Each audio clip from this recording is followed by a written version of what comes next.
That is neither factual nor legal, because the Deputy President is appearing before this House at 5. So be factual. Mr. Speaker, Yes. please allow me to execute my Go point, ahead, and go ahead. you can guide. Procedurally, Mr. Speaker, the fact sheets that were distributed in our constituencies had allegations that were read out to members of public as facts. So to me, the fact sheets that were distributed in our constituencies were fact sheets that were communicating facts. But from where I come from, Mr. Speaker, what was typed in those papers was not factual and needed to be interrogated. And I'm glad that the Deputy President is appearing in an hour's time here to come and clear the air. Mr. Speaker, before I defend and I give my submission, I request you to allow me to refer to the Standing Order number 91 on responsibility for statement of facts. A member shall be responsible for accuracy and facts for whatever allegations that comes and disseminates from this House. Mr. Speaker, this morning we were watching video clips on our television in this House. Those video clips that were played in this House were reported speeches that were reported from various media houses in this country. Mr. Speaker, according to the Kenyan Constitution and the Data Protection Act, it is our duty to clarify information before we disseminate and use it for a quasi-judicial process like we are handling today. Mr. Speaker, I would want your guidance whether those media clips that were used this morning in the floor of this House by the mover of this motion, whether those media clips were qualified to be used in this process of impeachment. Mr. Speaker, my other issue is I will be glad that the mover of this motion clarifies that the allegation around the corruption issues on procurement matters have been taken through the right areas of Auditor General so that we can have fact to discuss this afternoon. Otherwise, according to me, the allegations that have been tabled by the mover of these motions are mere mudslinging, they are hearsay, they are gossips, and they must stop. And Mr. Deputy President must continue working for this country with all the energy, with all the labor, and with all the love that he has had. And those that feel that Mr. Deputy President has been biased into Mount Kenya politics, please forgive us, but we must tell you, everybody has their home. The Deputy President comes from Mount Kenya, and every good thing starts from Jerusalem. Even Jesus had to start his good work from Jerusalem.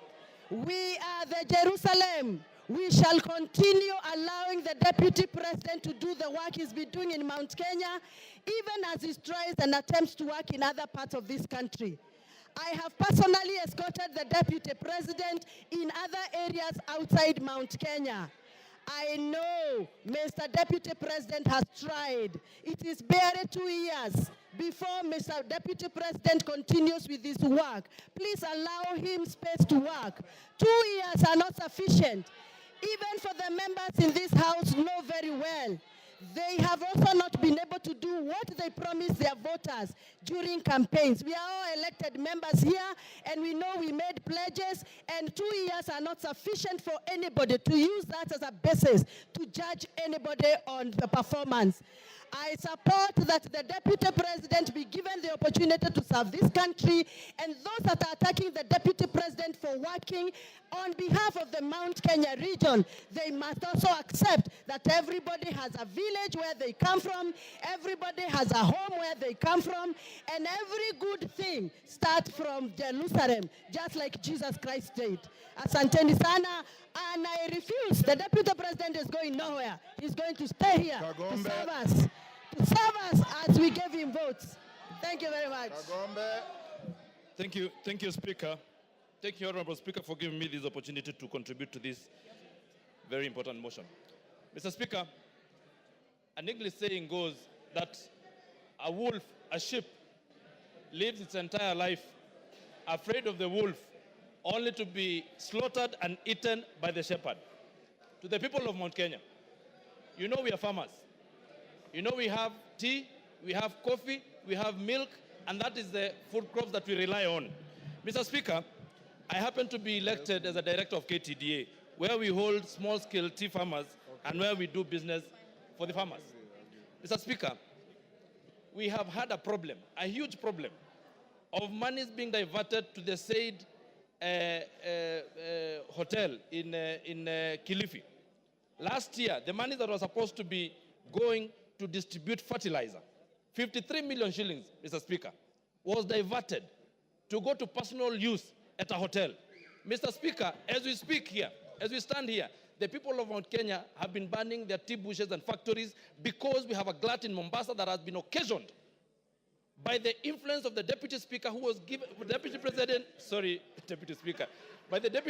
who was charged with the responsibility of making sure that those people who voted the government in benefit and reap from their hard work and their sweat.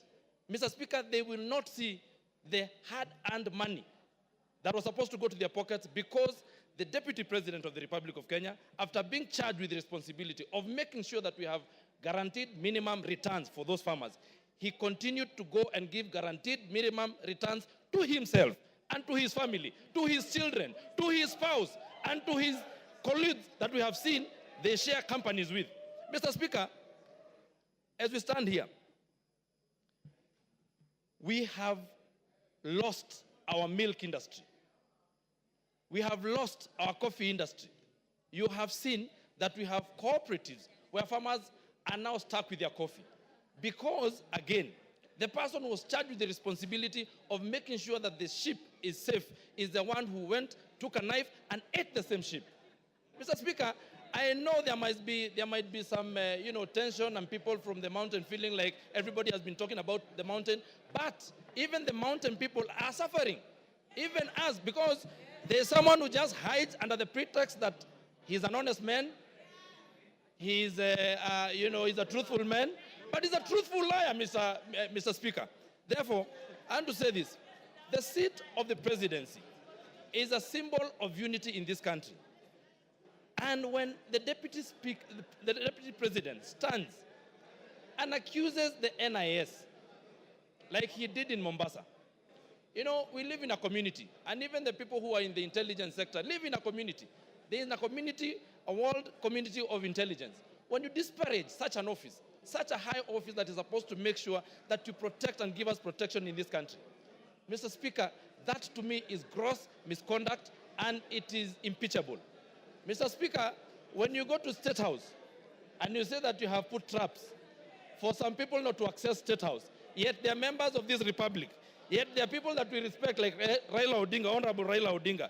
Mr. Speaker, we say that we cannot continue like that because we had lived a very good life before this campaign started from 2022 when people said that we are going to vote not anymore along the tribal lines.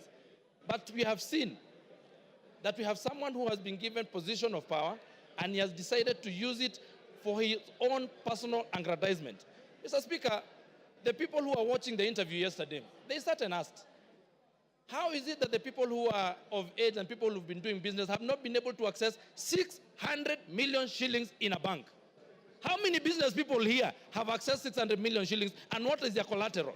Mr. Speaker, you have had the deputy president lying in front of the television, saying that he has gotten this wealth from his brother, yet we know his brother has his heirs who are his sons and his widow, and those people are crying in Nyeri. The same way, people who are my members of parliament, my constituents like Uhuru Muigai Kenyatta, is crying. His goats were eaten the other day in Roiro. And he's the one who sanctioned the eating of his goats. In fact, he then comes and lies to us that he has apologized to the president, to the former president, who is not in the country. Your time is up. Ken Chonga. Ken Chonga. Asante mstahiki Spika kwa kunipatia nafasi hii nichangie mswada huu ambao uko mbele ya bunge. Mstahiki Spika, mimi sijaokoka na nimesikia wenzangu kila wakichangia hapa wanataja sehemu fulani fulani za Biblia ambazo kwamba zinaambatana na matamshi ambayo wanataka huko yazungumza, lakini kwa kwamba kweli kuna mbinguni na kuna hera, nafikiria Rigathi Gachagua atakuwa kuni za kuchoma ambao watachomwa. Na kisa na sababu, mstahiki Spika, ni uongo ambao kwamba Deputy President ameujaza katika matamshi yake. Jana jioni nilichukua muda wangu, mstahiki Spika, kumsikiza hoja ile ambayo kwamba alikuwa anaizungumzia. Ninashukuru kunipa nafasi hii kwa sababu mmoja kati ambaye aliguswa pale ni mimi. Mimi nikiwa mbunge wa Kilifi South ama Kilifi Kusini, ile hoteli ya Gachagua pale mahali imejengwa iko eneo bunge langu mimi.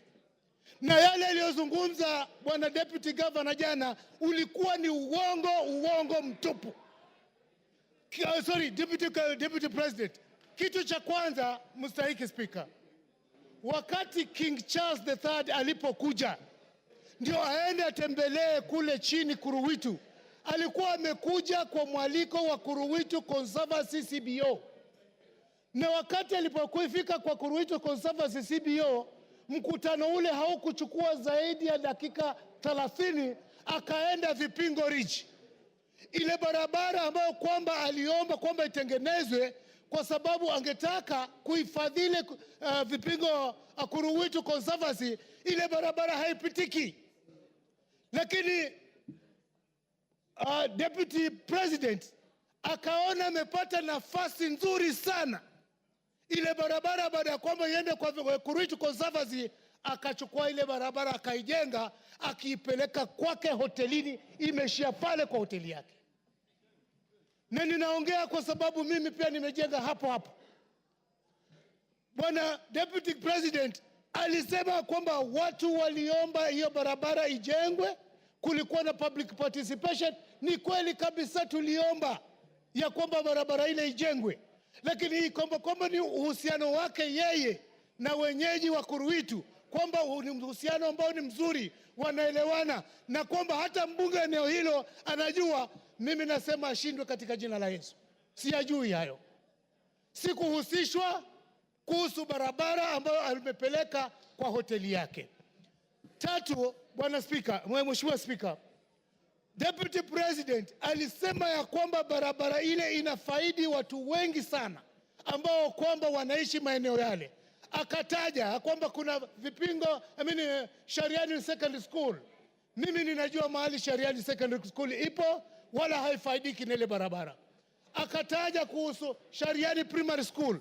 Shariani Primary School ukitaka kuaccess unaipata kwa hiyo main highway ya kutoka njia panda ya kutoka Mtwapa kuelekea Kilifi na kuelekea Malindi. Kusema ukweli kabisa, yale aliyokuwa nazungumza kuhusu wekezo ule ni wa uongo.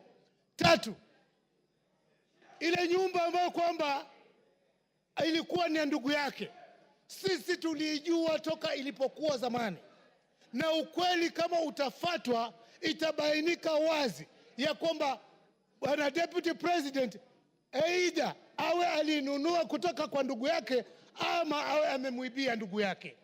Ni jambo la kuhuzunisha, akisema ya kwamba mali ile yote ambayo iliachwa, yeye ameachiwa percentage fulani kubwa kushinda wale watoto.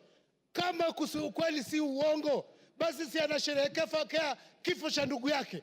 Ni nani mwenye akili zake timamu ataacha urithi au peane kwa ndugu yake, asahau watoto wake, asahau bibi zake, asahau binamu zake, hali yeye anasema kwamba yeye ni mtu uko na mali? Mimi sijawahi kumuunga mkono kwa lolote, na ninajua nyumba hii iko na hisia tofauti kulingana na masuala ya Deputy President. Wakati nilipeleka public participation Kilifi South, 95%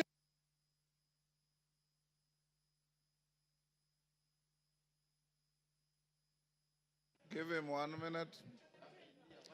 Na asante sana mstahiki Spika, na asije akasema ya kwamba yeye alichaguliwa na watu sijui milioni 7, na ukweli wa mambo ni kwamba sisi ambao tuko hapa kama wabunge, sisi ndio tuna represent wale watu ambao walitualika pale.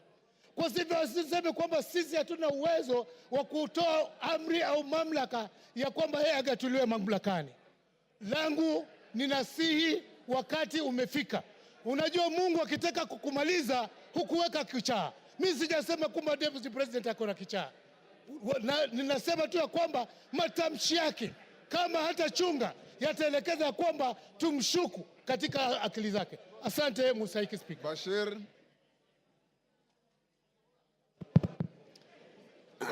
Thank you, Honorable Speaker. Honorable Speaker, from the onset, I want to make it clear that I support this special motion by Honorable Mutuse.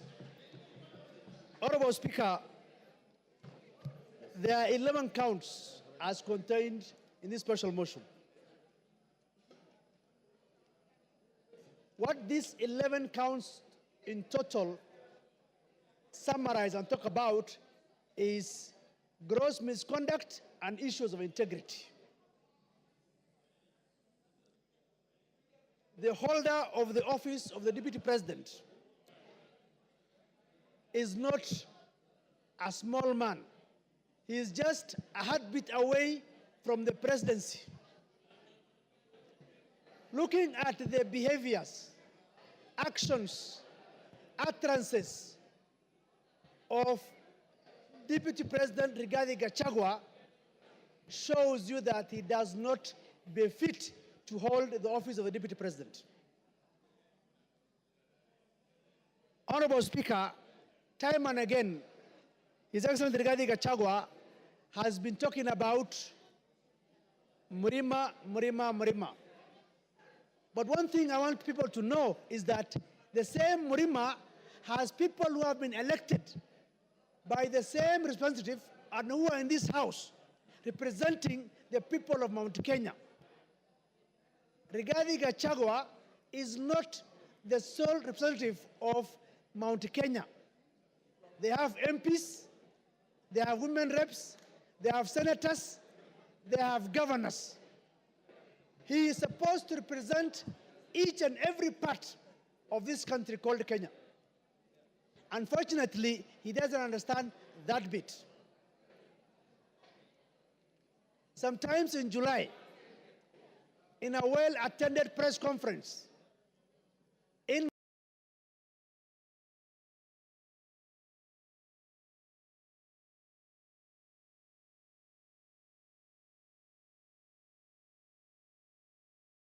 Mombasa, intelligence services, and especially in the person of Director General.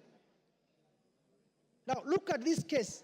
The Deputy President is a member of NSAC, the National Security Advisory Council. He sits in that council. If there are issues that he has with individuals running those institutions, the best place will have been that council. Now, you've been the Deputy President of the country. Instead of addressing matters in a perfect and constitutional manner, you address the press and taint the images of such officers, critical officers of security. That itself is quite unfortunate.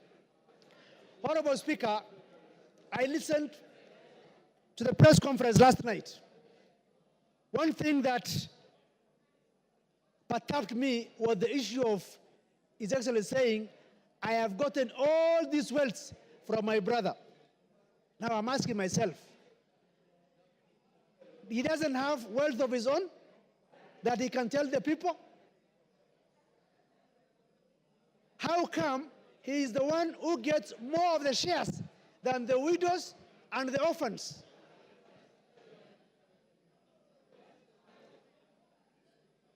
It's also unfortunate that the same Rigathi Gachagua was at one point a district officer in 1997. He was sacked for stealing relief food What is relief food supposed to go to? To the vulnerable people, vulnerable community of that area. He stole the relief food. We cannot continue to entrust one Rigathi Gachagua with the office of the Deputy President of the Republic of Kenya. We call upon this House to make history for the first time under the new constitution to say that Rigathi Gachagua does not befit to hold the office of the Deputy President of the Republic of Kenya. The President and the Deputy President are supposed to work in harmony. They are not working in harmony. The President sometimes goes out of the country.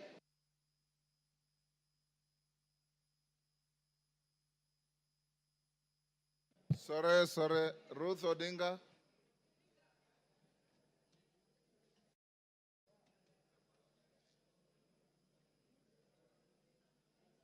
Give her the mic.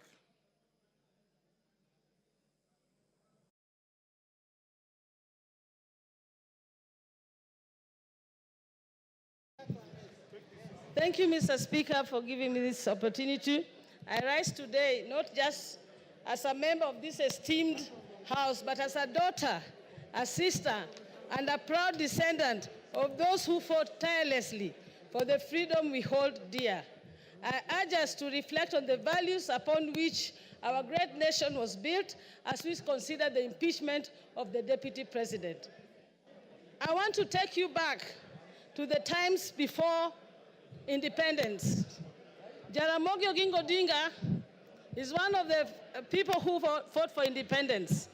And the colonialists actually offered him to be to become the president of Kenya. He declined and left that for Jomo Kenyatta to become the president. And in 1964, Jaramogi became the first vice president of the Republic of Kenya.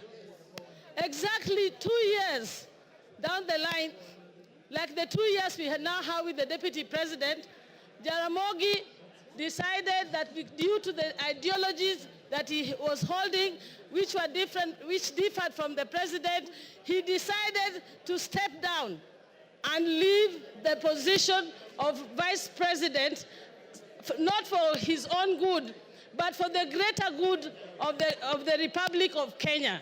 He actually stepped down. I would like, in my own statement, to ask the deputy president that Kenya is larger than you. Kenya is a big country that we need to protect. If I were you, Mr. Deputy President, please take the honorable route that some of your predecessors had taken, like Jaramogi, and step down from this position of presidency. Don't take Kenya through the valley of the abyss the dark abyss you want Kenya to go through. Secondly, I would like to say something. I was not one of the people who was actually wanting this impeachment of the deputy president. I felt that the deputy president's impeachment was not the main problems that we were having in Kenya, and that we had other issues. But having heard how the president spoke last night, I am completely convinced from that statement that the deputy president must go, and he must go as soon as possible. One of the reasons why I say that is that we are not here for our personal grandiose and our personal wealth. Kenya, if the deputy president is mourning because his father is going to turn in his grave because of the wealth that is being accused of, I wonder what the people like Bildad Kagia, Jaramogi Oginga Odinga, and all those who fought for us to get through this, to get to where we are, through multi-party. Oginga Odinga and all went through house arrest, detention, to make sure that we get the multi-party that we are enjoying in this country, the democracy that we are enjoying. How are they feeling in their grave when now the deputy president is talking about making Kenya a company? What company are you talking about, and shareholders? When Kenya is a country that we have a sovereign country in Kenya. Mr. Deputy President, I was a bit on your side, but you have hanged yourself with your own rope. Whoever informed you to go to the TV yesterday did you a very big disservice. And for that, I support the motion. Mbura Aburi.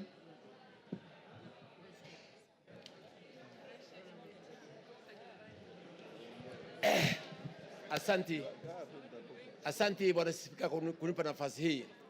Yangu ni kidogo sana. Nikusema eti ya kwamba tunataka naibu wa rais yule ambaye si mkabila. Kwa sababu nchi yetu ya Kenya ni kubwa sana kusinda mtu. Tukiongea mambo ya mlima kule kwangu Tigania East. Tuko katikati ya mlima. Lakini ukiangalia katika hii kitabu ambaye ukiangalia haya mashtaka yaliyo katika kitabu hii. Ukiangalia ile mashtaka katika kitabu hii, ile zile kampani zote ziko hapa ni za Gachagua, bibi yake na watoto wake. Hakuna Mutigania, hakuna Mwegembe, hakuna Muimenti, hakuna Mluya. That means yeye mwenyewe alikuwa anatetea tumbo yake.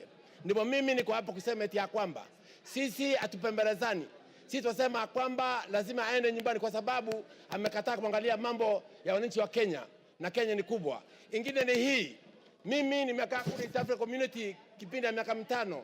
Nilikuwa na Jematia ambaye ni dada yangu. Katika kipindi ya miaka 5 sijawahi kusikia Jematia akiwa no malaya. Lakini naibu wa rais alisimama akasema kwamba Jematia ni malaya. Ya kwamba mimi nikiwa Mporo Mtwabori na support naibu wa rais aende nyumbani. Asante sana. Thank you. Women Rep Busia.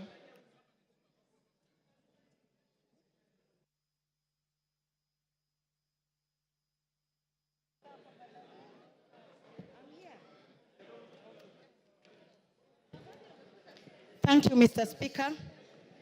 I support with a lot of strength this motion because many times I thought I was a tenant in Kenya.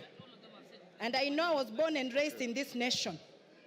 When a leader of a national figure discriminates openly, I left myself wondering if we can keep allowing to be divided every day.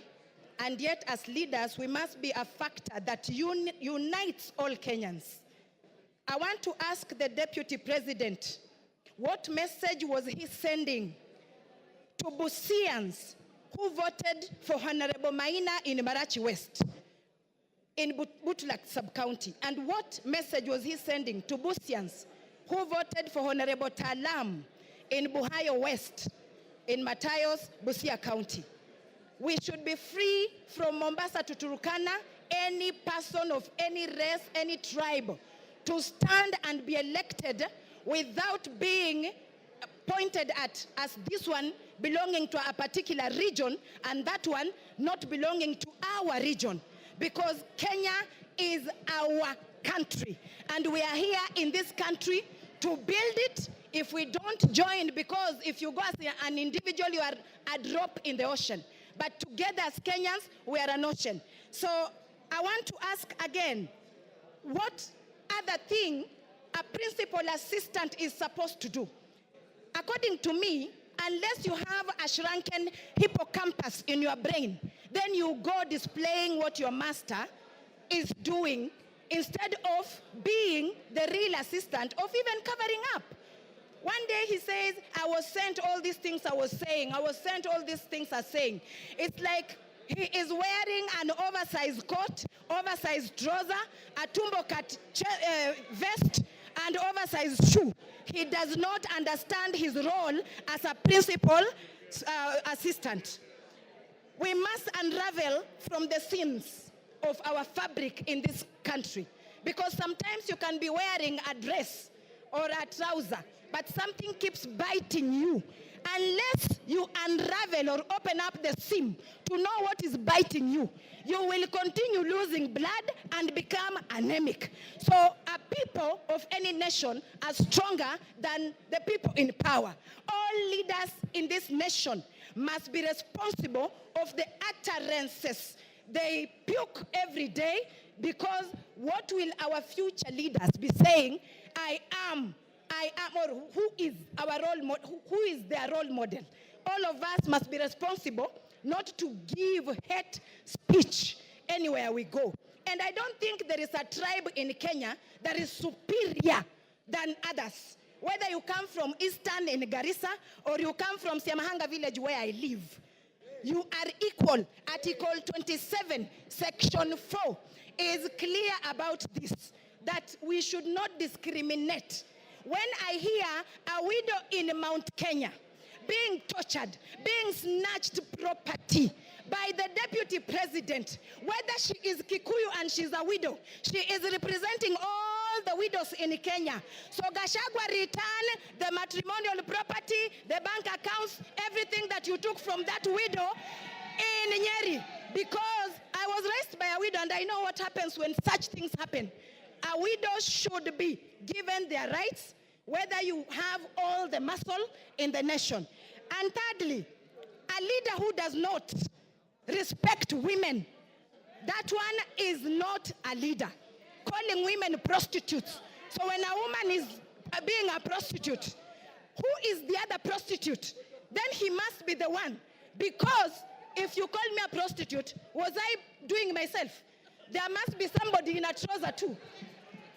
And we do not want to be discriminated. We have been dating, marriage, we marry Kikuyu, Luya, Teso, Kamba. That should continue happening than us growing up or children fearing to marry from Mount Kenya or fearing to marry from Nyanza. That is wrong. So Deputy President must go home. We really want him to just take a rest. Thank you, Mr. Speaker. Yes, Muya, what's your point of order? Speaker, I'm standing on standing order number 91 on matters of facts and substantiating what the member is speaking of. The issue of Malaya have been adversely mentioned in this House. Have you as the Speaker received anything to substantiate?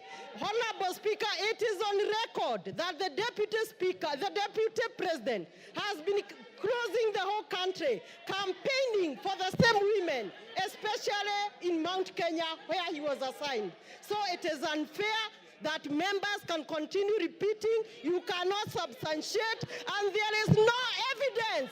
We should You've have made your evidence. point. Honorable members, order. Take your seat. Honorable members, I want, with your concurrence, to reduce the time of the speakers to 2 minutes. Is that agreed? Is that agreed? For the purpose of the record, I'll put the question that we reduce time for speakers from 5 minutes to 2 minutes. As many as of that opinion say aye. Will those of the contrary opinion say nay?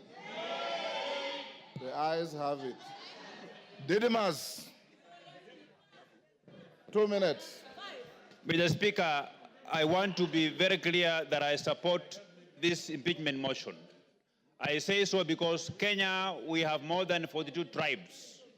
And it was never our permission to decide which tribe you belong to, Honorable Speaker.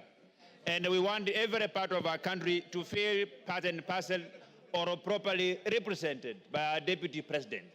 The continued dividing of our country in shares, Honorable Speaker, in terms of how many votes that a particular area voted for the government, Mr. Speaker, it is making parts of this country feel like they're not part of this country. I think, in a nutshell, Honorable Speaker, because of time, I want to summarize what I want to say by saying that Kenya as a country, the position of the Deputy President, it requires a patriot. It requires an individual whom, when he speaks, the country listens with optimism. It doesn't require an individual who, when he opens his mouth, part of this country begins to bleed. This country doesn't require a villager in the name of the Deputy President. It requires a patriot, a statesman. And this House, Mr. Speaker, we will go down in the history of this country because the war against tribalism, the war against segregating this country along shareholding lines, it's a war that we have come a long way, Honorable Speaker. It's a war that we vowed that we must win it in installments, and today we are paying the last installment. Rigathi Gachagua must go home. not by walking, but by running, Honorable Speaker. I support. Member for Wajir West.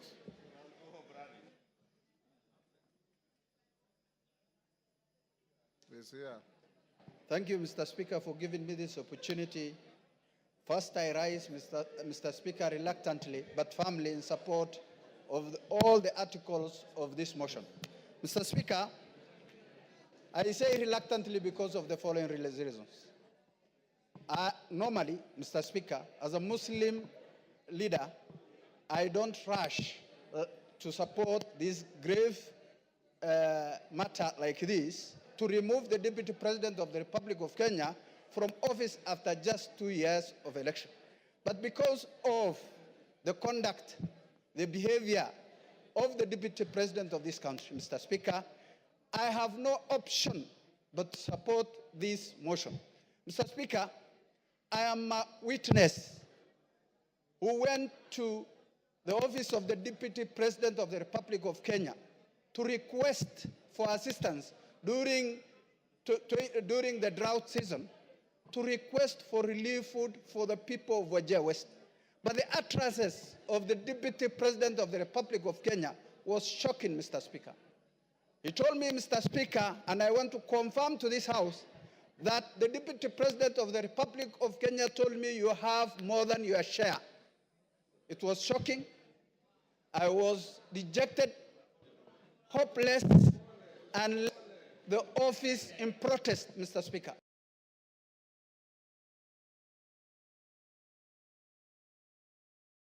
Who disrespected and discriminated against the people I represent in this House. Mr. Speaker, today, as we speak, it's a historical day. And for that reason, Mr. Speaker, for unity of this House, of the country. Your time is up. Your time is up. Member for Tetu. Thank you, Mr. Speaker. You have 2 Mr. minutes. Speaker, from the onset, I rise to oppose this motion, to this special motion on removal from office by impeachment of the Deputy President of the Republic of Kenya. Mr. Speaker, when a man is down in the spirit of Ubuntu, it is not good to crush him. On Sunday, the Deputy President at the National Prayer Altar stood and apologized profusely to his boss, to fellow Kenyans, and indeed to all the members of this House. Mr. Speaker, I feel that our party, UDA, on which the Deputy President was elected, has internal disciplinary mechanisms which have not been exhausted so as to bring this matter to this House. I also feel that in the spirit of us finishing the agenda that we promised Kenyan, this matter can wait to 2027 so that we can focus on service delivery to our people. Mr. Speaker, I will personally request the members of this House to find it in their heart to forgive the Deputy President. And I will personally. Mr. Speaker, you have had honorable member telling this House that in UDA they had not exhausted their disciplinary mechanism. Why did he then decide to sign on the motion? Why did he sign? Mr. Speaker, thank you very much. The matter of... One day to finish up. I did not finish. Not exhausted. Go on, you have half a minute. Yeah, Mr. Speaker, the matter of my signing, you talked about it, and the matter is rested. Wanjara can come to your office for further explanation. Mr. Speaker, I personally would like to volunteer to lead other leaders in this country, elders, bishops, to ensure that we sit down with the Deputy President so that if there are any issues that he needs to correct, if there are any issues that he needs to align, he can align so that himself can continue serving the people of this country. He has some good in himself, and that good needs to be preserved so that he can finish his work. So, Mr. Speaker, I rise to oppose. Thank you. Umi.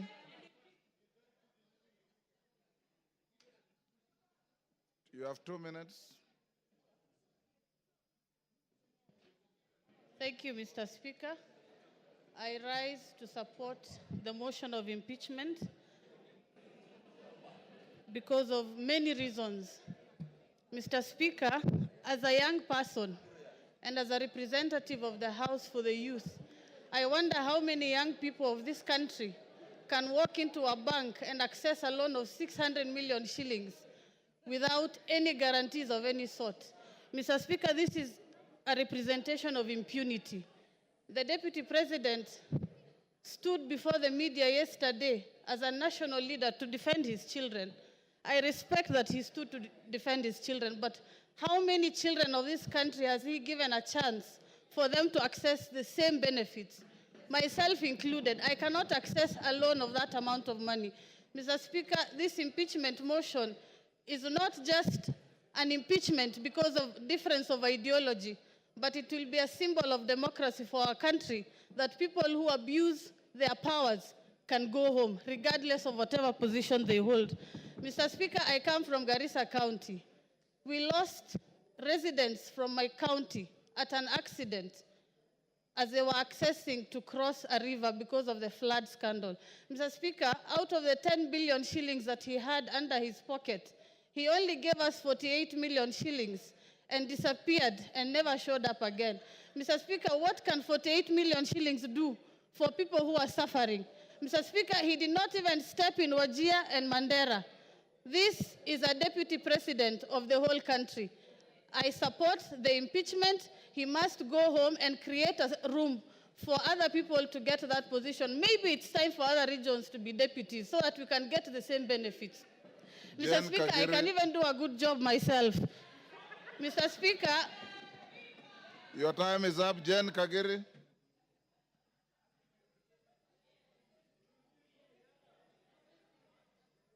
If you read the Constitution, you'll know that you don't qualify to be a deputy president at your age.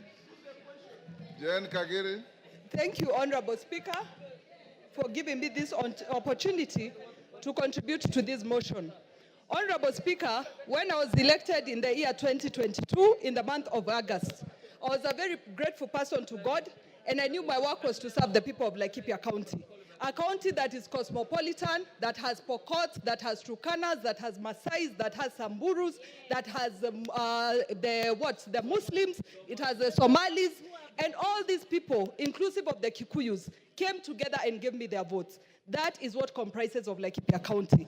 Honorable Speaker, the point at which I differed with His Excellency the Deputy President is when he started talking about Mlima.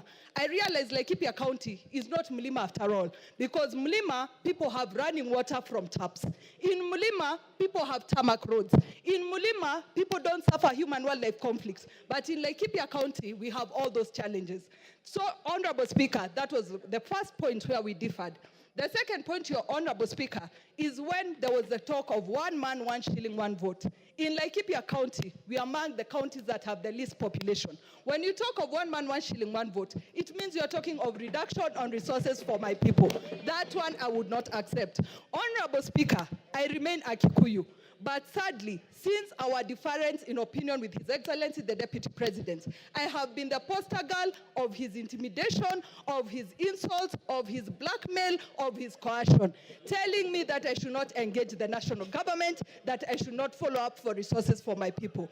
Honorable Speaker, once in a while, a generation is called upon to stand for something. Today, I stand for an end to insult, a respect to the dignity of leaders, a respect to my people, Honorable Speaker. Give her a minute.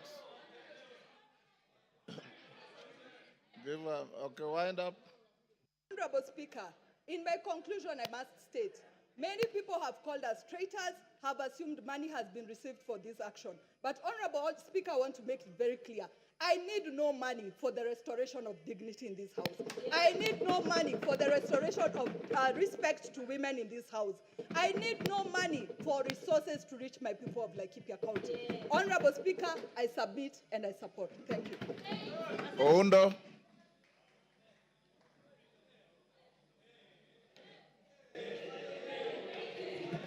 Honorable Speaker, thank you for this opportunity. Honorable Speaker, my attention is drawn to Article 125 of the Constitution. And Article 125 of the Constitution makes reference to the effect that any matter before that the Parliament has got the same powers as High Court. Out of that, Honorable Speaker, then I'm left to look at the evidence presented by my good friend, Honorable Mutuse, and wonder, does it really meet the threshold of any form of evidence as required at the High Court? Honorable Speaker, I have looked at the various options or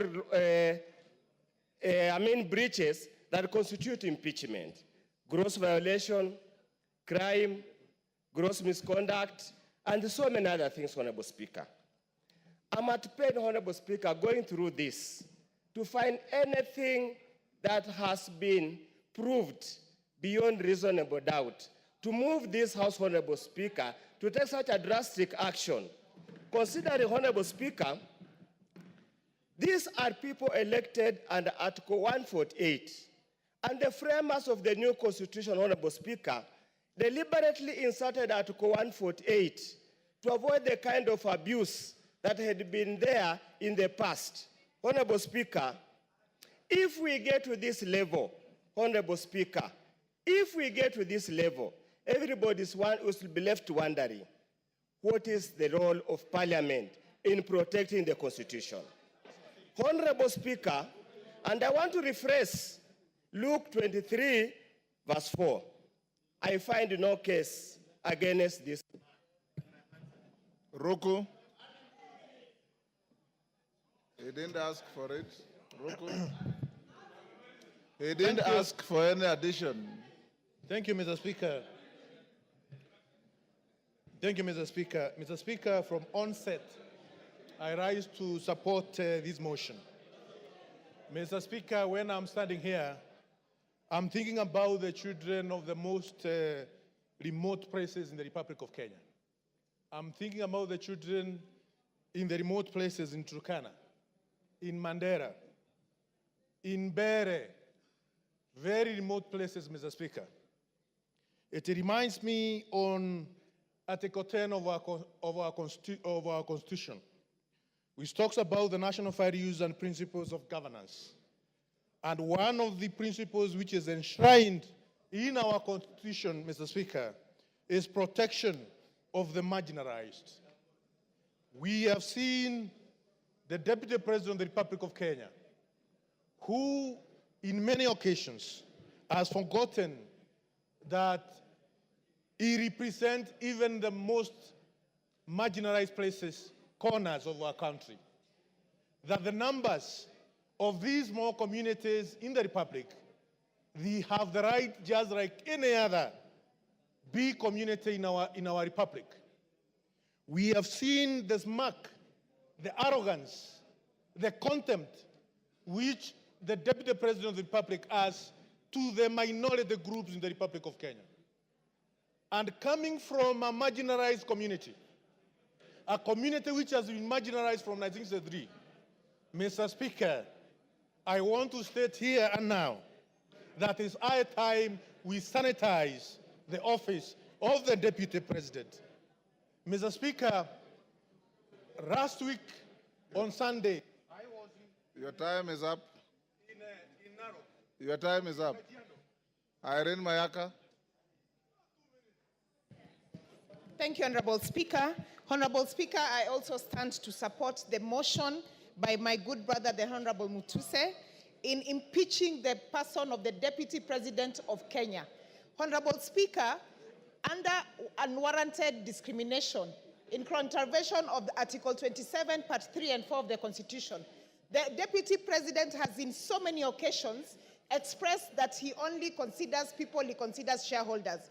Honorable Speaker, on the two occasions that the Deputy President came to Gusiland, on the first occasion while addressing leaders, he told us that the reason why, as Kisses, we should not demand for more things from the government is because we always vote for Mutu wa kitendawili, to quote him.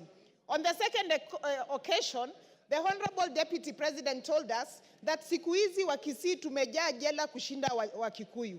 I'm wondering, Honorable Speaker, when did he do the statistics to note that sisi kama wa Kisii, we are the most criminals in this country?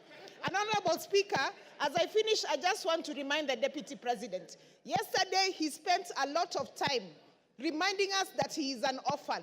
And yet he forgot that there is one orphan that the Deputy President kept saying that he has put for him Mitego in State House. The Honorable Deputy President forgets that even the Right Honorable Raila Amolo Odinga is an orphan. Why did he forget that he was putting for him Mitego? I just want to tell the Deputy President that because of the utterances that you make against people of Kenya, you must go, and you will go home. I thank you. Malolo Njendi. Thank you, Mr. Speaker. I arise to support this motion strongly. Mr. Speaker, this country has once suffered tribal clashes. Mr. Speaker, the Deputy President has been always talking about Central Kenya, Mlima, etc., etc. Mr. Speaker, whipping up the tribal feelings. Mr. Speaker, if we allow the Deputy President to continue holding that particular position in the country, Mr. Speaker, what will happen in this country is that most of these other tribes will feel domination of this particular community, will feel intimidation by this community, and they will rise up, gang up against the community of Central Kenya, not because they are liking it, but because of his sentiments and because of what he speaks.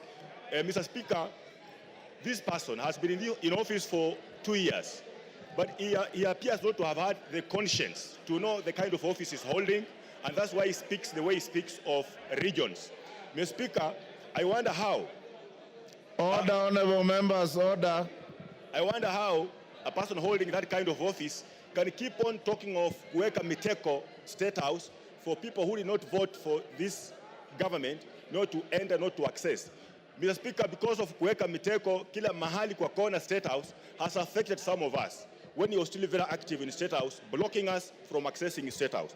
Mr. Speaker, the whole issue of shares, I want to tell people from Western Kenya, we are suffering from this because of his input and insisting, embarrassing the president. When he wants to help persons from West Kenya, he says those people don't deserve to have the share they're having in the government. Thank you, Mr. Speaker, I support.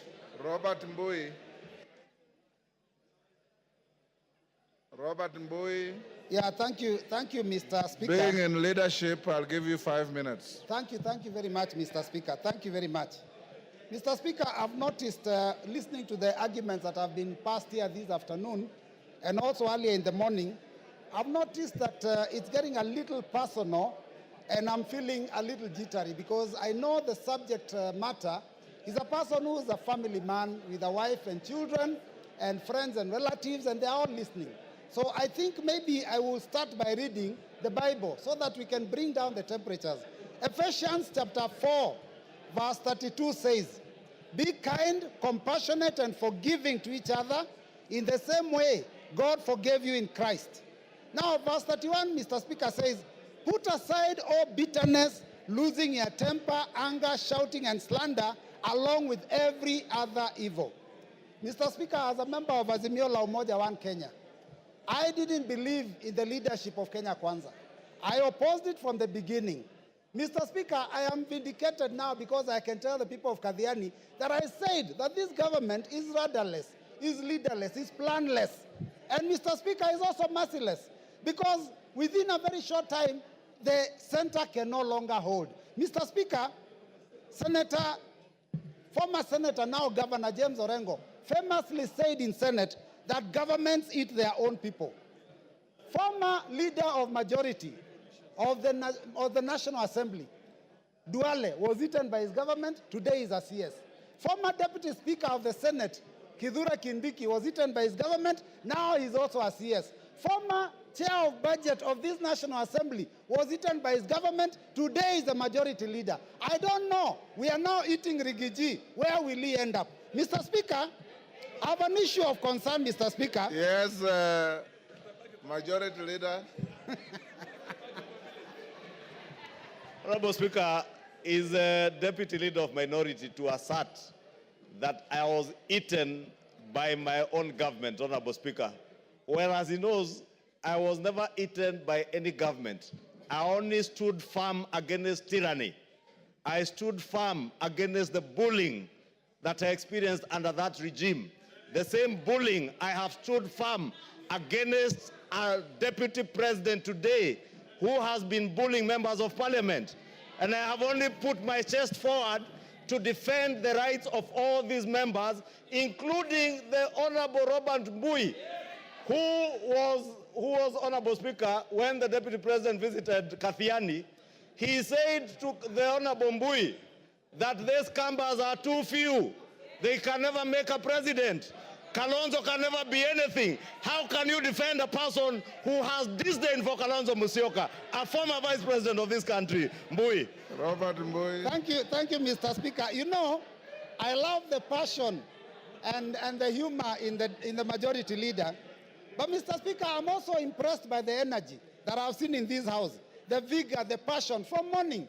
I mean, it is a first bill, or rather it's a first motion, where this house has gone up to public participation in the constituencies.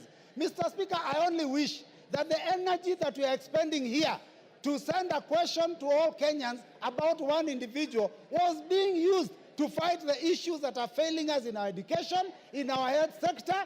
People here, the cost of living has gone too high. People have no jobs. Mr. Speaker, those are the things that this House should passionately deal with. But Mr. Speaker, for a whole day, and from, I don't know, even the last week or 2 weeks, to deal with one matter, Mr. Speaker, I think that we are losing direction. And it is important, Mr. Speaker, that we deal with the things that are affecting our people. Because, Mr. Speaker, if you look at the education sector, I talked about it here the other day. We don't even have classes for grade 9 going into JSS. Mr. Speaker, the funding model for university has failed. Mr. Speaker, the insurance sector, NHIF, is having a problem, Mr. Speaker. How then do we spend taxpayers' money and time to come and deal with a matter of one single individual, Mr. Speaker? Now we are told that this person, Mr. Speaker, is a tribalist. But Mr. Speaker, those comments that he made, yesterday he made it very clear. And I was shocked. I was very shocked, Mr. Speaker, yesterday, to realize that in fact Kenya Kwanza was actually a company that is limited by shares, and that people negotiated shares for themselves. The mover of the motion is a member of MCCP. MCCP negotiated shares for Lower Eastern. Mr. Speaker, because we had 2 cabinet secretaries in this government. Now, Mr. Speaker, we only have 1. And I'm telling you, Mr. Speaker, actions speak louder than words.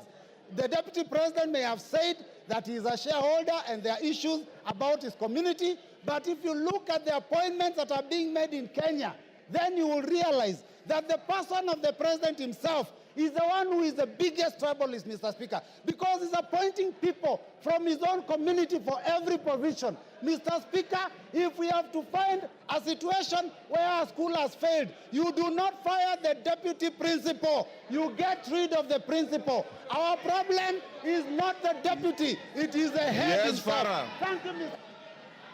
Yes, Farah. Mr. Speaker, I was standing. Mr. Speaker. Order. Mr. Speaker. Robert Mbui, you are normally more decent than that. This is a house of... Mr. Speaker, protect me.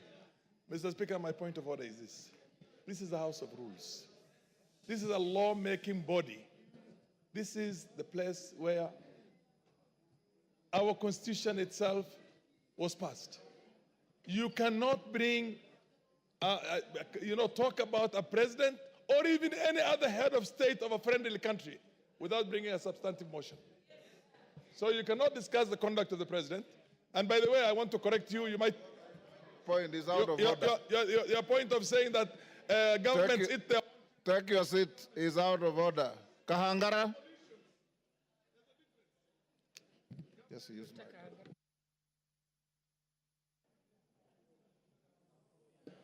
Honorable Kahangara.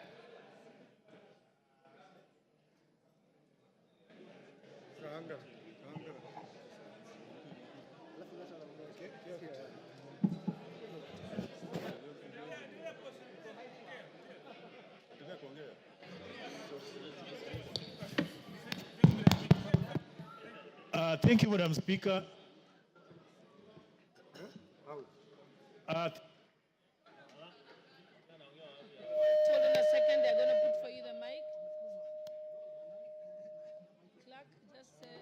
Yes, I can see the mic. Take the one next to Mheshimiwa Fulamu. Take that one, yes.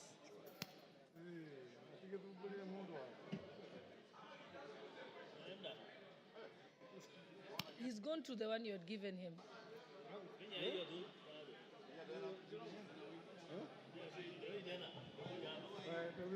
Okay, thank you very much, Madam Speaker, for giving me an opportunity to contribute to this motion.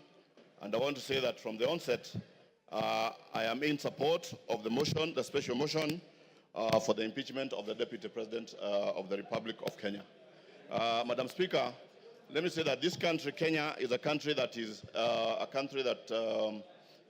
is led by a constitution, by laws, and a country that is led by of democracy. In this country, Mr. Speaker, every 5 years, Kenyans go to elections to elect their leaders, and after elections, for people to assume office, they take an oath of office where they say that they are going to respect the Constitution, they are going to protect the Constitution of this country. Mr. Speaker, when the Deputy President took oath of office, he promised that he was going to respect the Constitution of Kenya. In his responsibilities, we are told that the President is a symbol of national unity. He's the one who is supposed to be uniting this country and also to respect the diversity of the various communities and tribes in this country. In the same Constitution, it says that the Deputy President is the principal assistant to the President. So if he is the principal assistant to the President, meaning that he performs the duties that are performed by the President. Mr. Speaker, I want to say that the Deputy President has gone around this country talking about shares, meaning that he has put all the tribes of this country into coalition. And I want to thank the member who brought this particular motion, because we are saving this country from somebody who is, I would call a suicide bomber, somebody who is ready to die, somebody who wants to die with Kenyans. And we want to say that we are ready to fight tribalism, ensure that this country continues in... Your time is up, Kangara Kasheri.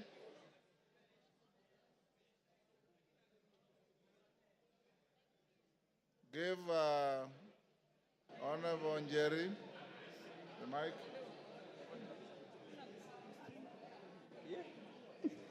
Thank you, Honorable Speaker. I rise to vehemently oppose this motion on behalf of the great people of Kirinyaga. Honorable Speaker, it begs the question, does it not prick our conscience as a House that barely 4 months after passing the grossly unpopular finance bill, which the President himself refused and declined to assent to, that we're here discussing an impeachment motion of the Deputy President of the Republic of Kenya? Honorable Speaker, the young people of this nation unequivocally told us to fix high unemployment levels among the young people, gross corruption at all levels of government, accountability issues in regard to leadership, our ailing healthcare sector, among other things. Honorable Speaker, many young people died on that day, Honorable Speaker. Several others to date are still missing, Honorable Speaker. It begs the question, the priorities we have as a 13th Parliament. Honorable Speaker, the motion before us is frivolous, it is baseless, it is lacking in substance. It is nothing but a shambolic political scheme to hang the truthful man for merely being truthful. Honorable Speaker, we must redeem the 13th Parliament, Honorable Speaker. We must ensure that we give... Kasheri, take your seat. Yes, Donya. Give Donya the mic. Hold, Jerry, you have about... Yeah. Thank you, Mr. Speaker. Is Honorable Gachagua in order to bring things which have passed, like the finance bill, when we are discussing about the impeachment motion? Those...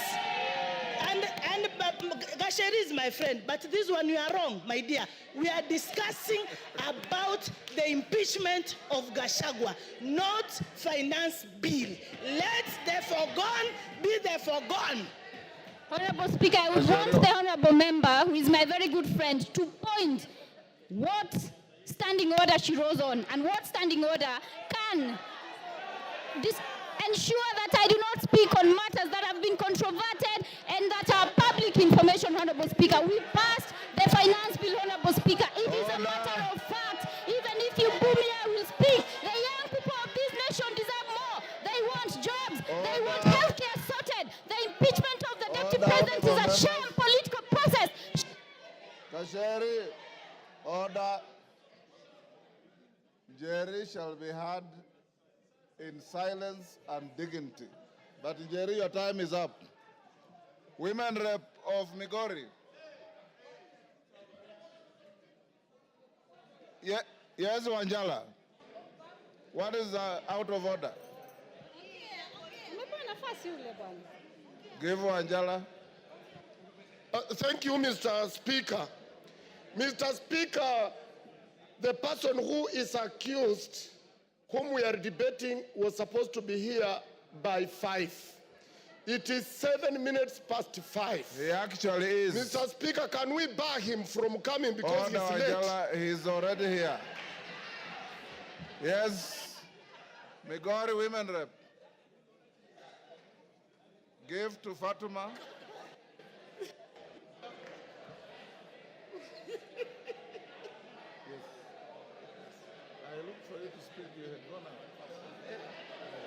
Thank you, Honorable Speaker. Thank you, Honorable Speaker. Kindly protect me, Mr. Speaker.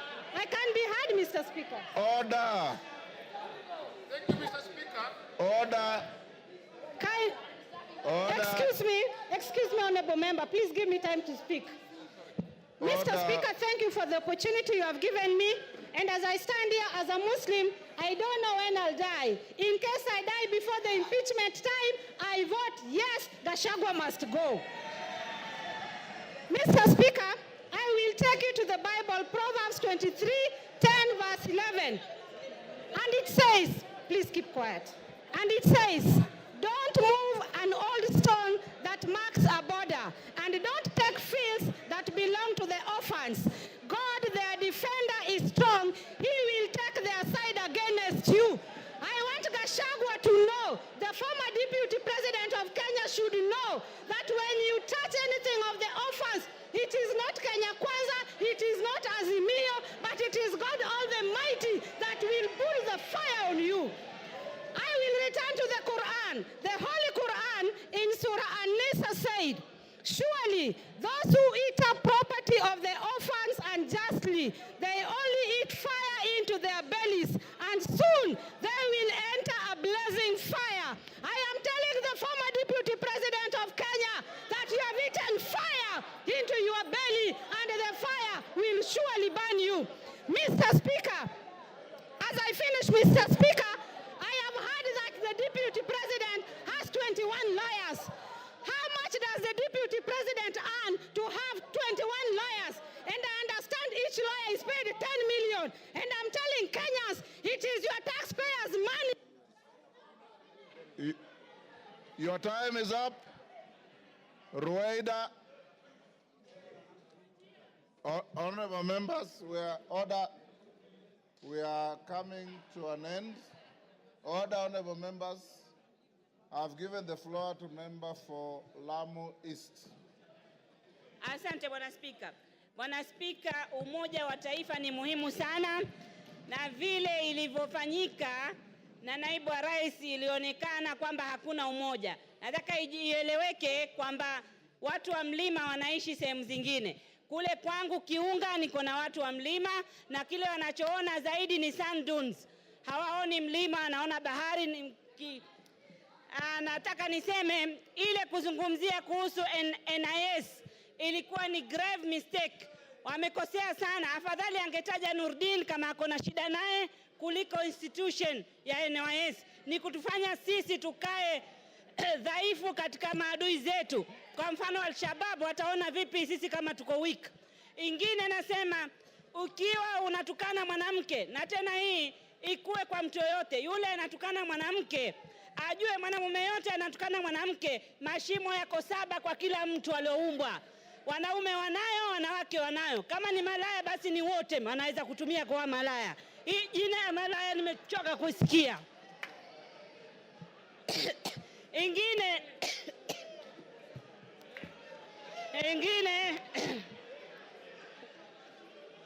Naulizwa mashimo ni haya mawili ya pua, ya masikio, ya mdomo na yale mengine mawili. Kila mtu ako nayo.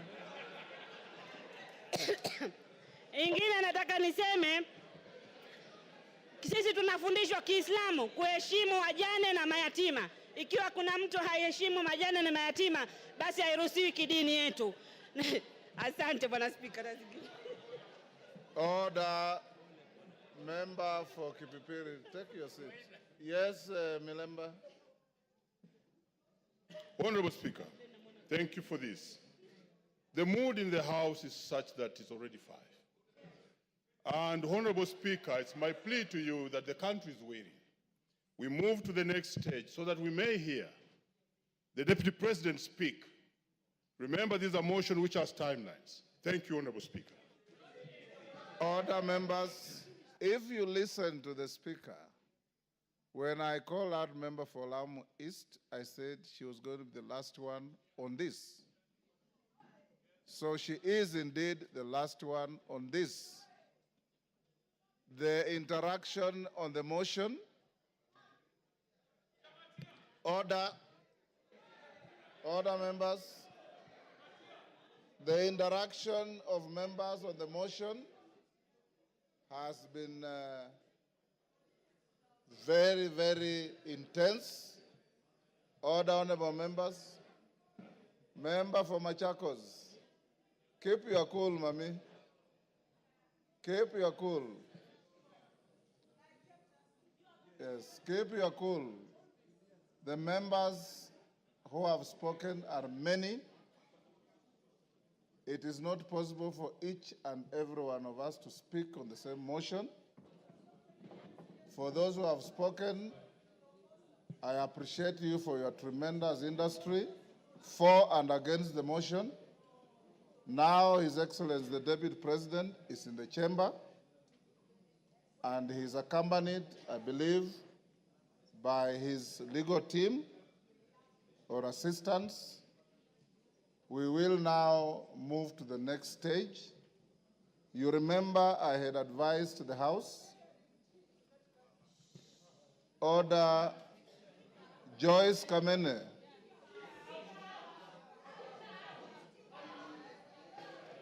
This is not a moment where the Speaker can exercise the option to exclude you from proceedings, but I know you differently. You are normally a very dignified person. I don't know what is the problem today. I want to urge the House that as we move to this stage, you remember we said at 5, the Deputy President had been assigned 2 hours in accordance with the standing orders. The standing orders say not more than 2 hours. So he may exercise to spend the 2 hours or less as he wishes. Secondly, once he finishes, then the minority leader, majority leader, will take the floor as we had agreed. After that, then the mover will be invited to reply. And after that, you will go into a voting session.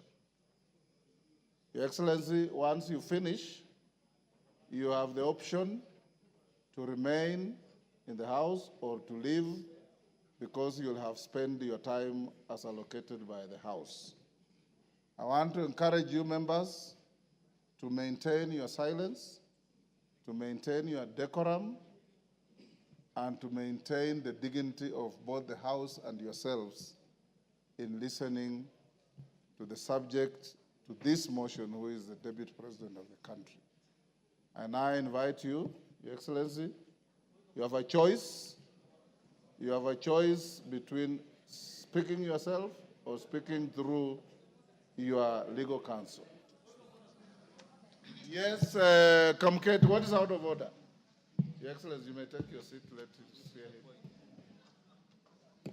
Mr. Speaker, while I did not want to interrupt His Excellency the Deputy President, who is my brother-in-law, Mr. Speaker, yesterday the Deputy President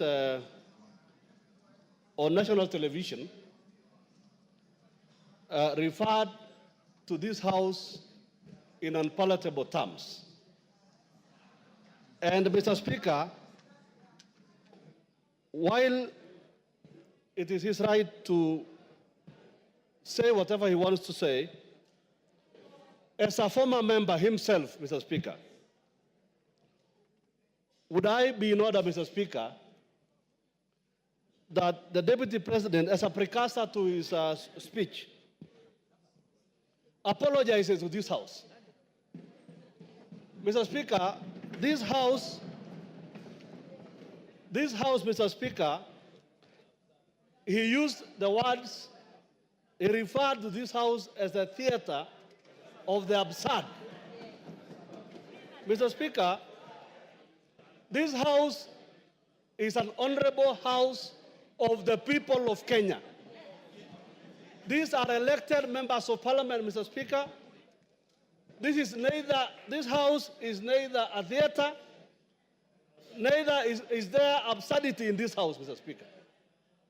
So I would request, Mr. Speaker, that the Honorable Deputy President exercises, dignifies this House by offering an apology. I know he has very little support in this House now. You've made your point. But he may get a little support even just from that apology. He has to apologize to this House, Mr. Speaker, before he proceeds with his speech, Mr. Speaker. Thank you very much. Order. No more points of order. Your Excellency, Deputy President, as you take the floor, this morning, the Speaker made a communication and indicated that we found it abhorrent, some of the contents of your interview your speech rather, your statement last evening, in which you described this House in not very good terms. We also indicated that the rules of this House preclude matters pending before the House from being canvassed in other fora, particularly by members of the House, and to an extent of broad interpretation of the standing orders, a person who is subject to the motion going on in the House. It is spilled milk, it's water under the bridge. You said what you said, but it is only fair that being an immediate former member of this House, that you exercise your conscience to hold as to whether this is a theater of the absurd or is an honorable National Assembly of the Republic of Kenya. You may start by addressing that. Thank you very much, Honorable Speaker. And thank you, the honorable members present, for according me this opportunity to prosecute the matter before us. Mr. Speaker, sir, I have tremendous respect for this great institution, having served here for 5 years between 2017 and 2022, and I appear here in a very nostalgic moment that I'm back in the House where I stayed for 5 years, despite the fact that I've come under difficult circumstances. Mr. Speaker,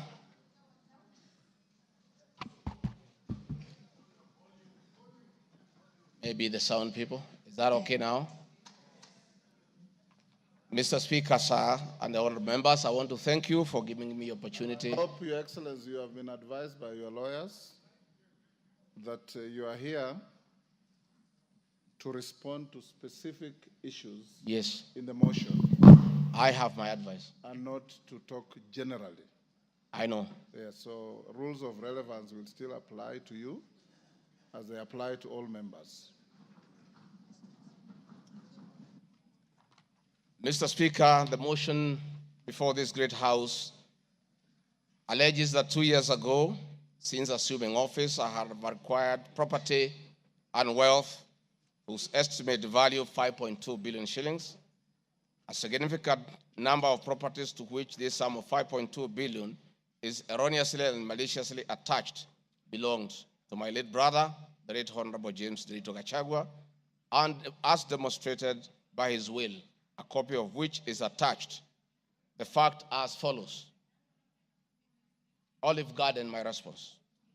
The allegations that I own the Olive Garden Hotel is false. The truth is that Olive Garden Hotel used to belong to my deceased brother, the late Honorable James Derito Gachagua, and therefore has never been my property. This is information that most of you may be aware as it is in public domain. Upon his demise, my late brother left a will in which, in his recognition that I can take care of his family, he appointed me as one of the executors of his estate. In the said will, my late brother directed that the hotel should be sold, among other properties and proceeds distributed as per the will. I'm also listed as a beneficiary together with other persons named therein. In accordance with these instructions, the hotel was sold by the executors to a third party. Owing to the above, I do not own the hotel and have never owned it contrary to accusation in the motion. For the benefit of this august House and the general public, I have annexed to this response copies of the following supporting documents. My late brother's will, sale agreement dated 17th May 2023, an official search for Olive Garden Hotel Limited. Mr. Speaker, Bipingo Beach Resort, just as in Olive Garden, above this allegation is also false. Bipingo Beach Resort belongs to the estate of the late James Derito Gachagua. For the benefit of this House and the general public, I have attached annexed to this response copy of the official search for Bipingo Beach Resort Limited, confirming that the hotel is still in the name of my little brother's estate. Queen's Gate Service Apartments. The allegation is also false, as the property belonged to my late brother.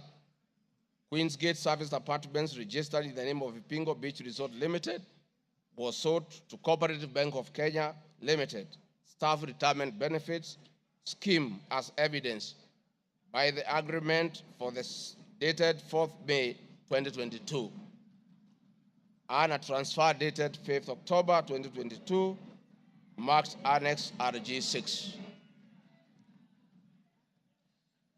Land parcel Ruguru, Kiamariga 2023 in Madeira East constituency, which have originally constructed a helicopter landing facility.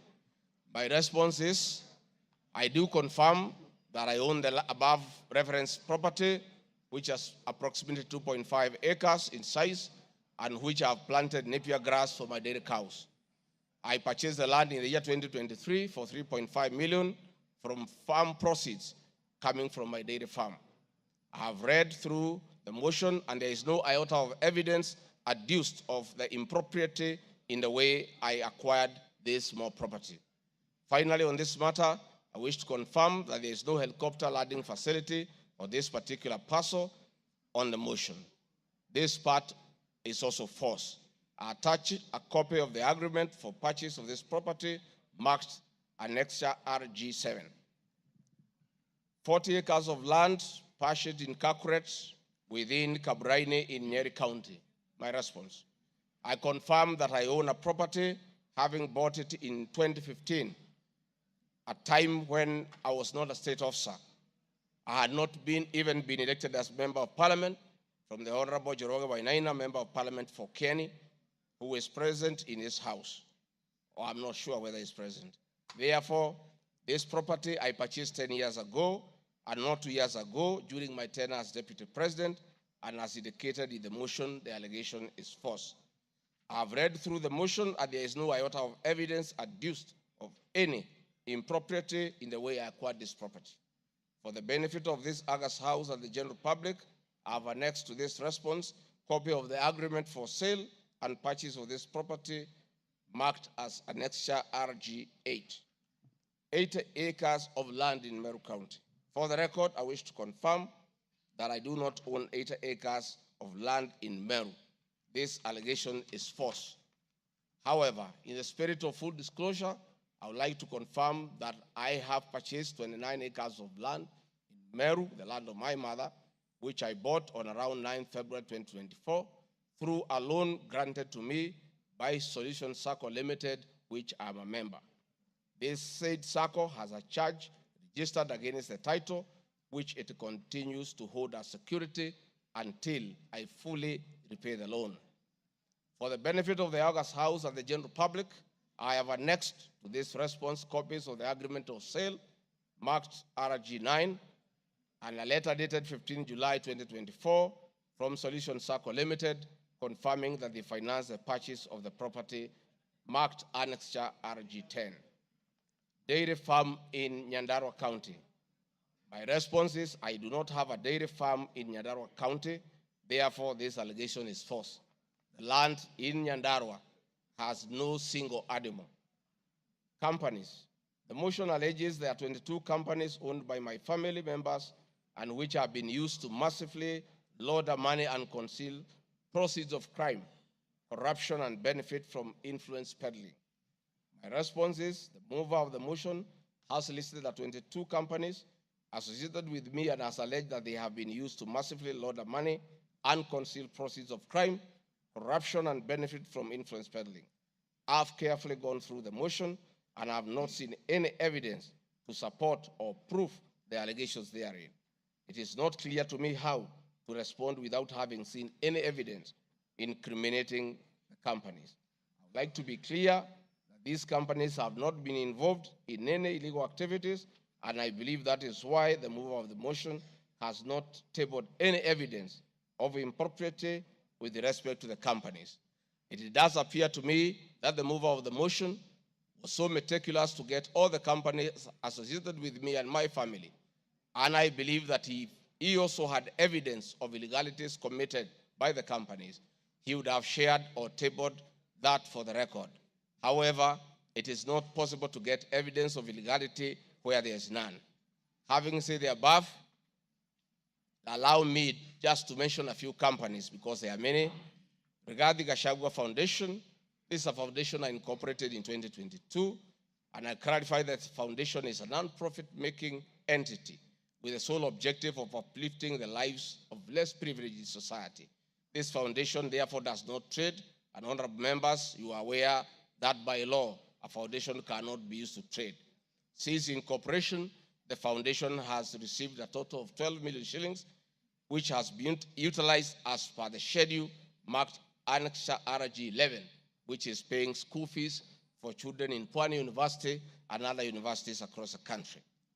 Dorcas Rigathi Foundation, because she is not here to defend herself, this is a foundation founded by my wife, Pastor Dorcas, incorporated immediately we came into office as a non-profit making entity for the sole purpose of rehabilitation of drug addicts, widows, single mothers, and orphans. A brief write-up of this foundation, together with its achievements, is annexed herewith as Annexure RG12. It is in public domain that Pastor Dorcas have been around the country doing work of rehabilitating drug addicts and helping others who have challenges. There are many other companies that are here, but I don't, because this is a house of record, I don't want to bother the members of parliament of going through all of them. I want to probably only talk about Wamunyoro Investments Limited, named after my village in Wamunyoro. This company was incorporated 21 years ago before I became deputy president, and it's a company that holds family property. Mr. Speaker, sir, I've been accused of exerting influence on officials in the Ministry of Lands to issue an allotment letter to Wamunyoro Investments Limited and using the fraudulently acquired documents in support of a court case. My response, Mr. Speaker, sir, and honorable members, I wish to confirm that Wamunyoro Investments Limited has never been issued with any letter of allotment for land in Embakasi. That this property belongs to Wamunyoro Investments Limited. That was long before I became the Deputy President of the Republic of Kenya. Again, a matter was filed in High Court case ELC case number E242 of 2022, which was filed before I became Deputy President. All the documents filed in support of this case were filed in court before I became Deputy President, and no documents have been filed by myself in court upon becoming Deputy President. This being the case, it is not true that I have used my office as Deputy President to manufacture documents filed in this matter. The High Court found that this land legally belongs to Amonyoro Investment Limited and issued the appropriate direction. This matter has since been challenged in the Court of Appeal. I invite any honorable member who may want to be enjoined in this case to have the liberty to do so. Mr. Speaker, sir, I have been accused in the irregular procurement of mosquito nets at a cost of 3.7 billion. In response to paragraph 45 of ground 7 at page 23 and 42, paragraph 78 and ground 11 and page 36, 37 or 42 of the impeachment motion, I wish to respond as follows. It is not true, as claimed in paragraph 3 of the witness affidavit of Andrew Mulwa, that I was involved in the KEMSA 3.7 billion irregular procurement of malaria nets, either directly or through proxy. Further, Shobika Impex Limited was not awarded the subject tender as the acting director of procurement, Dr. Justice Kinoti, by letter 5th May 2023, formally notified Shobika Impex Limited that its bid was unsuccessful because its tender security was not paginated and the tender was hence non-responsive. That is clear at paragraph 4 of the witness affidavit of Andrew Mulwa.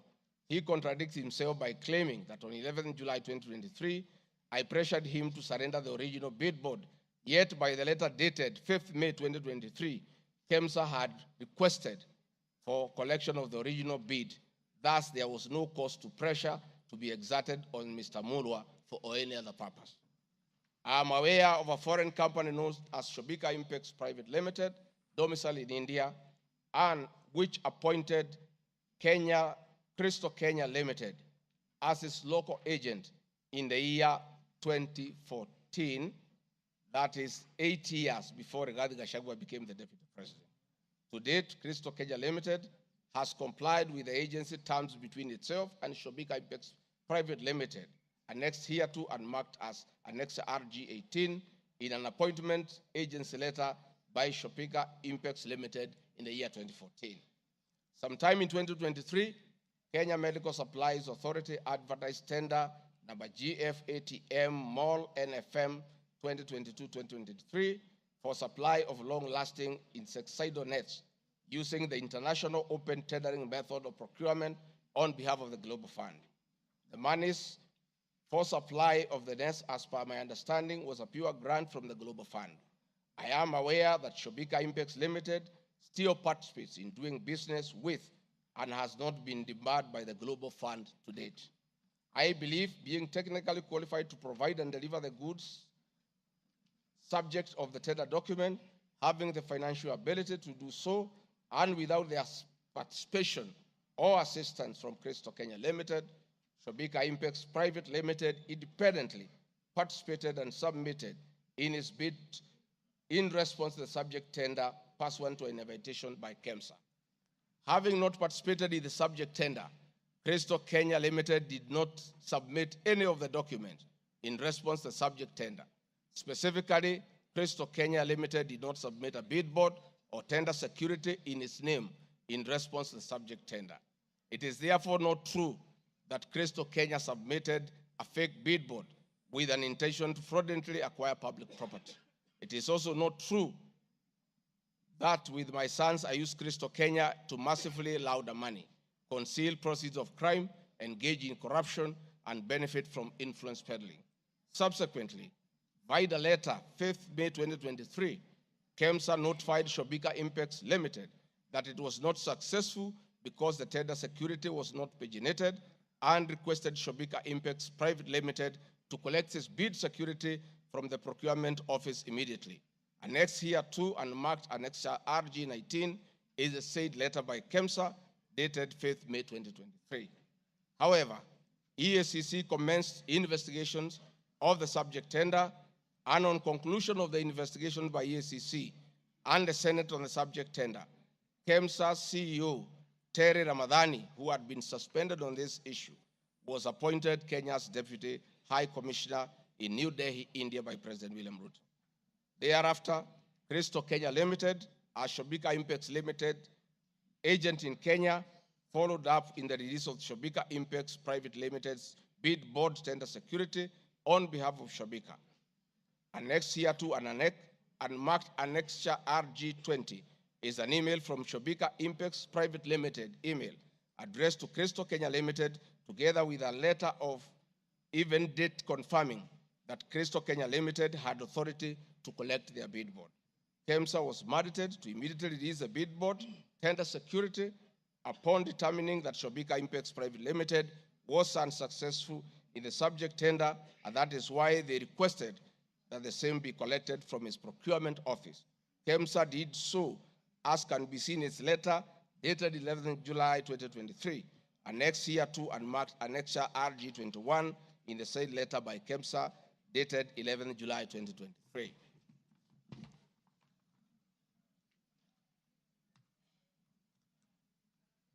Mr. Speaker, noting that Shobika Impex Private Limited was not successful, it did not supply any goods, and it did not receive any public funds in payment thereof with respect to the subject tender.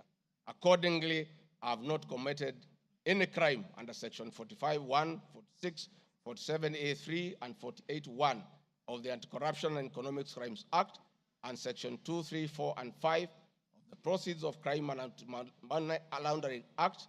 Further, I have not breached Section 34 of the Leadership and Integrity Act, for I did not bully any state or public officer with respect to the subject tender, and specifically, no evidence has been tendered to support the allegation at paragraph 78C of ground 11 at page 37 or 42 of the motion, which alleges that I summoned procurement officers in ministries and institutions, instructing them to direct procurement of goods and services in a specific manner.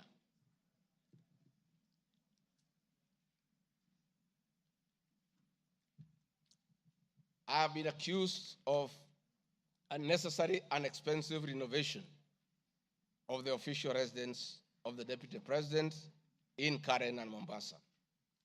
Mr. Speaker, firstly, I would like to state that funds for the renovation of the official residence were approved and allocated by this Honorable House based on the fact that the premises had been neglected for a very long time when Dr. William Ruto was Deputy President. It cannot be fair that this House would proceed to impeach me because of an action that these honorable members have approved by way of appropriating monies for the renovations. Mr. Speaker, the contract for the refurbishment of the official residence of the Deputy President, dated 22nd December 2022, was signed by Honorable Katole Metito, the Controller of State House, Office of the President, and Agrobic Investment Limited that was awarded the tender, because the Controller of State House at that time was the accounting officer in charge of the Office of the Deputy President. The report of the Auditor General, Mrs.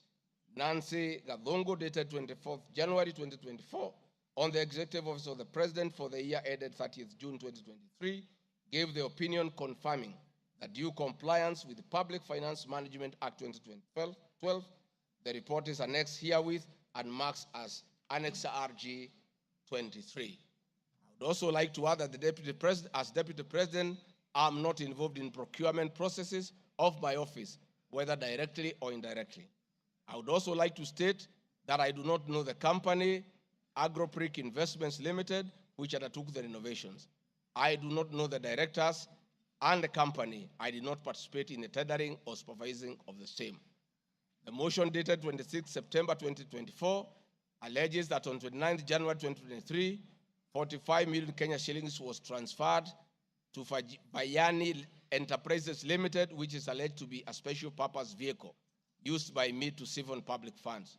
No evidence whatsoever is contained in the motion showing that the said company is in any way connected to me or that I have any beneficial interest in the said company, which I am neither a director or a shareholder. I categorically refute the allegation, which is false and unfounded.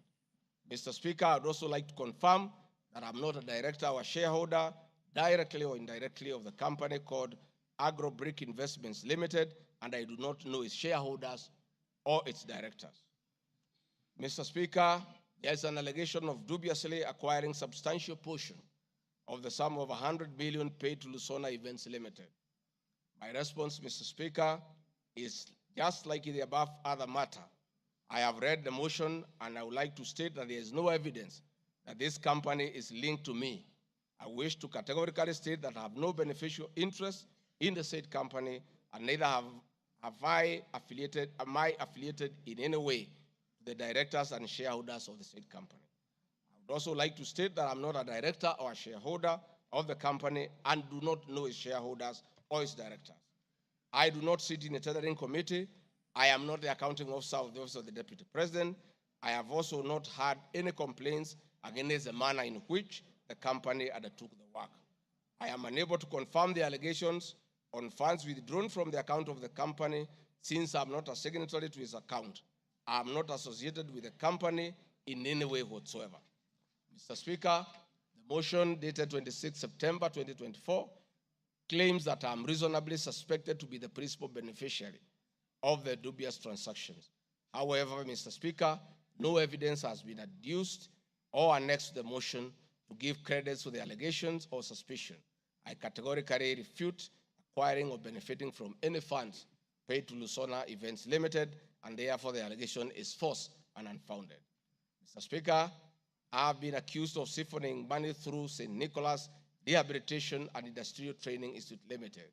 My response, Mr. Speaker, is that the motion dated 26 September 2024 makes the claim that a payment of 21 million was made to a company called St. Nicholas Rehabilitation Center and Psychiatric Hospital. Then subsequently payment was made to Umalari Motors Limited. The motion claims that it is suspected that the entire transaction was used by me to siphon public funds, and the payments typify money laundering transaction. I am not a director or a shareholder of this company, and I've never received any payments from this company. Similarly, I'm not affiliated or related to the shareholders and directors of the two companies. No evidence has been annexed to the motion showing that I was a beneficiary of the funds paid as alleged. I wish to point out that I'm not the accounting officer in the Office of the Deputy President, and I'm not aware that the payments made to this company by the office. The allegation is therefore false and unfounded. Mr. Speaker, there is an accusation of alleged sensational but false accusations against the Honorable Lady Justice Esther Minor. My response, Mr. Speaker, it is alleged in the special notice motion on ground 4 on page 14, at a gross violation of the Constitution, that I publicly attacked the Honorable Lady Justice Esther Minor and forcefully threatened to bring action against her. First, Article 160, Sub-Article 5 of the Constitution provides that the judge cannot be found liable in a court of law for actions taken in good faith in lawful performance of their work. This provision is not a bar on freedom of expression guaranteed at Article 33 of the Constitution, nor a bar of the right to seek redress for legal wrongs simply because a wrong is committed by a judge. The exit multiple legal fora in which to take action against a judge for any actions that are not lawful. My statements were protected speech consequent to a decision by the learned judge in a matter involving my personal assets, which I disagreed with and found to be wholly unfair. The matter having been concluded at that stage, my criticism of the decision was not sub judice, nor in any manner prohibited by law. While I respected the ruling of the learned judge, I was in absolute disagreement with it. Contrary to the assertions in the special motion, I did not falsely threaten to bring action against the learned judge. I took actual legal action available to every citizen of Kenya under Article 160B, subsection 2 of the Constitution, which allows any person to petition the Judicial Service Commission for removal of any judge and filed a legal complaint before the Judicial Service Commission, JSC, in March 2024. The complaint being live before JSC, discussion of the conduct of the learned judge in the said manner here would be sub judice. A copy of the complaint is annexed herewith, and marked Annexure RG 24.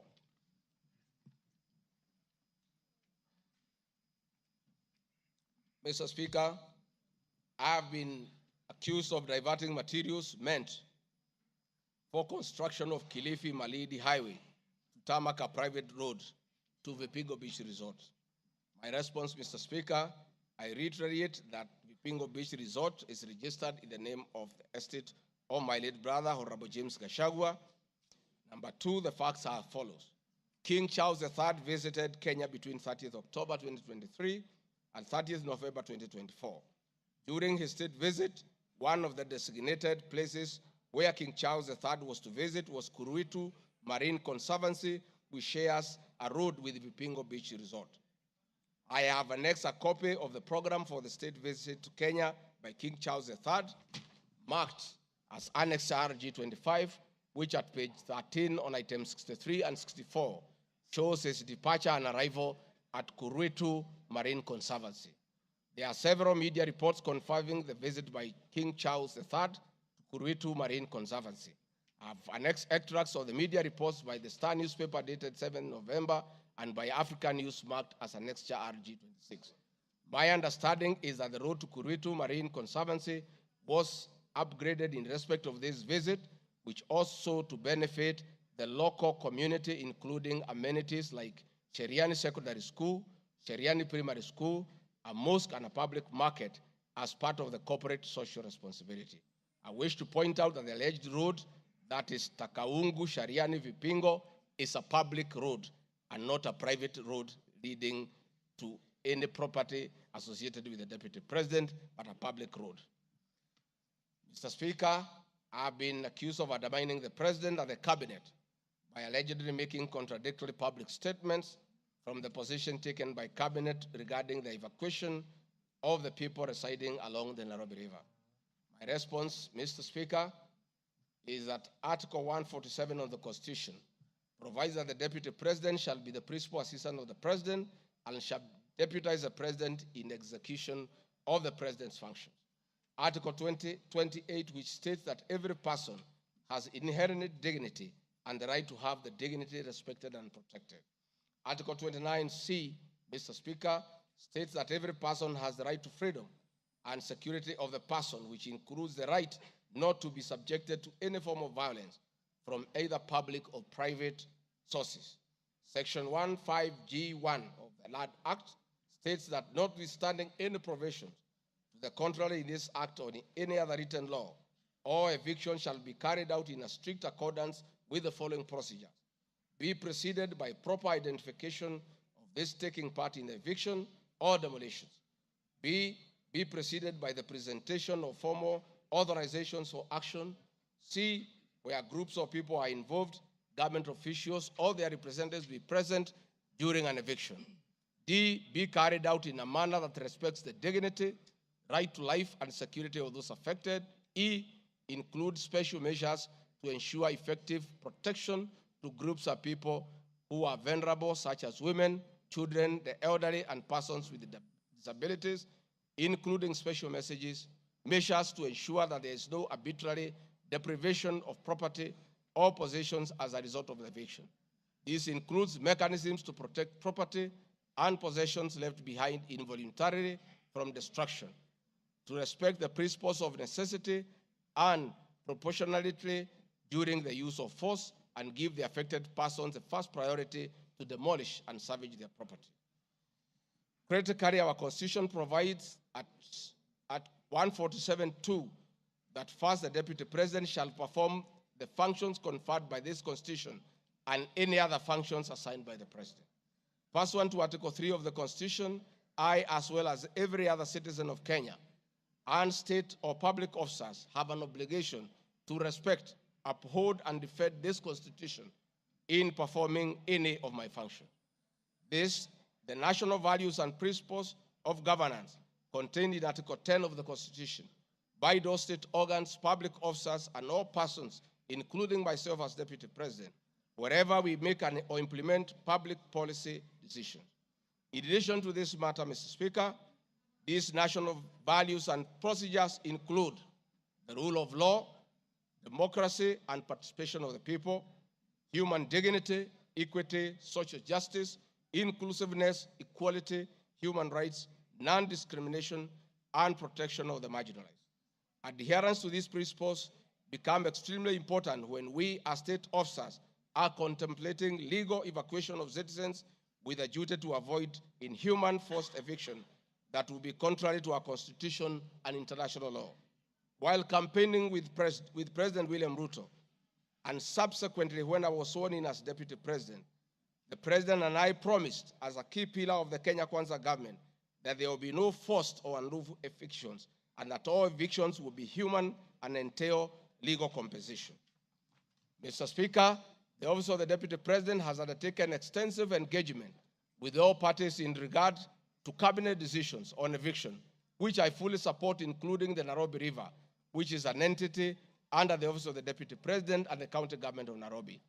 Adherence to these principles become extremely important when we, as state officers, are contemplating legal evacuation of citizens with a duty to avoid inhuman forced evictions that will be contrary to our Constitution and international law.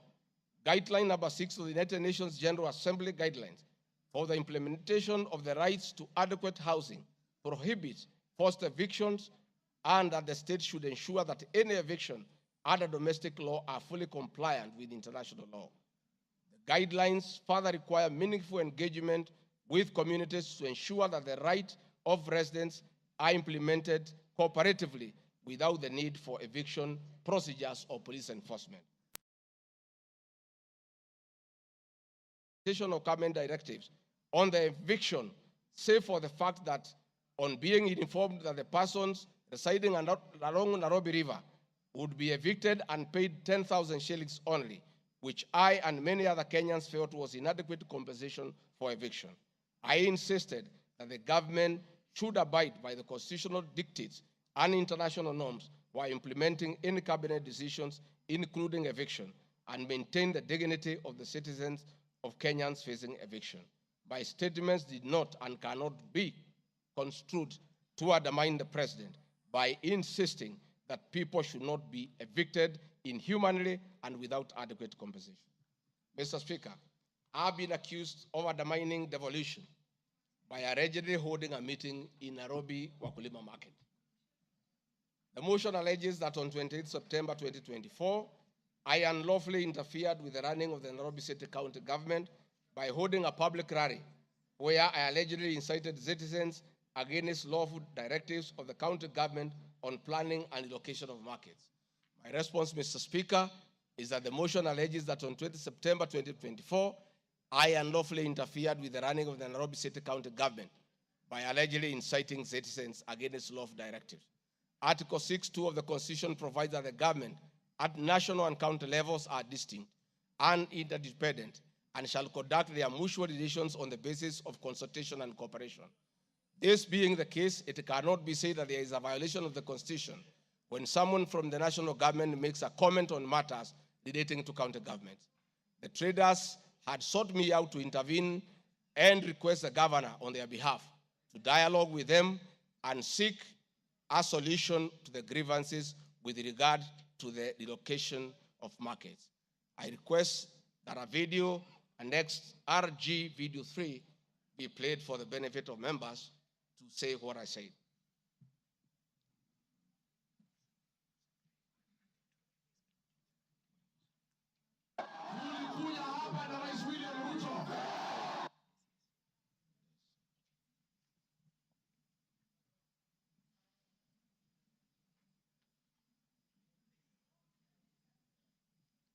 Please play the video for us.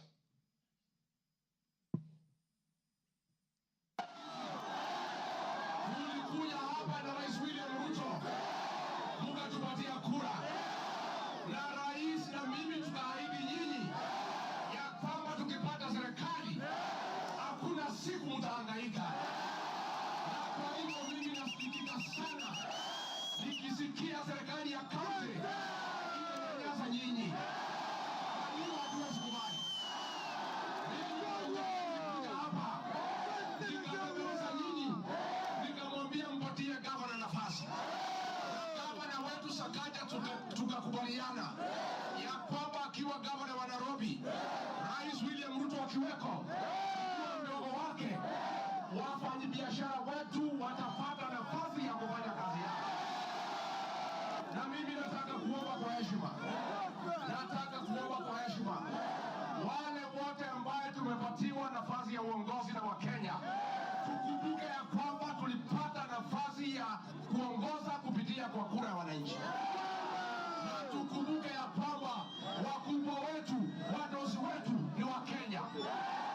Na hakuna siku tutaweza geuka Wakenya, kwa sababu ndio walitupatia nafasi ya uongozi.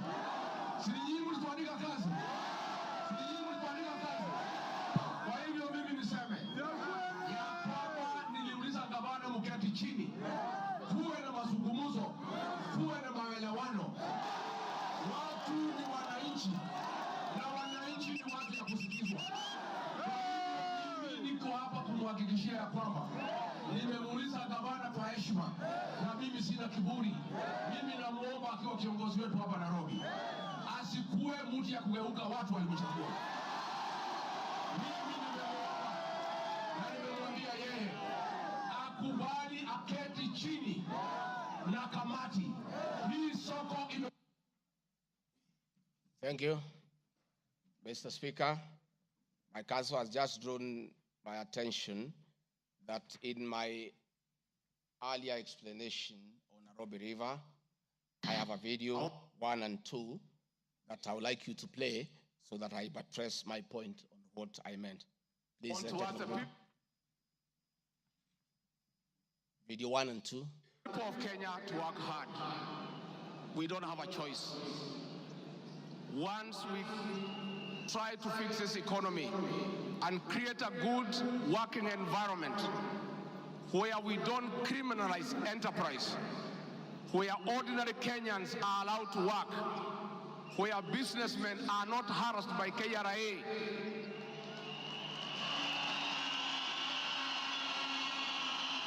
where goods belonging to the people of Kenya will never again be touched by overzealous public servants.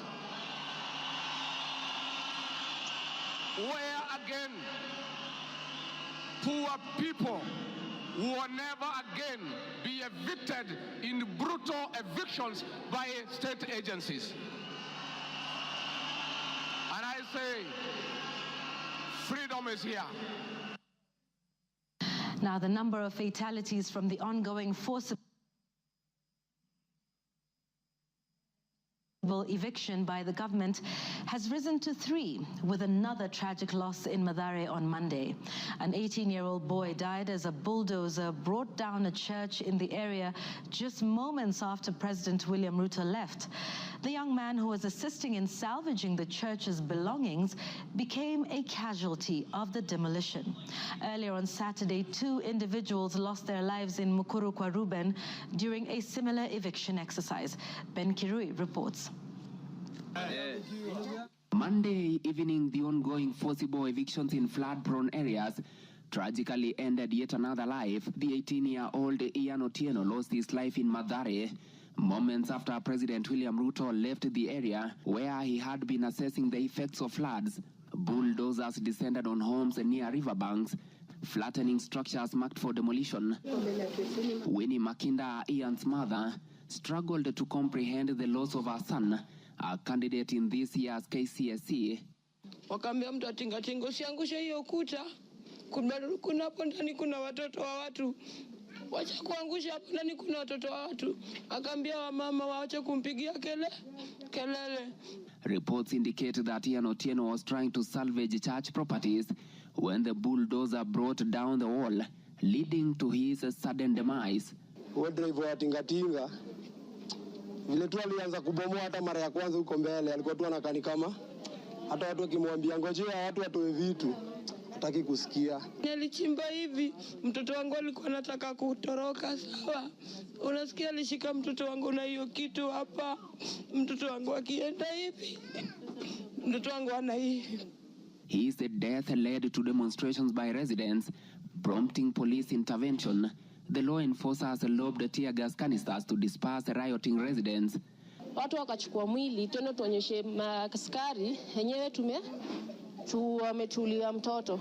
Maskari kutuona kwa gate, wakaanza kutoa gun, wakaanza kulipua shoot. Residents insist they will comply with government orders to vacate houses along riparian lands only if provided with alternative housing solutions.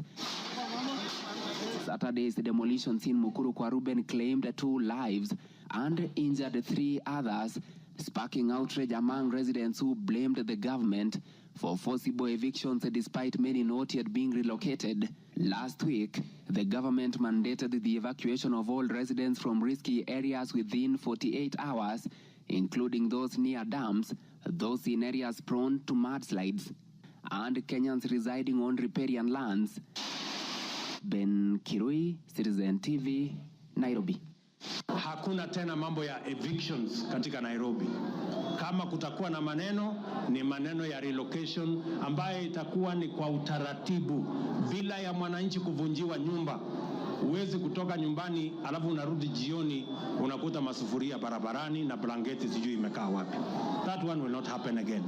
We want to make sure that we are an orderly, humane society that respects the right of everybody, irrespective of who they are or irrespective of their financial status. We are all equal before the Constitution. Tumekubaliana watu wa Nairobi? Vijana tumekubaliana? Thank you, Mr. Speaker. That was President William Ruto talking the same language as his deputy, that brutal and forceful evictions have no place under this administration. We have seen a video of brutal eviction. We have seen young children crying in tears. The deputy president is being accused of undermining his boss by just doing what his boss said, that we should never forcibly, brutally evict the people of Kenya. Mr. Speaker, the leadership of Nairobi business traders approached me sometime in March 2024 at the official residence to discuss multiple issues affecting business and requested engagement in the solution and intervention on these issues. Consequent to this meeting, I directed that short, medium, and long-term strategies be undertaken, coordinated by the Office of the Deputy President, to address the issues raised that cut across various agencies, including KRA, Kenya Post Authority, Anti-Counterfeit Authority, Kenya Bureau of Standards, the National Police Service, and the Kenya Copyright Board. On 11th April 2024, the Small Traders and Government Agencies Technical Committee, coordinated by my office, held a meeting to discuss issues raised by the small traders, including Muthurwa Market, attended by the Office of the Deputy President staff, in a supportive role in keeping with the draft framework of cooperation and engagement between the government, the Nairobi City County government, and Nairobi business traders. Subsequent this, Mr. Speaker, is clear that my office have been having meetings with the governor of Nairobi on various matters affecting the people of Nairobi, and hence the Deputy President cannot be accused of undermining devolution. Mr. Speaker, I've been accused of undermining devolution by allegedly holding meetings to fight alcohol. I'm sorry, Mr. Speaker, if the House took it that I say the House is a theater of the absurd.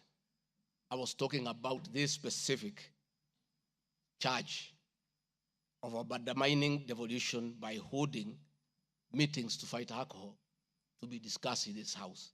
That, to me, is what I thought that moment. If it's 5 minutes or 10 minutes, that would be the theater of the absurd. I did not attribute in any way by trying to demean this House that I sat for 5 years, by calling it the theater of the absurd. But this particular charge, Mr. Speaker,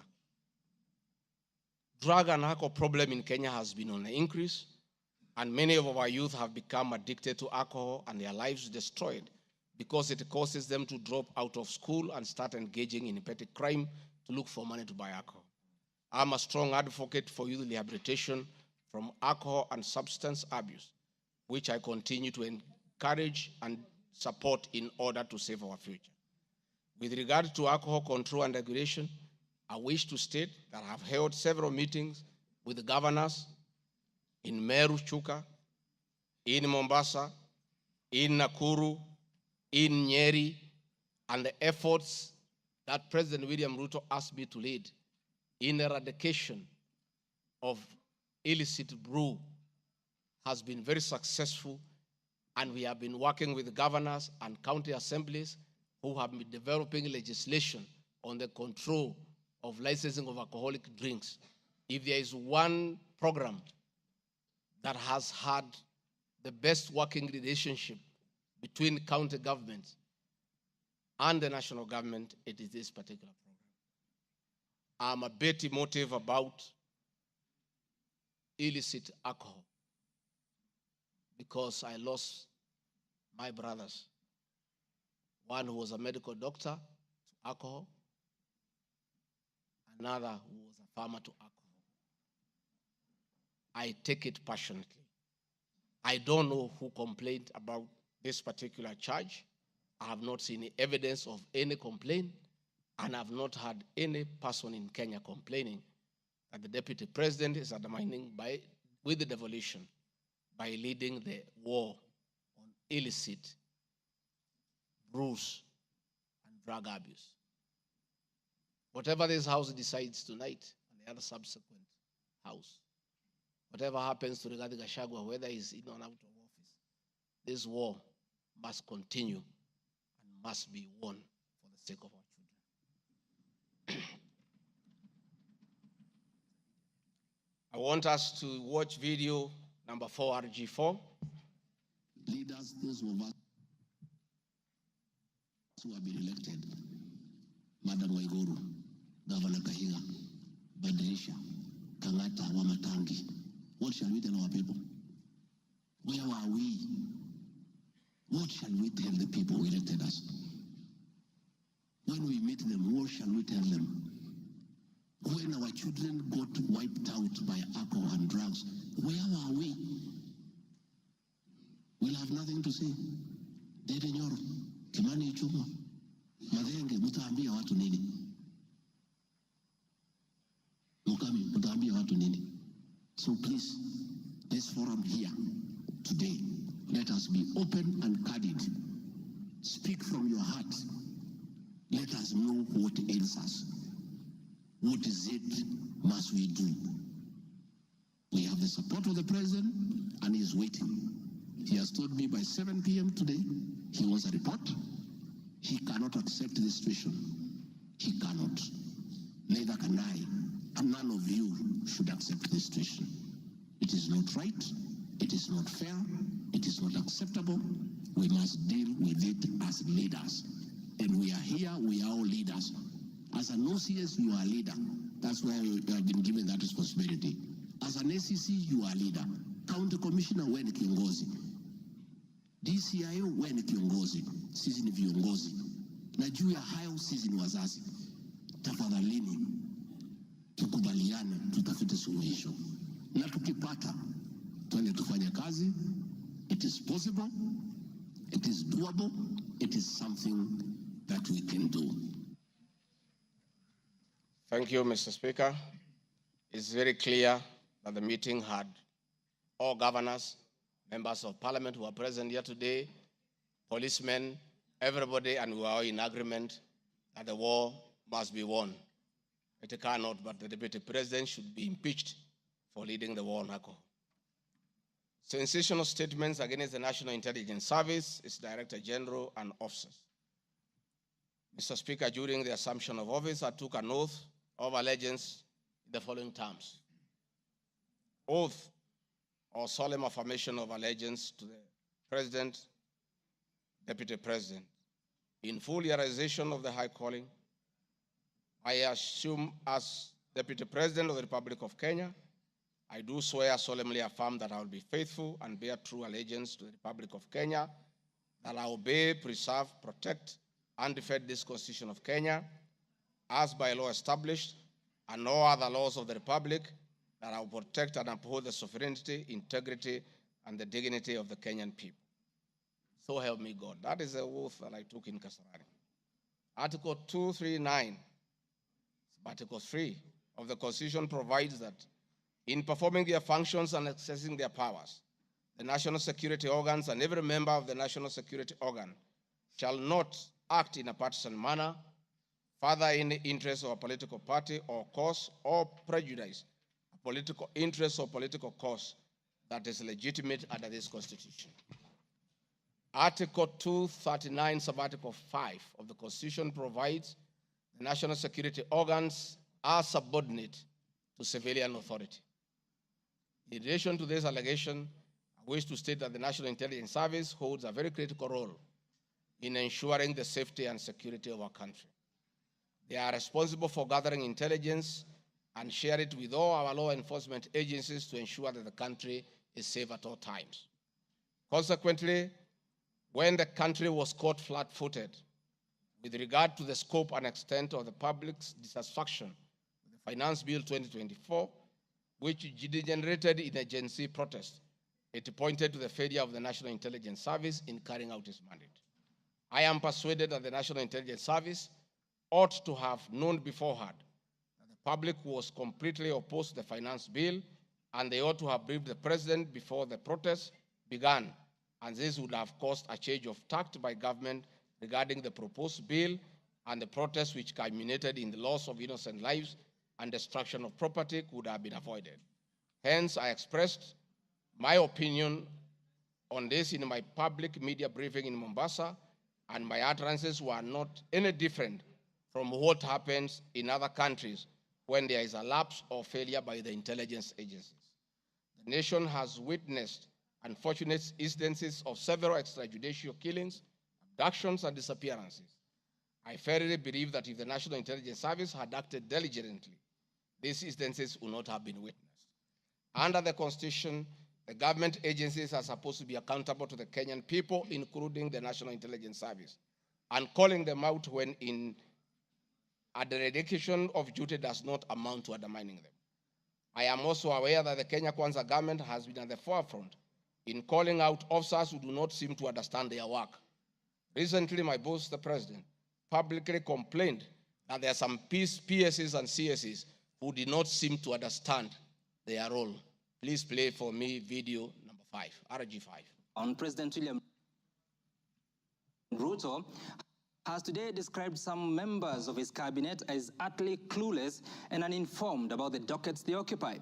And in a sign of trouble for cabinet secretaries, the State House gates were shut for those who arrived late, with both President Ruto and his deputy Rigathi Gachagua giving a sharp tongue lashing to the latecomers. And our Citizen TV's Timotai Goin reports the atmosphere at the State House, Nairobi, left little doubt on President Ruto's disappointment with a vast section of his 22-member cabinet.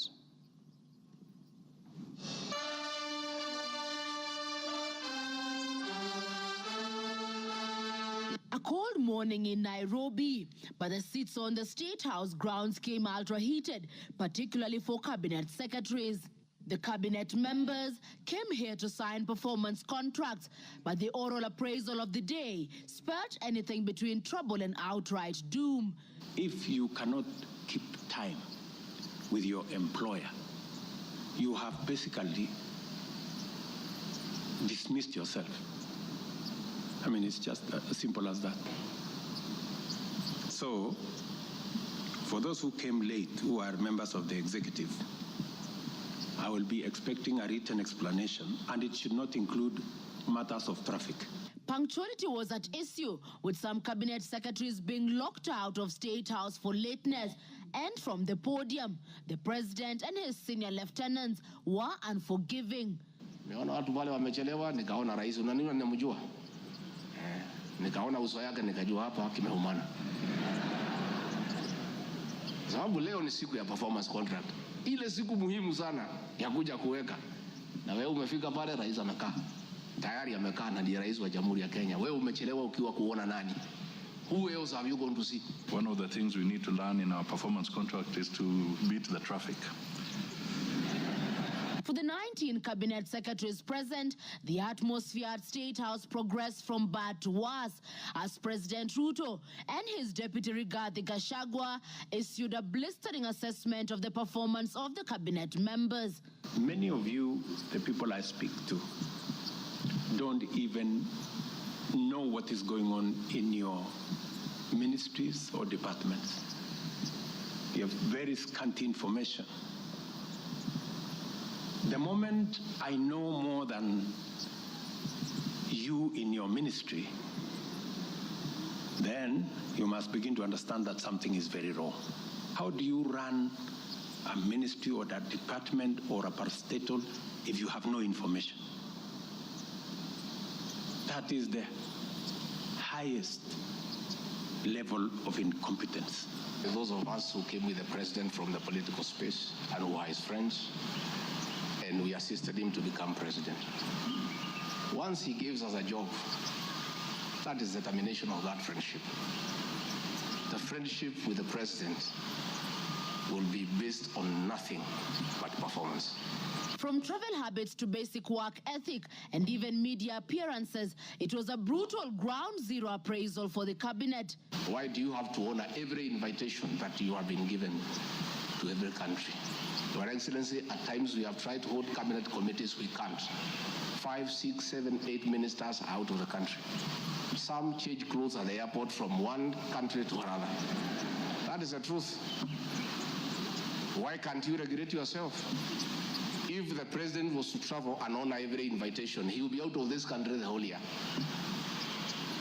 You just have to decide what is useful and other things you can leave to our ambassadors out of the country. So when you hear my deputy saying, find time, travel, but travel and see the people who have hired us, you know, go to different parts of Kenya so that you can get feedback from the public. We have done so much as an administration, but the information is not out there. Our ministers are quiet. They are called for TV interviews, they don't show up to say what they have done. And then the media have a field day because nobody talks for government. I would rather we spend more time explaining to the people of Kenya what we have done in our respective dockets as opposed to travel. And if we have to travel, let's travel up country to where our Wananchi are and explain what we are doing. And I remember I called CS Chelugui. I didn't find him, so I called his PS and I found her and I explained to her, I told her, look, the public is not understanding this. Did I call you or not on Sunday? You know, I told you this is what the public is saying. Please do more sensitization on Hustler Fund Phase 2. With a very public expression of disappointment in his cabinet, President Ruto has triggered speculation on changes in government as his administration approaches the end of its first year in office. From punctuality to work ethic and general performance, the proverbial axe could well fall somewhere.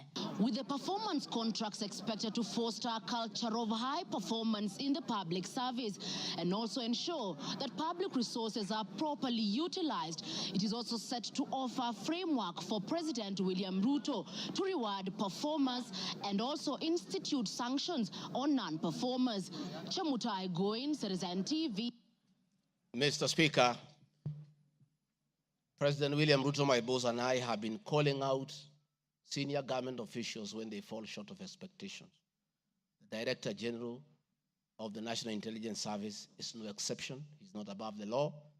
He's accountable to the people of Kenya for his performance. And I have had an argument that we should not call out those in the security sector. I would like you to play the next video. We have the most incompetent Inspector General of Police, I think, in the world. The most incompetent in the whole world. His incompetence may not necessarily play out when things are working, but when things get to a head and you need some decisions to be made, I can tell you for sure, the gentleman we have as an IG cannot make any decision. Nataka tumwambie ule mtu wa sinema mingi anaitwa nani ule mtu? Ule sijui anaitwa DCI, ule anaitwa nini? Ule mtu anaitwa Kinoti. Awache ujinga. Huyo bwana Kiboti awache ujinga. Sio kama tunaelewana. Huyo Kinoti hakuna kitu amefanya kwa hii Kenya ya kisiasa. Yeye ni mtu ya sinema. Anaendesha makesi kwa magazeti. Anatuandikia barua, sijui barua ya kilomita ngapi. Mr. Kinoti, please save your time. Stop writing to us long letters. Leave matters of elections to IEBC. You have no business in IEBC. You have failed as DCI. We don't want you to fail our elections. Tunaelewana? Huyo bwana Kinoti awache hiyo ujinga yake anaendesha pale, kwa sababu anatukasirisha. Huyo bwana Kinoti tunataka tumwambie awachane na watu wa IEBC wafanye hii uchaguzi. Alipatiwa kazi ya kufanya criminal investigation. He has never done anything. Ile kesi yote anafanya kesi kwa magazeti. Akiambiwa apeleke evidence kule kotini ameshindwa. So bwana Kinoti, wacha sinema. You have failed and wait for August so that you can. Honorable members, that was President William Ruto as Deputy President, criticizing IG Mutiabai, DCI Kinoti. Rigathi Gachagua has learned his job from his boss, that public officers must be called to order when they fell short of expectation. And I never saw anybody bring William Ruto here for impeachment for criticizing the IG or the DCI. This is a very unfair allegation. Mr. Speaker, it is also reported by media that the IMF has already warned about impending unrest during the people's dissatisfaction with the 2023 and 24 finance bill. Many of you will recall, Mr. Speaker, after the September 11th terrorist attack in the US intelligence agencies were massively criticized, and an inquiry was even opened to investigate why their intelligence agency was not able to detect and thwart the attack. All we are saying is that our National Intelligence Service is accountable to the people of Kenya for its performance. Mr. Speaker, conniving with cartels in the tea sector to block KTDA from implementing guaranteed minimum return, Mr. Speaker, I am here to see a shred of evidence to that effect, and I have nothing to say. I have seen an allegation that we have not been able to do coffee reforms. Mr. Speaker, out of my work, coordinating coffee reforms, the Cooperative Bill 2023 and the Coffee Bill 2023 is before this House. I request this House, after these impeachment proceedings, to embark on those two bills so that the coffee farmers can realize the full benefit of the coffee reforms that we have initiated. There is another allegation that I have taken control of a local cooperative society in Madeira constituency. I don't know the name of that constituency, of that cooperative. It is false. I am here to see any evidence. I have nothing to say because there is nothing to be said. On the issue of shareholding, which I think members are interested in listening to, I listened to you this morning, and it was quite emotive. By virtue of provisions of the third schedule of the Political Parties Act, the constituent parties of the Kenya Kwanza Coalition entered into various agreements, which were deposited with the Speaker of the National Assembly and the Speaker of the Senate for purposes of Article 108 of the Constitution of Kenya. The following were members: UDA, ANC, Ford Kenya, PA, Farmers Party, Chama cha Kazi, Communist Party, Economic Freedom Party, Service Party, Tujibebe wa Kenya Party, Umoja na Maendeleo Party of Kenya, and the Democratic Party of Kenya.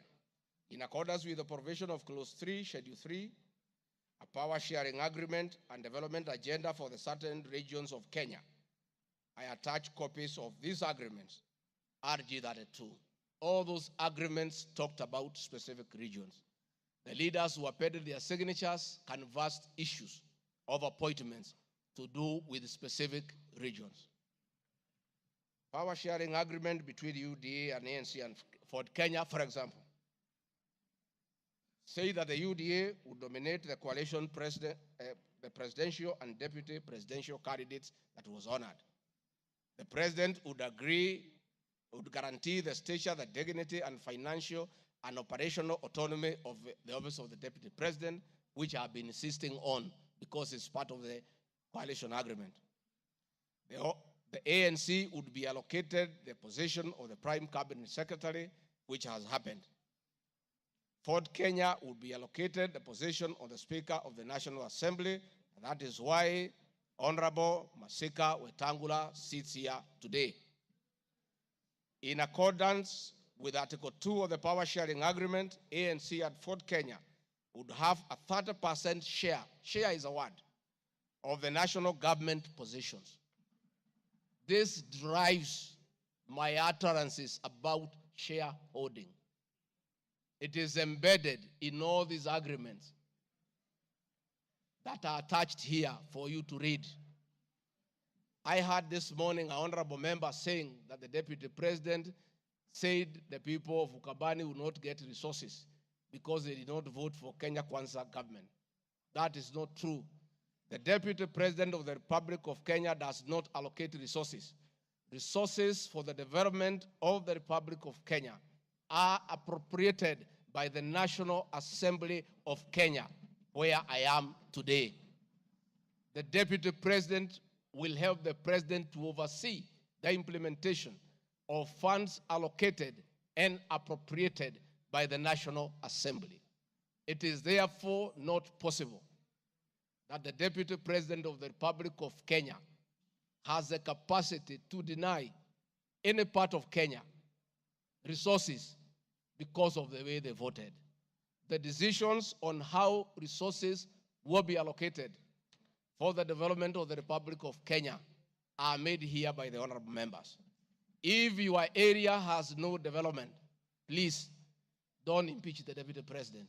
Don't accuse him of not giving you resources. You are in this house to make sure that your area where you come from is allocated appropriate resources because that is your job. The agreements are attached, therefore I don't want to go into them.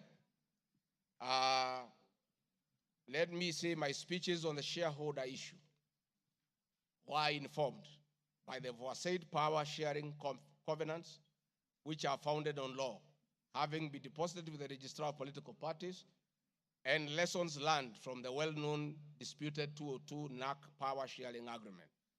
Further, sharing agreements are a feature of government formation in all democracies in the world that provide for the formation. My pronouncements on the issue, properly understood, are not only anchored in law, but entirely harmless and incapable of being construed as a basis for ethnic animosity, a danger to national cohesion, or a threat to national unity.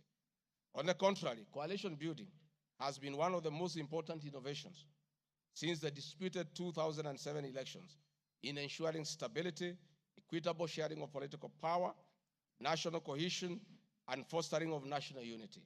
Indeed, Kenya Kwanza main opponent in 2022 general election as Miola Umoja Coalition One Kenya Coalition Party was a political party consisting of 25 political parties who also executed a power sharing agreement based on shares. I'm also aware that the Jubilee Coalition that executed a 50-50 power sharing agreement between TNA Party and URP Party for 2013 general election. I have thus not violated Section 13(1)(a) and 62 of the National Cohesion Integration, nor has this commission summoned me to explain any of my comments and how it can affect cohesion.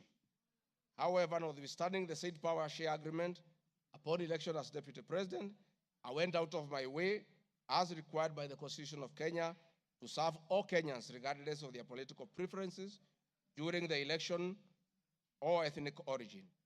I now produce the following. video showing some of my speeches all over the country as marked RG Video 7.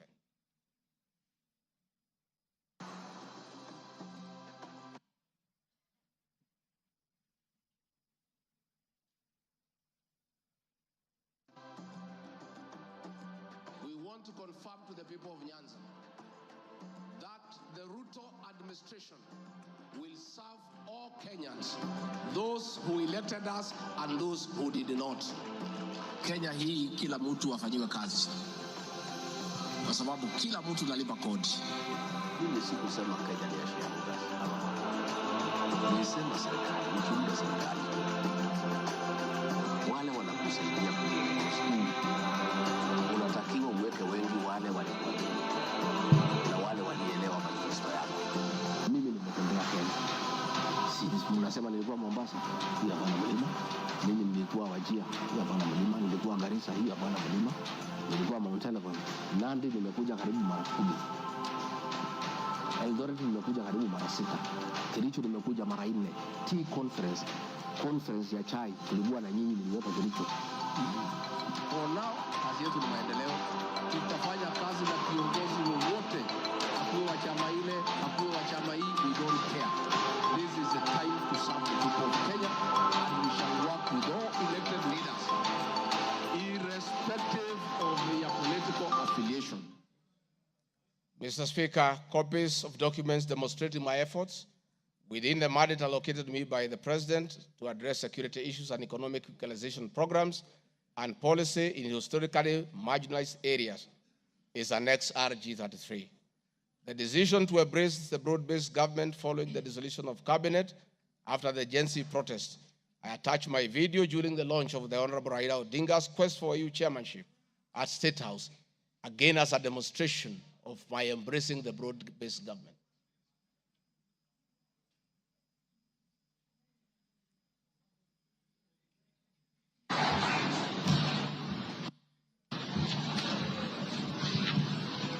Your Excellency, Dr. William Ruto, President of the Republic of Kenya and Commander-in-Chief of the Defense Forces, Your Excellencies, Heads of States and Government present, Your Excellencies, Ambassadors and High Commissioners and members of the Diplomatic Corps, Heads of Delegations, Members of Parliament and all dignitaries present, good morning. Your Excellency, let me say this is a great moment for our country. What a day, what a moment. We are here, Your Excellency, as a country to unveil Kenya's finest to go and lead Africa. It's a proud moment for this country.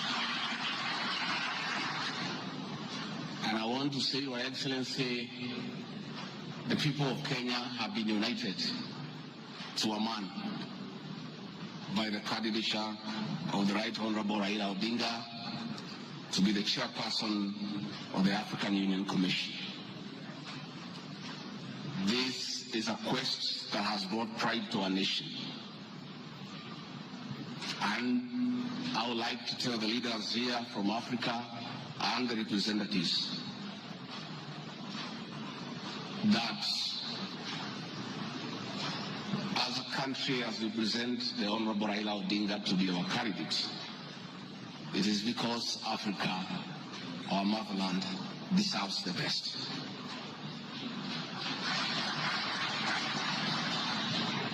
The passion and zeal of the Right Honorable Raila Odinga in Pan-Africanism is well documented. Passion knows no age, knows no limit. In the person of the Right Honorable Raila Odinga, he'll join the ranks of Jomo Kenyatta and Kwame Nkrumah in pushing the agenda for Africa. I therefore want to say, Your Excellency, the lessons of today are that Raila Odinga, the Right Honorable, is a man of great resilience, endurance, and perseverance. Today, you are going to unveil the transformation of the Right Honorable Odinga from a national leader to an African statesman.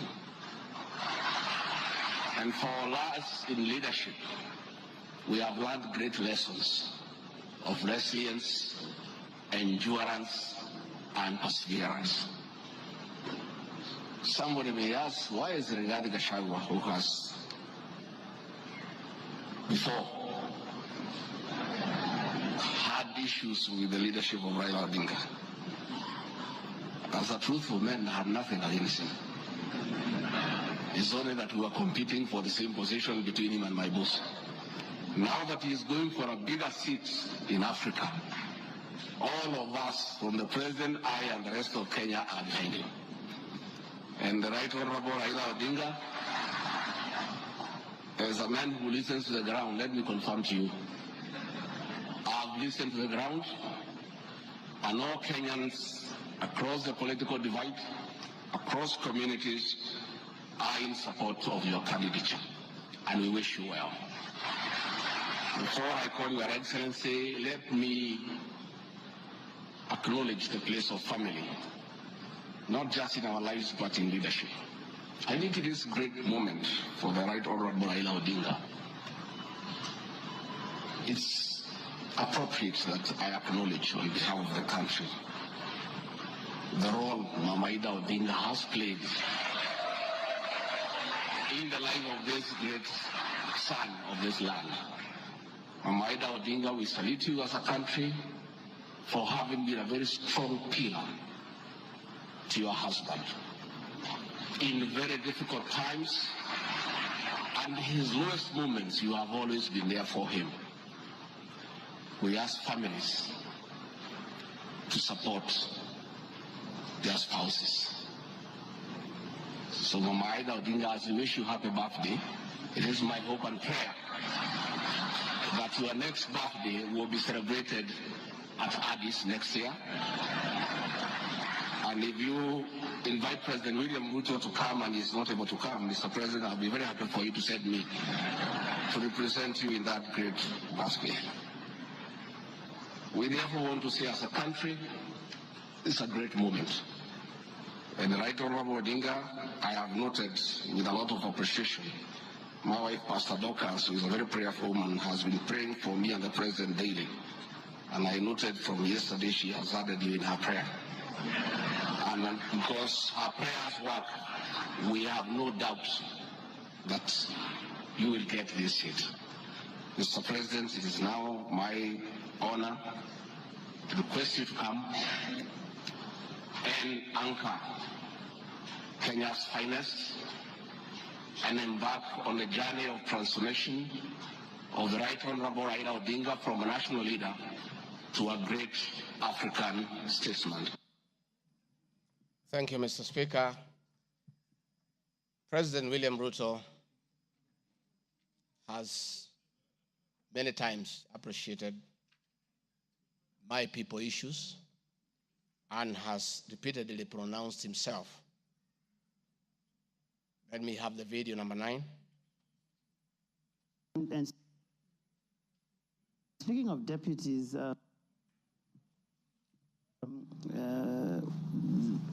you have in the last few weeks named Mr. Rigathi Gachagua as your deputy.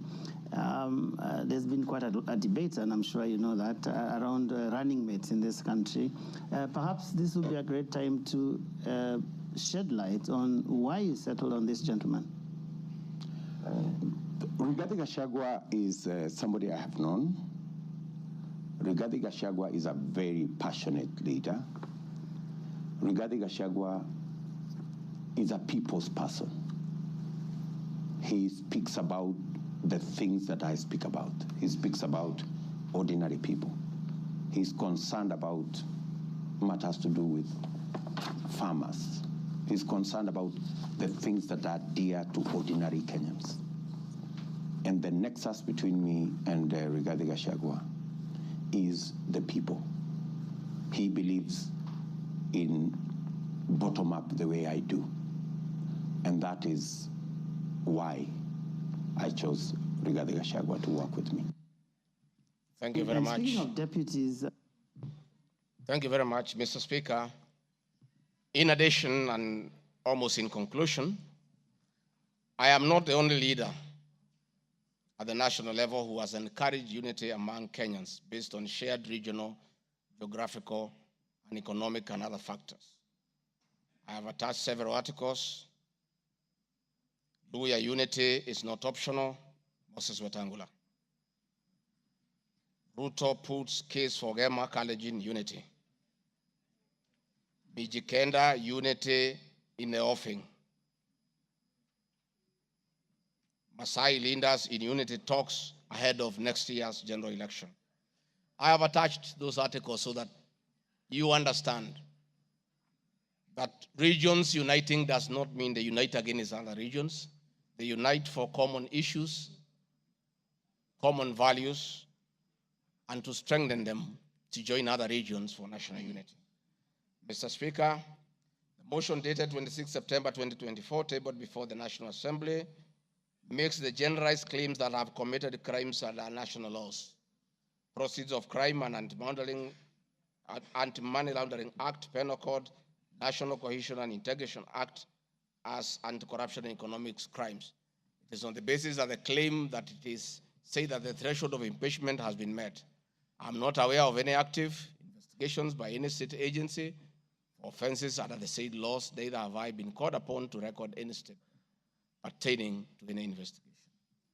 Just like any other Kenyan, the Constitution accords me the presumption of innocence in relation to criminal offenses until the contrary is proved in a court of law on a specific standard of evidence.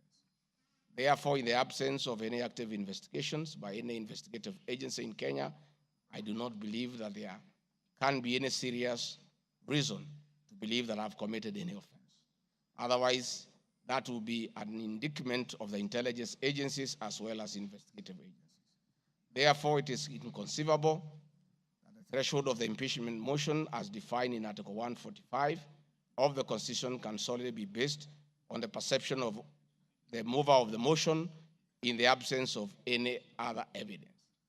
I heard the mover this morning saying that all we need to do is to believe in him. I believe that cannot be the position.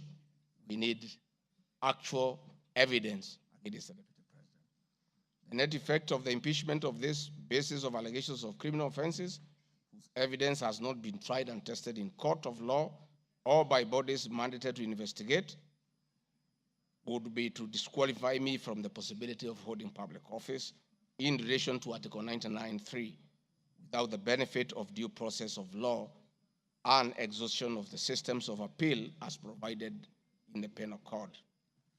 Mr. Speaker, I do not wish to respond to the issues I had this morning that are outside the motion. I want to confirm that I have tremendous respect for Kenyan women, and I have never disrespected them. What has happened is that as politicians, there is always propaganda to undermine somebody. I call upon anybody with evidence that I have ever disrespected that person to come out and provide that evidence. I had my very great friend, the Honorable Faith Gitau, say that I disrespect women. Many times I've been to Nyandarua. I've referred to Honorable Faith Gitau as Ngatha. Ngatha is a Kikuyu name for a woman of great respect. That I have done countless times, is on video. Finally, the Honorable Bose Sholei, I heard what you said in Eldoret. I heard this morning that you said I should be charged with treason. But my sister, me, I'm a grateful man.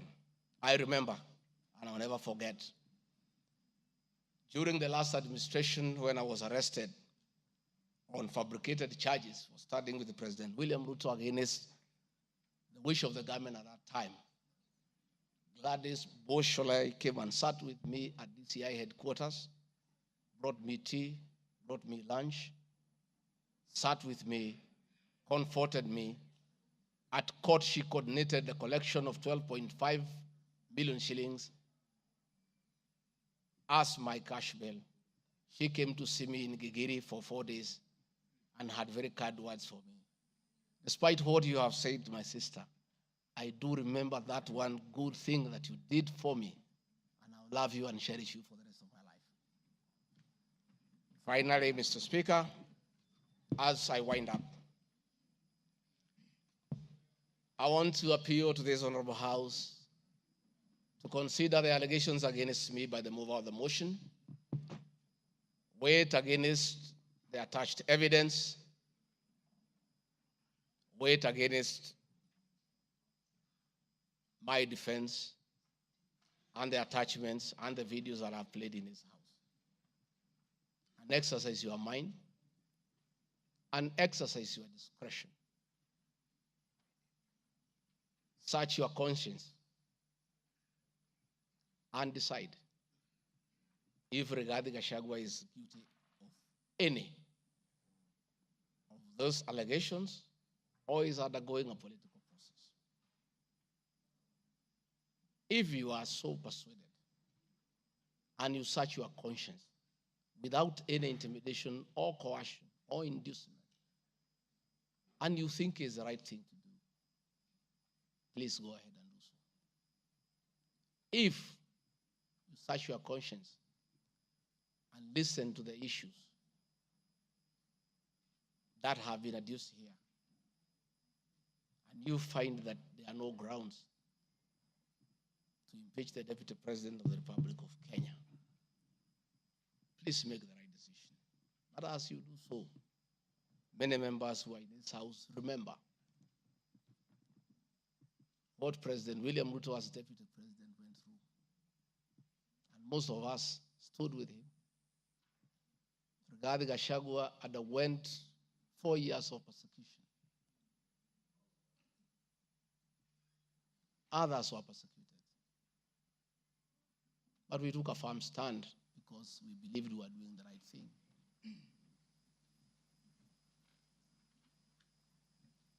His family underwent humiliation. His friends underwent humiliation. He was a haunted man. And on Inauguration Day, he pronounced himself that freedom is here. Again, under the new administration, the same Rigathi Gachagua, who underwent humiliation and persecution, finds himself in the same space under that administration that he fought for. Try, look, reflect, and apply your conscience and make the right decision. Mr. Speaker of the House, I want to thank you for granting me this opportunity. And my address last night was not in any way meant to disrespect the House. Despite, Mr. Speaker, you having ruled that the matter should not be taken out of the House, it was being discussed in every TV station, in every meeting across Kenya. And Kenyans did not have a chance to also hear my side of the story. So I decided, since the accusations against me were everywhere in the country, the people of Kenya, and more so those who voted for me and President William Ruto, deserved also to hear my side of the story. I have tremendous respect for the National Assembly and your ability and capacity to make the right decision. Mr. Speaker, I want to thank you. Asanteni sana. Thank you very much, Deputy President. Thank you very much, Deputy President. I'm sure your fears that you will not be heard fairly have been allayed. You've been heard in absolute silence. You've been heard with total decorum from the House. And members, I salute you for the display of your legislative maturity in giving an opportunity to a subject to a motion in the person of the Deputy President to be heard. What is it, Rosa? The proceedings are still going on. Who is praying? Yes, Senior Counsel. These proceedings are still going on. Yes, indeed. Mr. Speaker, This is a house of record, and I had wanted to rise under Standing Order 65, 67A, and 67B. Two of those points you've already covered, Mr. Speaker. It is important that the record reflects that although the standing orders do not require that we listen to the witness in silence, indeed we did. Yes, absolutely. Secondly, that there was compliance with the Standing Order 67B2 in giving the witness a maximum of 2 hours. But there's a third one, Mr. Speaker, which I think should go on record. Standing Order 67A also requires that the witness be entitled to appear in person or with counsel. I see that the witness has appeared with at least 3 counsel, all of whose names should come on record, so that the record shows that counsel were actually allowed to the chamber. I see my friend Advocate Ongoya, my friend Advocate Njiru, so that there is no incompleteness of the record. I beg, Mr. Speaker. That is a fair comment. Counsel for the Deputy President, without making any unhelpful speeches, just put your names on record. I'm sure you have a team leader. The team leader will introduce himself and introduce his accompanying colleagues. Ongaya. Thank you so much, Mr. Speaker, sir, and thank you so much, honorable members. The team representing the Honorable Rigathi Gachagua, the Deputy President in these proceedings, is as follows.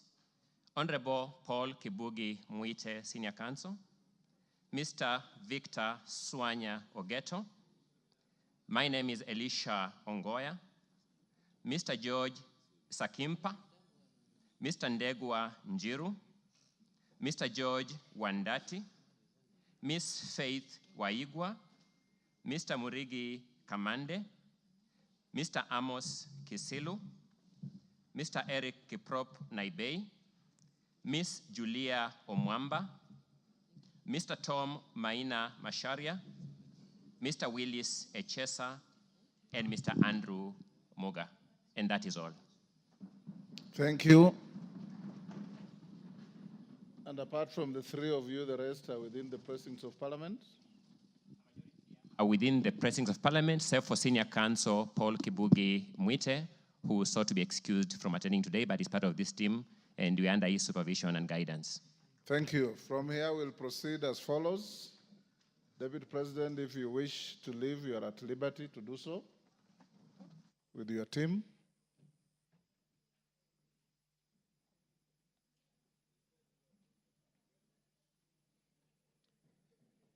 Na mwengi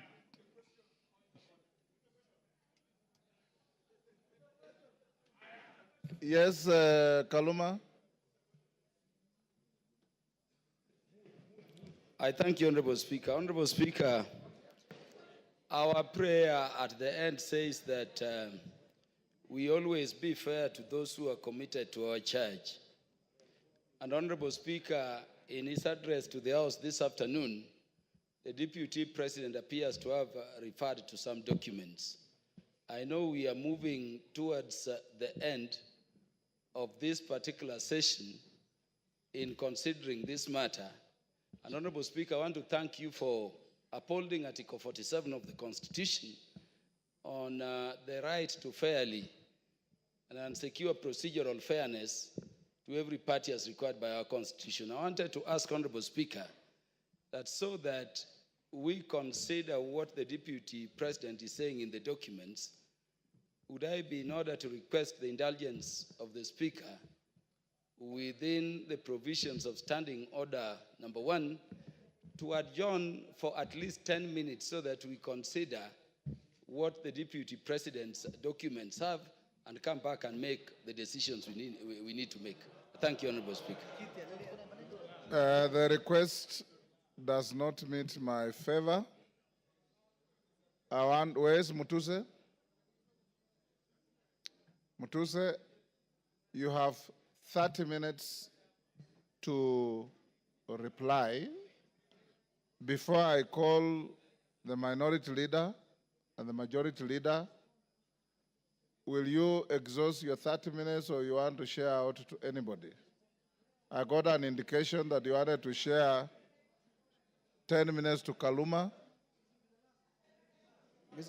Pardon? I know. I am organizing the process. He's not going to be. I'm aware, Robert. Mr. Speaker, I will share 10 minutes to senior learned friend Mr. Peter Kaluma, 5 minutes to Deputy Majority Leader, who was my seconder, and I will utilize the rest, which is 15 minutes. Yes.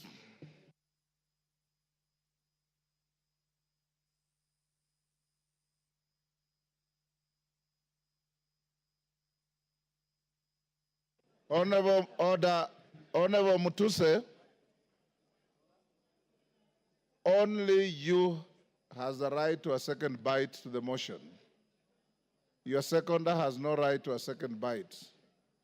So if you have extra minutes, as I call the minority and majority leader, Kaluma will have 10 minutes if you want to donate to anybody else, but not Owen Bayer. Minority leader, now it's your time. You have 15 minutes.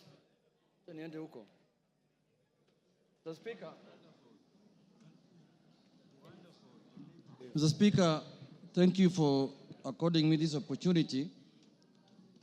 From the onset, Honorable Speaker, the minority supports the motion on removal from office by impeachment of Honorable Rigathi Gachagua because, Mr. Speaker, he is unfit to hold office.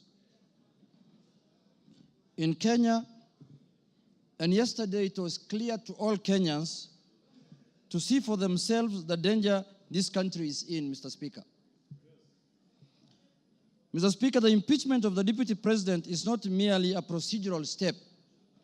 Rather, it's a reflection of our commitment to accountability and the rule of law in this country, Mr. Speaker.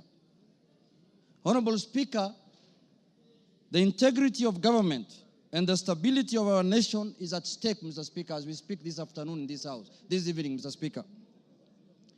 Honorable Speaker, national security is at stake. Honorable Speaker, the economy is at stake.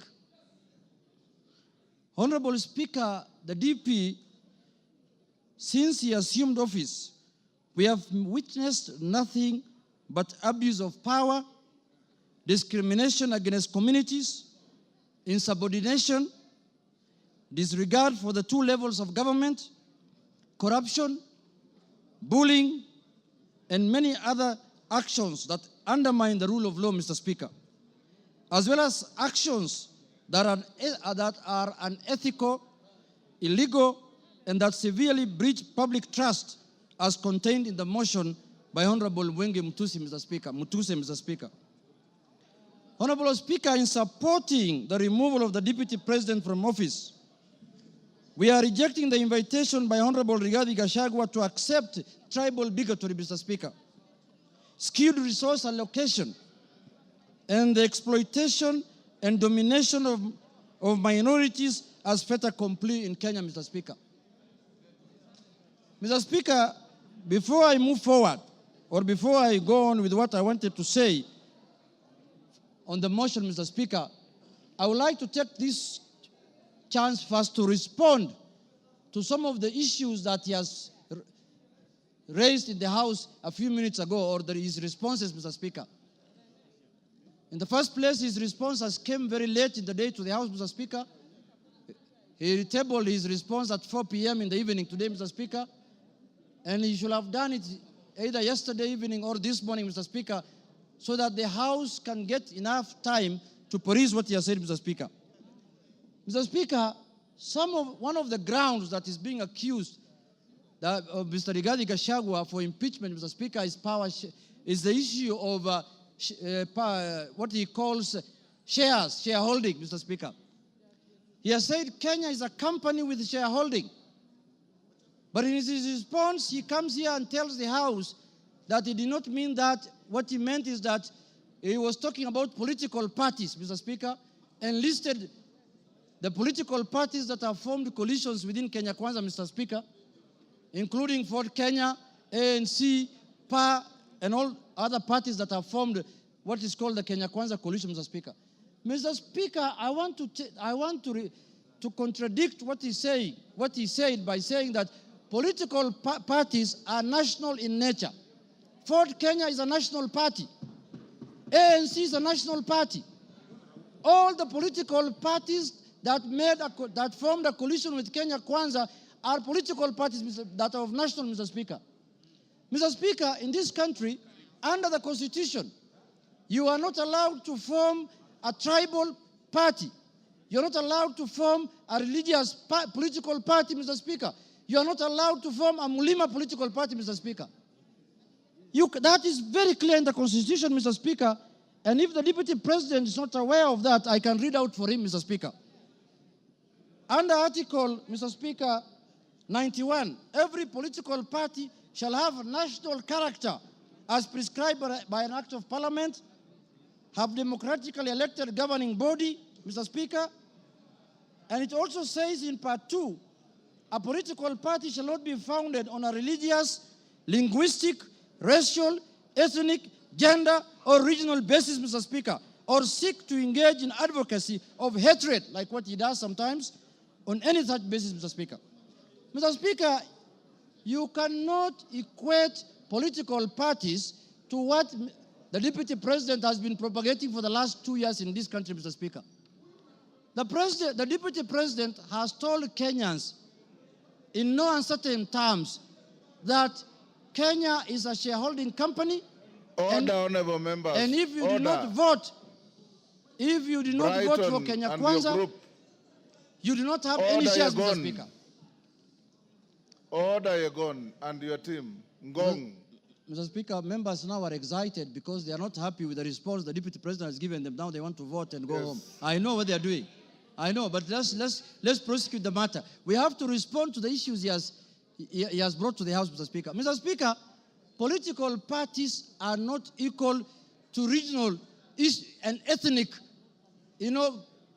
conglomerations that the Deputy President has been advocating for the last 2 years, Mr. Speaker. Mr. Speaker, I want to give him a good example like ODM. ODM has sent the other day 6 experts under the broad-based government, Mr. Speaker. 6 experts. Where are those experts coming from? One is from the coast. Beatrice School is from Turkana. Oparanya is from Western. The Attorney General is from Kisumu. Mr. Speaker, when he's talking about 30% of Ford Kenya and 30% of ANC, he thinks those positions were given to lawyers as a community, Mr. Speaker. When Ford Kenya is a national party, those positions belong to members of Ford Kenya who are in Mombasa, who are in Migori, who are in Kakamega, who are in Bungoma, who are in Eldoret. Ford Kenya has membership in all the country, has membership, Mr. Speaker.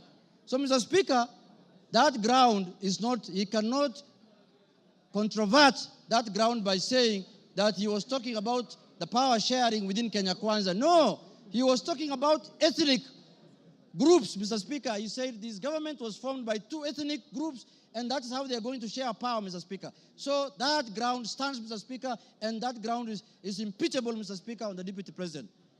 The other issue, Mr. Speaker, I want to respond to that he has raised here, Mr. Speaker, is the issue of national security.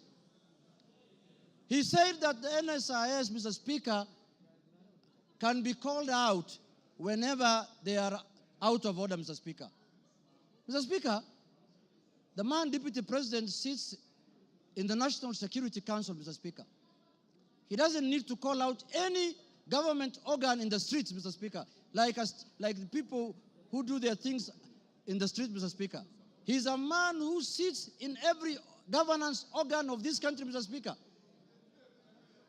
All organs of government, all governing organs are also oversighted by committee of this House, Mr. Speaker. What happens, Mr. Speaker, in this country if every member of parliament goes out there castigating governing bodies and constitutionally created bodies of governance, Mr. Speaker? We are going to have anarchy in this country. Mr. Speaker, I am not convinced that he has answered in any way that question as to why he was castigating bodies like the NSIS and the police out there when he's the Deputy President of the Republic of Kenya. On that ground, Mr. Speaker, I feel he's impeachable on that, Mr. Speaker. He has not given us any sufficient answer to that question, Mr. Speaker. Mr. Speaker, the issue of Justice Maina, he said that he was not attacking her because of the judgments she rendered against him, Mr. Speaker. And he said that he had filed a petition with the Judicial Service Commission, Mr. Speaker. He who wants equity must come with clean hands. You cannot castigate a judge in the rallies, in burials, and then you want JSC to listen to you. You can't have both ways. If he wanted JSC to deal with that matter, if he was unhappy with the way the judge has handled his case, Mr. Speaker, he should not have castigated her in a burial, Mr. Speaker. He should not have talked about her in a very demeaning manner, Mr. Speaker. He should have kept his cool and filed his petition with the Judicial Service Commission, Mr. Speaker. On that account, Mr. Speaker, he has failed the leadership and integrity, Mr. Speaker, under the Integrity Act, Mr. Speaker, and on that account, he's impeachable, Mr. Speaker. My last point, Mr. Speaker, is the issue of the renovation of his house in Karen, or the official residence of the Deputy President Karen, Mr. Speaker. You remember the Deputy President, when he was assuming office, when he was taking oath of office at Kasarani, Mr. Speaker, the way he lectured us, the way he told us that they have inherited empty coffers, Mr. Speaker. There is no money in this country. The former regime has looted and gone with everything, and goes ahead after 2 months to renovate his house, his official residence, with over 100 million, 45 million shillings, Mr. Speaker. Imetoka wapi, Mr. Speaker? Where has that money come from? Where has that money come from? He has not convinced us in any way how that money was spent, how those companies were paid, and on that account, Mr. Speaker, because of misuse of public resources, he is impeachable on that account also, Mr. Speaker. Mr. Speaker, I want to say this. When we gave ourselves the new constitution in 2010, we knew very well that we were coming from an era where we cannot impeach the president, we cannot impeach ministers, we cannot impeach the deputy president. Kenyans gave themselves the new constitution, and they put in there Article 150, knowing very well that one day they will hold their leaders, the president, the deputy president, accountable, Mr. Speaker. And they gave that mandate to this House, Mr. Speaker, and the Senate, Parliament in general, Mr. Speaker. Mr. Speaker, I was shocked under the public participation, people saying that Kufa Makanga, Kufa driver, Mr. Speaker. We cannot allow the driver to die because it is an issue. We are witnessing a situation where the Makanga wants to take the steering by force. And what happens after that? The driver is carrying 55 million Kenyans, Mr. Speaker. We cannot allow the driver to die because 55 million Kenyans are going to die with him. But the Makanga, who is just hanging at the door there of the matatu, can go, Mr. Speaker, if he misbehaves, Mr. Speaker. And, you know, if he's not doing his work properly, Mr. Speaker, the easier one to go first is the Makanga, because the Makanga is the one who should be telling the driver what to do. And they're telling us here, Kufa Makanga, Kufa driver. The petition of the driver is not with us in this parliament. The petition we have, the motion we have before us today is the motion of the Makanga. And we are going to deal with him perpendicularly and thoroughly, Mr. Speaker, this afternoon. Mr. Speaker, I want to tell the House that us, the people of the minority, the Azimio people, Mr. Speaker, we have lived like orphans in this country for the last 2 years. Why do I say so? Mr. Speaker, we are taxpayers. Some of the places that contribute to the highest taxes in this country are areas that are dominated by Azimio people. And then somebody comes here and tells me, you are not a shareholder, you're not going to get services, you're not going to get development. What the hell is that? What the hell is that? Does the taxes that are paid by the Azimio people count for nothing, Mr. Speaker? And it is coming from the high office of the Deputy President of the Republic of Kenya, Mr. Speaker. Mr. Speaker, this is the time we are going to correct this thing so that it never happens again, so that we don't have another deputy president who comes later. Because when we impeach this one, another one is going to be appointed. This is a lesson to the next one, that if you misbehave, we will just take you through this Mr. Speaker. Mr. Speaker, I want to conclude by saying this. Let us not personalize offices. We don't have any ill will. We don't have any bad faith. We don't have anything that we are holding against the persona of Geoffrey Rigathi Gachagua, Mr. Speaker. We are dealing with the office of the Deputy President currently occupied by one Geoffrey Rigathi Gachagua, Mr. Speaker. The office holder. And let us not personalize. The office does not belong to him, does not belong to anybody. This is a constitutional office, and the Constitution has prescribed how to deal with you when you misbehave in that office, Mr. Speaker. So, Mr. Speaker, for Kenya to become cohesive, Rigathi must do what? Rigathi must? For Kenya to become cohesive.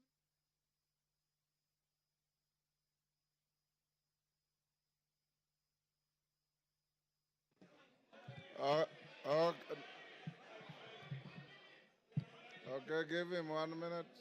Mr. Speaker. Give him 1 minute. Mr. Speaker, I was telling members, for Kenya to unite, Rigathi must. For Kenya to prosper, Rigathi must. For Kenya to have unity, Rigathi must. For shareholding to end in Kenya, Rigathi must. For us to have a peaceful country, Rigathi must. Thank you very much. That is the mood, and that is what we are going to do. Thank you, Kimani Ichung'wah.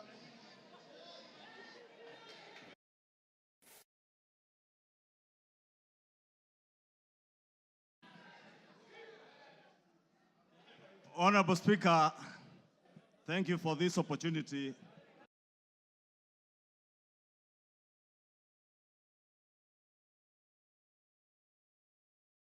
The Honorable Ekomas Mutuse, the member for Kibwezi West, approached me with the impeachment motion. Honorable Speaker, I took some time not just to go through the grounds that he had stipulated for the impeachment of the Deputy President, but also to reflect on what Honorable Mutuse was asking me, not just as a member of parliament for Kikuyu and leader of majority party in this house to do, but also took time to reflect and ask the Almighty God to guide me and give me wisdom to do the right thing. Honorable Speaker, I pray to God that the Almighty God may give me wisdom to do that which is right. And not just what is right, Honorable Speaker, but also what is just. Just to the outgoing Deputy President of the Republic of Kenya, but also just, more importantly, just to the people of Kenya who turned out in their numbers in 2022 to vote in a government that they believed would create cohesion and unity and offer them opportunities to excel and prosper as a people. Honorable Speaker, as I prayed for wisdom, I was also conscious that what is right is not always easy. And what is right is not always popular. And being a son of the mountain, representing people of the Mount Kenya region, Honorable Speaker, it was clear to me that what may be popular today may not be right. And that is why I asked God to give me the wisdom to do that what is right, Honorable Speaker. And I am here today to do what is right for the people of Kenya. I am here to do what is right, not just for the people of Mount Kenya. I am here to do what is right for the greater good of the Republic of Kenya, Honorable Speaker. And that is why I rise to support this impeachment motion, Honorable Speaker. Honorable Speaker, having listened to Honorable Mutuse and all the grounds, and having looked at the Constitution, Honorable Speaker, and I would beg for us to look at Article 150 on the removal of our deputy president, the reasons as to why you may remove a deputy president from office. The first one is on the ground of physical or mental incapacity to perform the functions of that office. We have no capacity to determine the physical and mental capacity of the Deputy President, Rigathi Gachagua. But on impeachment as a second ground, the first ground is on the ground of a gross violation of a provision of this Constitution or any other law. The question that begs is whether one Rigathi Geoffrey Gachagua has contravened or has grossly violated one provision of our Constitution. And I think the Honorable Ekomas Mutuse was able to demonstrate this morning that Rigathi Gachagua has violated not one, but over 8 provisions of our Constitution, which I agree with the Honorable Mutuse. And for that reason, Rigathi Gachagua ought and must be impeached today. The second ground, Honorable Speaker, is where there are serious reasons. And Senior Counsel Otiende Amolo went to great length this morning to explain what serious, when you believe there are serious reasons that the Deputy President has committed a crime under national or international law. Honorable Speaker, behind the veneer of humility that you have seen here this evening, behind the veneer of humility that Kenyans saw on national TVs on Sunday, pretending to apologize, is a dark face of violence. Is a dark face, Honorable Speaker, that is a great danger to our nationhood, a great danger to the unity of our republic, Honorable Speaker, a danger to the cohesive existence of our nation as we see it today, Honorable Speaker. On the first ground, Honorable Speaker, on the remark of Serikali ni kampuni, it pains me, Honorable Speaker, as I say, not just as leader of majority, but as a member of parliament of Kikuyu constituency, and also as a son of the mountain, where I come from. That, Honorable Speaker, today, the community I come from is being depicted as a community that is entitled and privileged. We are a community, Honorable Speaker, that has love for other Kenyans and other communities in our republic. We are a community that is known for our hard work and resilience, not for entitlement.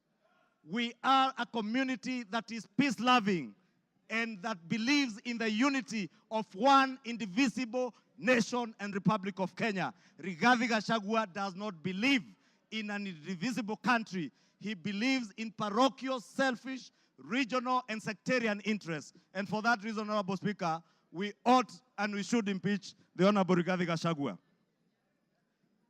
Honorable Speaker, we need to ask ourselves as honorable members of parliament, who took an oath of office, Honorable Speaker, and we swore in the name of the Almighty God that we would obey, respect, uphold, protect, and defend this Constitution.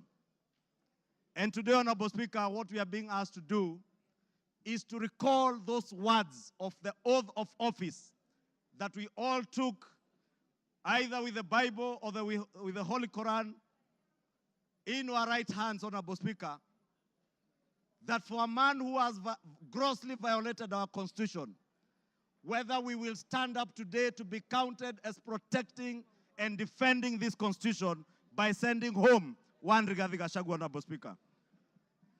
I want to say I rise to the occasion today to do what is right and to reaffirm that oath that I took with the Bible in my right hand, to obey, to defend, and to protect this Constitution that we all swore to defend. And I call upon all of you, honorable members, to defend this Constitution. Honorable members, for Kenyans around the country who watched in disbelief as the Honorable Rigathi Gachagua went to great length, and the Honorable Otiende Amolo told us this morning, if you have to spend 2 hours on national TV to defend corruption and tell the world how you are not corrupt, you are definitely corrupt. Honorable Speaker, the Deputy President with his legal team submitted their defense late at 4 p.m. this afternoon, imagining that we will not have the time to go through this voluminous document. If you go through what Rigathi Gachagua was telling you here, on Olive Garden Hotel, he claims that this hotel was sold by executors to a third party. Honorable Speaker, if you peruse through the documents, the third party that is said to have bought this hotel, Honorable Speaker, and allow me, Honorable Speaker, first to tell you that the joint executors of the will of the late Governor Nderitu Gachagua were Rigathi Gachagua, Advocate Njoroge Regeru, and one Mr. Mwai, who was said to have been his great friend, Mwai Madenge. And Honorable Speaker, if you read the report filed in court by the joint will executors, filed on the 27th of June this year, it says in the report that the joint will executors will make decisions independently of the beneficiaries and without influence from any beneficiary, except for one who is both a beneficiary and an executor. The joint will executors does not have the same attributes and mandates as for trustees, where beneficiaries would play a part assisting in decision making. What this is saying, Honorable Speaker, a document filed in court, is that Rigathi Gachagua, as a joint will executor, was also a beneficiary of the estate of his late brother. He was not only a joint will executor, he was also a beneficiary, and he was also a purchaser for value of the estate of his late brother. Olive Gardens is said to have been sold to one gentleman that many of us know, the Honorable Gishimu Githinji, the member for Gishugu, will tell you that the gentleman who is listed here as a purchaser for value for Olive Gardens, one Peterson Jomo Mushira, was a candidate in Gishugu constituency. He is a direct proxy of one Rigathi Geoffrey Gachagua. And Honorable Speaker, I must confess, and I am sorry to my friend Peterson because I know him. I just called him this afternoon when I saw this document. And I asked him whether TM Civil Engineering Limited is his company, and he confirmed to me it is indeed his company.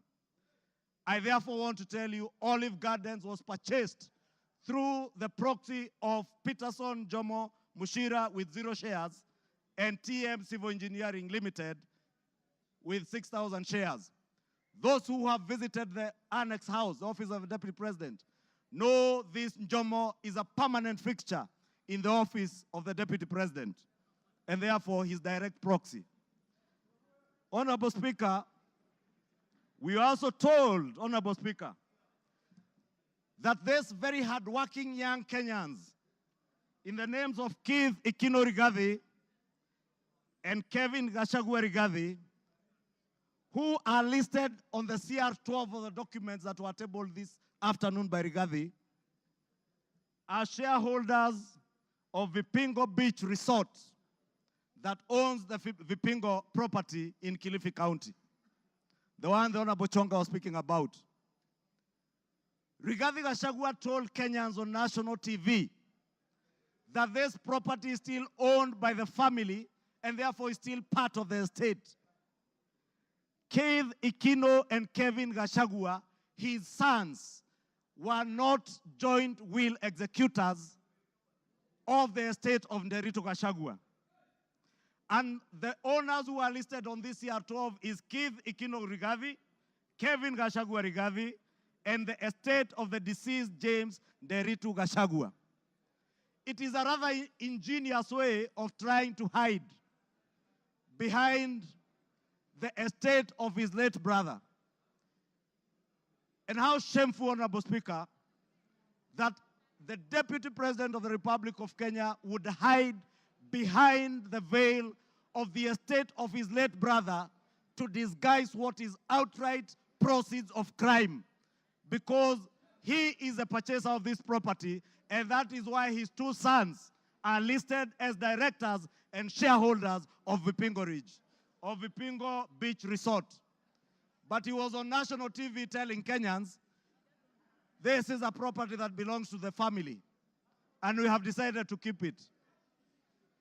This is a House of Records, Honorable Speaker, and it is good we gave the Honorable Rigathi Gachagua an opportunity to be heard so that we can expose his lies in broad daylight or this early in the evening.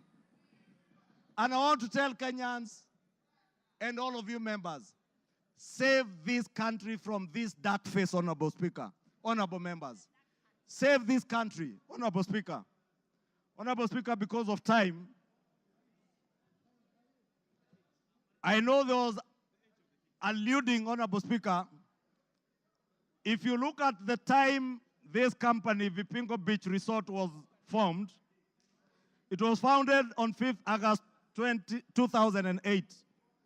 I would guess if Keith Gachagua is 31 years old today, at the time this company was registered, he was only 15 years old or 14 years old. He cannot have been listed as a director.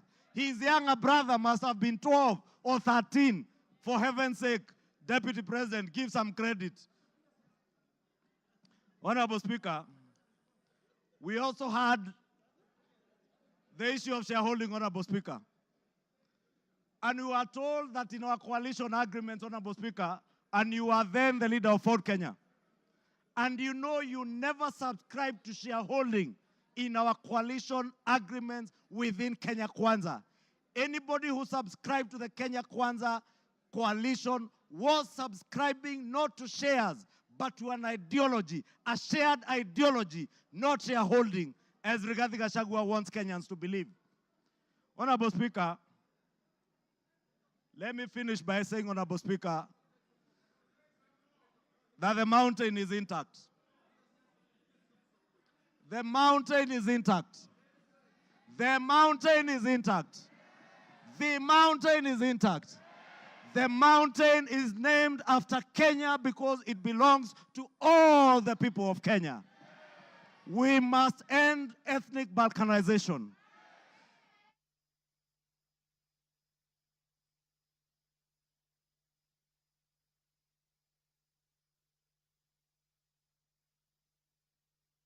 Give him another 2-3 minutes.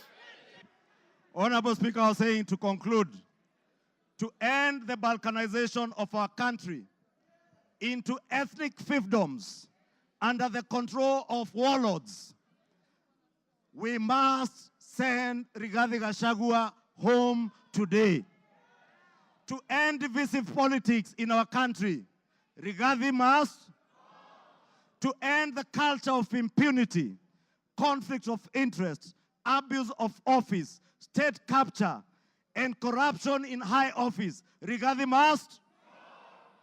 For accountability, for there to be integrity in the political governance of our country, Rigathi Gachagua must. For leaders in high office to bear policy and political responsibility, Rigathi Gachagua must. For national unity, for the fight against graft to bear fruit, for peace and prosperity of our nation as one indivisible whole, one nation under one flag, one people who love their country, who love peace, who want to see a cohesive and working government serving them. Rigathi must. Rigathi must. I submit, Rigathi must go. Thank you. Order, honorable members. Order.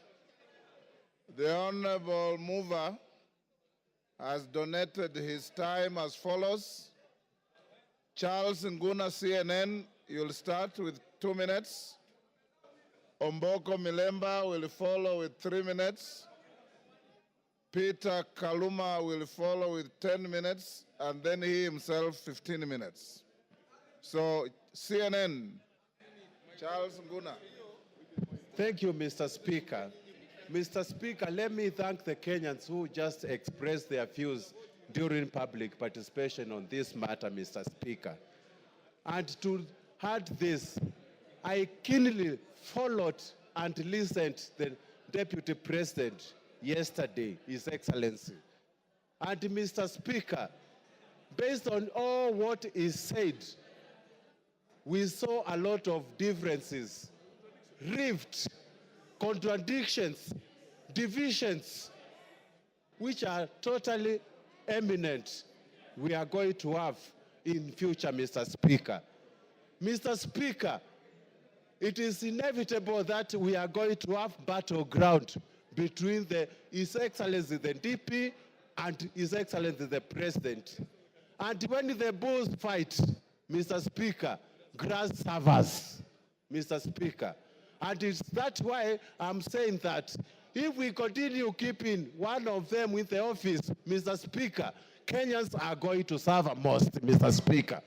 And based on my wisdom, for prosperity and also for development, for what we call prosperity and patriotism, and for us to live in an amicable manner and peaceful manner, Mr. Speaker, we have to separate the two bulls, Mr. Speaker.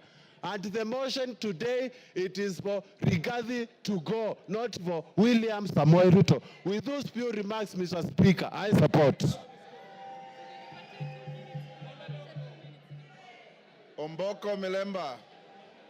Honorable Speaker, there's a question which makes me stand to speak on. And I want Kenyans and possibly the members who can listen to me to realize that one issue that has not been answered consistently is the question of chairs. Yesterday I listened to the Deputy President and today also. Whenever he's asked about chairs, Honorable Members, can we reduce our levels of conversation? Thank you, Honorable Speaker. Whenever he's asked about the issue of chairs, he picks ANC party agreement and Ford Kenya party agreement. And instead of answering that question, he hides in it. Finally, Honorable Speaker, I'm now holding the reply by Honorable Gachagua, and on page 333, the agreement is annexed. And I want to demonstrate to this parliament that what you have been told was wrong. Because that agreement does not talk about just power sharing for a region. He has avoided intentionally to read the entire paragraph, which says that the sharing of the political parties will also depending further on the need to achieve an inclusive government that reflects the face of Kenya, including the need to accommodate the representation of any future member party and all regions of Kenya. He avoided to read that and therefore gives an impression that there was a power-sharing agreement which only confined ANC party to Western only, when ANC party is a national party. Look at this, Honorable Speaker. The only member of the ANC party we nominated was Honorable Dena Hamisi, who comes from Kwale and not Western. So this is an issue which has not been tackled. Two, he is unable to deal with Senior Counsel Tienda Molo's assertion in the morning that how would you elevate the agreements of a political party beyond the Constitution of Kenya? It's very important that as you make your decision, you get that this was a false lie. Finally, Honorable Speaker, in all this we have seen all the techniques of card stacking, of propaganda, which include card stacking, emotional appeal, branding, and that's why we have seen the name of the president being dragged in this matter today. I think the motion on the floor is for the makanga, it's not for the driver. Thank you, Honorable Speaker. I support. I have been advised by the mover that Lillian Kogo will take 2 minutes and Kaluma 8 minutes instead of 10. Lillian Kogo. I thank you so much, Honorable Speaker, and I want to thank all the members who have contributed to this motion. I rise to support. I had not given my voice to it, but Honorable Speaker, as you were speaking earlier, Honorable Speaker, I believe the Honorable Deputy President of the Republic of Kenya was following the proceedings of this House. And one of the matters, Honorable Speaker, that came out so clearly, Honorable Speaker, was the insult on women, Honorable Speaker. Women form a substantive position in this country's national development, Honorable Speaker.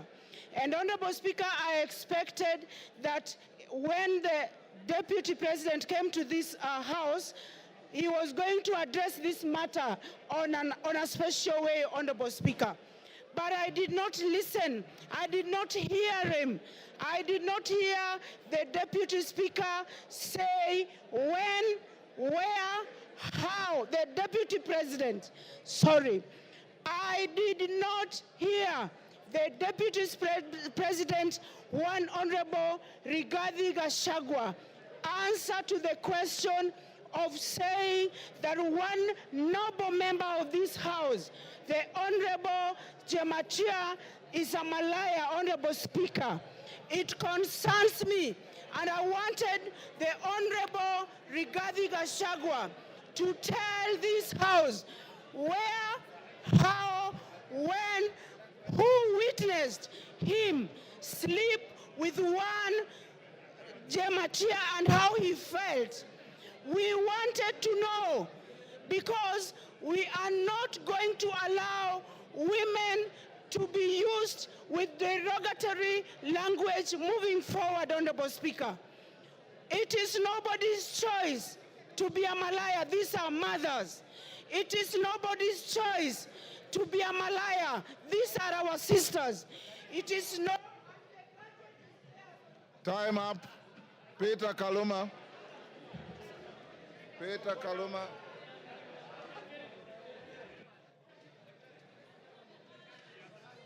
Peter Kaluma.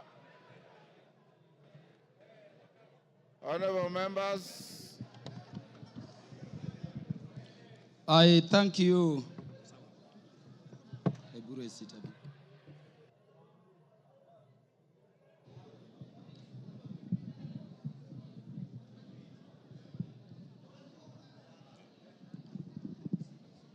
Yeah, Honorable Speaker, I thank you in a very special way.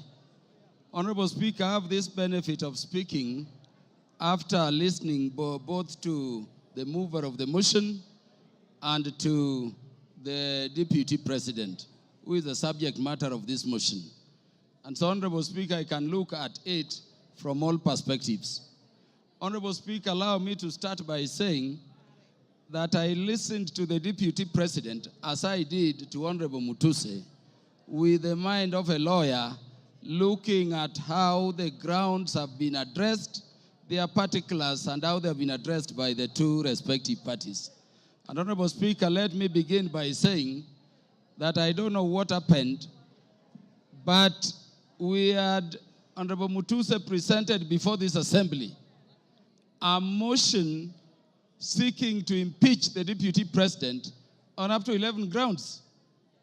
And Honorable Speaker, I don't know whether it is by act of omission or commission, or it is just the nature of some people. The Deputy President focused on those matters concerning property, money, integrity, procurement, forgetting the most fundamental issues. And I want to say that even when he addressed those money issues, there are very patent gaps going to constitutional violations which are stated in the motion to be gross.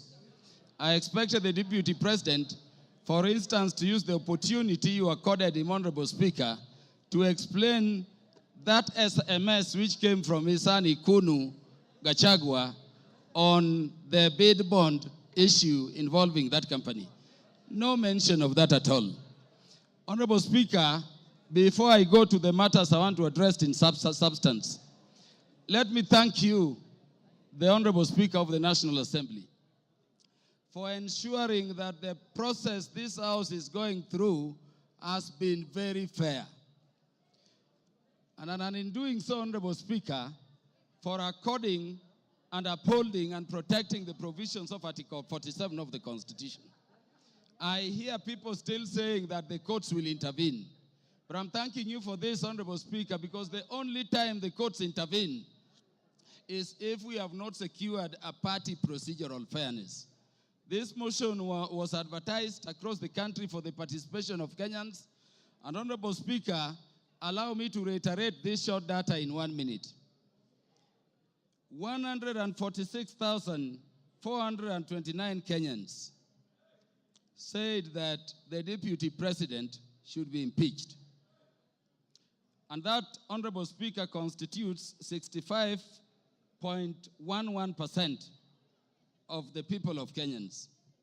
76,026 of Kenyans said the Deputy President should not be impeached, coming to 33.8% of those Kenyans. Honorable Speaker, 2,452 Kenyans said kufa makanga, kufa dereva, and those other things. And there are the others. And Honorable Speaker, in terms of our constituency, which is Homa Bay Town constituency, 1,080 Kenyans whom I represent said the Deputy President should be impeached. And Honorable Speaker, that constitutes 89.81% of the population of the people of Homa Bay who are duly notified. 54 Kenyans in Homa Bay Town constituency, constituting 5%, said the Deputy President should not be impeached. And then 56, which is another percentage there, said other things, including Kufa driver, Kufa makanga. Honorable Speaker, let me clarify this other issue also.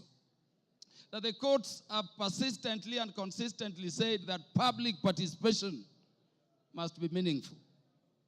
If public participation should be meaningful, and Honorable Speaker, you made it so open, at the county headquarters involving all constituencies, and then all constituency offices remained open on that day, and you notified it to the public, Honorable Speaker, following that order of court, then really, there is nothing much for us to continue debating here. If public participation is to be meaningful, then the Kenyans have spoken. And as their representatives, we can only give meaning to what they say during public participation by securing what they have said, which is that the Deputy President should be impeached. Honorable Speaker, because I'm running fast, let me say that this Constitution has been termed a living document. And Honorable Speaker, if you look at ground one, people take it lightly. But Honorable Speaker, the idea of the unity of our nation has been the one thing which has been disturbing the people of Kenya in terms of being a nation for very long. Honorable Speaker, allow me to read the preamble of the Constitution. And this is what it says. We, the people of Kenya, proud of our ethnic, cultural, and religious diversity, and determined to live in peace and unity as one indivisible, sovereign nation. When the Kenyans were making this constitution, they identified the need for unity as one people, as one thing they had to deal with. Honorable Speaker, I request the members to look at Article 4, Sub-Article 2 of the Constitution. It says Kenya is a multi-party democratic state founded on the national values and principles of governance under Article 10 of the Constitution. And Honorable Speaker, people have said so many things about this Constitution. But let me say today, before this House, Honorable Speaker, that Article 10 of the Constitution, if this spirit has a soul, if this Constitution has a spirit, then you can only find it in Article 10 of the Constitution. At Article 10, sub-Article 2, those national values which were identified by the people of Kenya during constitution making as the things which Kenya needs to address are the following, Honorable Speaker.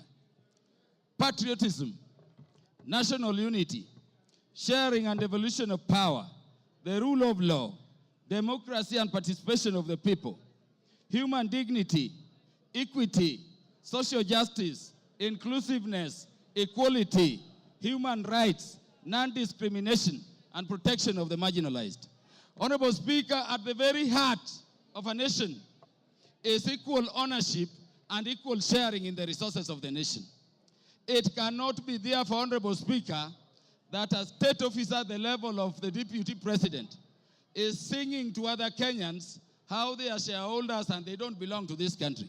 And Honorable Speaker, it saddens me that having given him the opportunity, the Deputy President did not proffer defense, the Deputy President did not offer an apology, but the Deputy President said other people are also doing it. Honorable Speaker, let me say an impeachment motion proceeds in personam. It proceeds against a specific person. You may say Kufa Dereva, Kufa Makanga. Give him 1 minute to wind up. Wind up, Kaluma. Thank you. Honorable Speaker, it does not matter. This motion we have is against a person. You cannot have a motion for impeachment against Kaluma and somebody. Those who are saying Kufa driver, Kufa Makamba, bring the driver and we will also consider it on the merit. And on account of that, Honorable Speaker, this person must go. Honorable Speaker, in the few seconds remaining, let me say that when Westgate came under attack, I lost a cousin in the name of Jackton Port. He was the first one to be shot there. When Garissa University came under attack, Honorable Speaker, I lost Solomon Oludo from Marindi, a son of our land I educated at Uyubiero Primary School. Honorable Speaker, we have no problem holding the security apparatus of the nation, to account. But Honorable Speaker, we cannot have a situation where you talk that recklessly in public about our national intelligence service being dysfunctional. For a state which is permanently under terror, target, and attack. And by the way, in the Security Committee, each minute, we are fighting terrors. You cannot speak that way and come back and say it is normal. Honorable Speaker, how can you be a principal assistant to the president when each time the president leaves the country, you are organizing rallies to incite ethnic animosity against your own government? Honorable Speaker, how can you be a principal assistant to His Excellency the President when the President is having a press conference in Nairobi and you are having a separate one instead of standing with him to calm the nation from Mombasa to say that the President, in fact, there is a problem and is a dysfunction in government? Time up. Mutuse, you have 15 minutes. Very good. Thank you, Mr. Speaker. Thank you, Mr. Speaker. Before I begin my reply to the motion, please allow me to table additional documents, being a newspaper advert that was placed by His Excellency the Deputy President in today's newspapers, and also the video recording of his speech yesterday, because they are material to these proceedings. Go ahead. Request granted.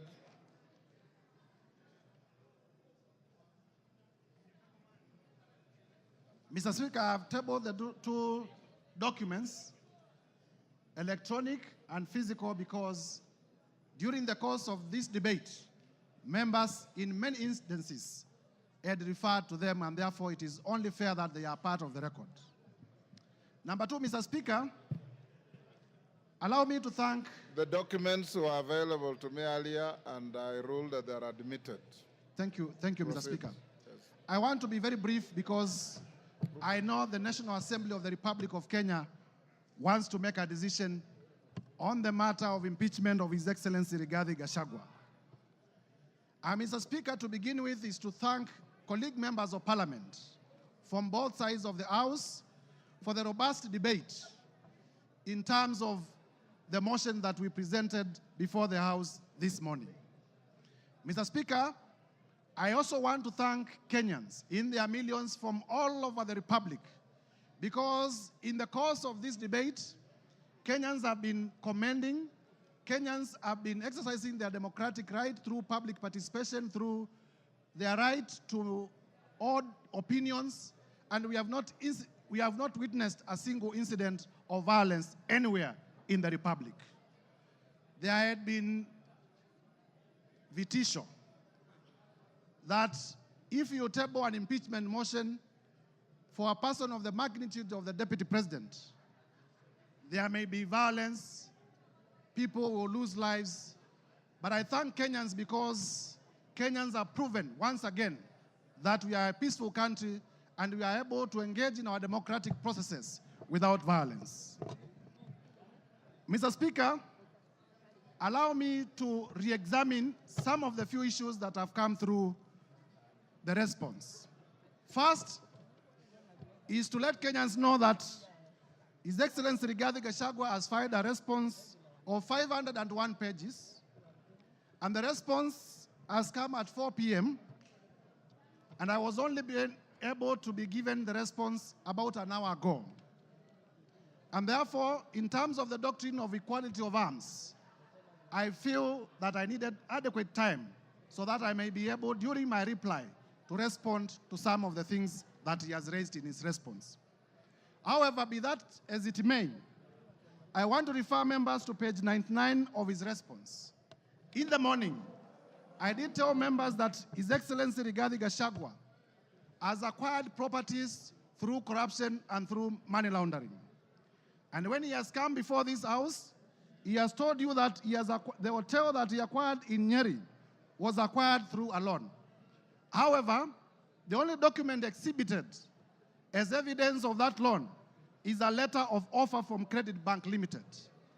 There is no evidence exhibited by Mr. Rigathi Gachagua, the current Deputy President, to the effect that the loan was actually finalized, to the effect that he actually got the loan.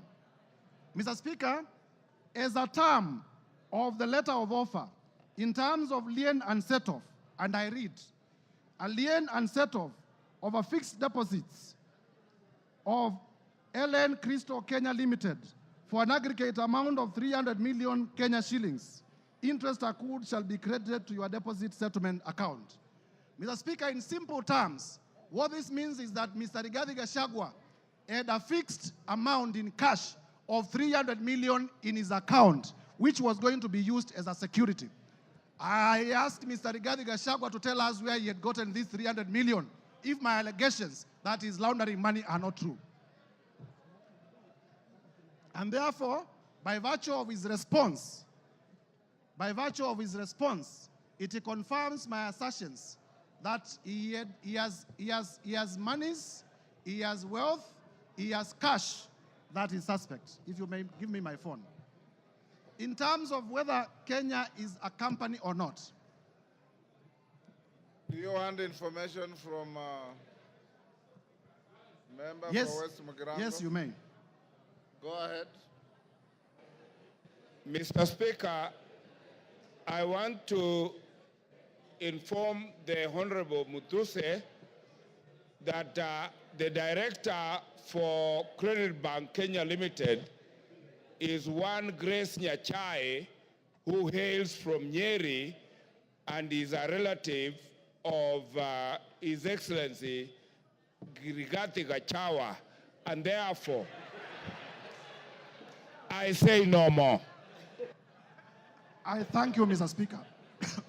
Mr. Speaker, it is important for this House to note that in the morning, I did present evidence of suspicious money transactions. I did present evidence that His Excellency Rigathi Gachagua, either by himself or through relatives or through proxies, has acquired properties that are way beyond his known sources of income, and that evidence remains uncontroverted. Turning, Mr. Speaker, to the issue of whether Kenya is a company owned by shareholders. Mr. Rigathi Gachagua is playing with the intelligence of members of parliament and with the intelligence of Kenyans by attempting to twist facts. First, in terms of the law, companies are registered under the Companies Act. They are not registered under the Political Parties Act. So to come before Kenyans and to say that there were coalition agreements registered and therefore those coalition agreements are companies is to play around with our intelligence, because we know companies are registered under the Companies Act, they are not registered under the Political Parties Act. Further, Mr. Speaker, this Rigathi Gachagua was selectively chosen the sections of the Kenya Kwanza's coalition agreement to rely on, and he has failed to read the document in whole. Under clause 20 of the Kenya Kwanza coalition agreement, that clause provides as follows: that there is need to achieve an inclusive government that reflects the face of Kenya. Rigathi Gachagua chose not to tell us that the coalition agreement also talked about the face of Kenya and not a company of some people to the exclusion of others. Clause 6 of the Kenya Kwanza coalition agreement provides for respect for constitutionalism. The articles of the Constitution that I stated. It provides for respect to the rule of law. It provides for respect to the national values and principles of government under Article 10. And it provides for respect to devolution. Mr. Rigathi Gachagua did not tell us that. Clause 22G of the coalition agreement among the Kenya Kwanza political parties provides that there will be adjustments that may be necessary to accommodate the development priorities of other parts of the country to ensure equitable distribution of Kenya's national resources and wealth for the benefit of every citizen and every part of Kenya. This Mr. Rigathi Gachagua could not tell you because it was going to destroy his case. And therefore, honorable members, I urge you to find that Mr. Rigathi Gachagua, in his assertions about shareholding and a company, it was not in reference to political parties, it was in reference to regions, it was in reference to communities, and the evidence that we provided remains uncontroverted, and this ground must be confirmed. Mr. Speaker, on the issue of KEMSA, again, to show a man who is a flip-flop, yesterday on live television, Honorable Rigathi Gachagua admitted that he personally called Dr. Andrew Mulwa by his own phone yesterday on television. Today, appearing before us, he denies that he did not call him. So, which part of his testimony do we believe? Do we believe the testimony that he gave yesterday on national television, that he did call Dr. Andrew Mulwa, and that he sent his own son to Dr. Andrew Mulwa to collect the bid bond? Or do we believe the testimony that he has brought today, altered testimony that he has brought today? I urge you to find that Mr. Rigathi Gachagua indeed did call to influence investigations. On the issue of cabinet, Mr. Speaker, if you may allow me just 1 minute. On the issue of cabinet resolution, he has admitted and proceeded to justify that despite the existence of a valid cabinet decision in a cabinet meeting that he sat, he chose to defy that cabinet decision. And for that reason, Mr. Gachagua, by his own admission, must be removed from government. Mr. Speaker, as I conclude, this is the National Assembly of the Republic of Kenya. And for the National Assembly of the Republic of Kenya to assert its constitutional authority, Mr. Rigathi Gachagua must be impeached today. I urge members. Mr. Rigathi Gachagua, we have heard from members here, has made inflammatory remarks against the women of the Republic. For the respect of the women of the Republic of Kenya, Mr. Rigathi Gachagua must be impeached today. We have heard that Mr. Rigathi Gachagua has disinherited the widows of his own brother. And for the widows of Kenya, beginning from Madeira, to be safe, Mr. Rigathi Gachagua must be impeached today. And therefore, I urge members to find favor with my motion from clause 1 to clause 11. And as you vote to impeach Mr. Rigathi Gachagua. I thank you, Mr. Speaker, I beg to move. and I beg to move. Thank you. Honorable members on their feet, take your seats. Take your seats. Take your seats. Brighton, take your seats. Today you are very mobile.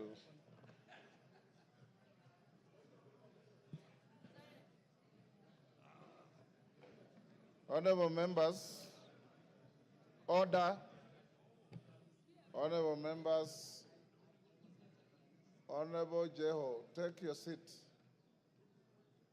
Honorable members, we are coming to the end of this motion. And before I put the question, this is one motion where there is no voice vote. We'll go straight into division so that no ayes have it at the putting of the question. The House Business Committee yesterday deliberated on the manner of voting, and it was unanimously agreed that there will be a roll call vote. There will be a roll call vote. That being the case, we should be done, if we are orderly, we should be done in the next 30 minutes to 40 minutes, maximum 1 hour. When we start voting, order, when we start voting, I'll instruct the clerk and the teller, having conducted yourselves exemplarily well, any member who precedes his or her vote with a preamble or a speech or a statement will be a spoiled vote. Once you are called, order, the vote is simply yes or no. Time for speeches have extinguished in the debate. I now put the question. Of course, there are always three: yes, no, abstention. Order, member for West Mugirango. There's nothing out of order.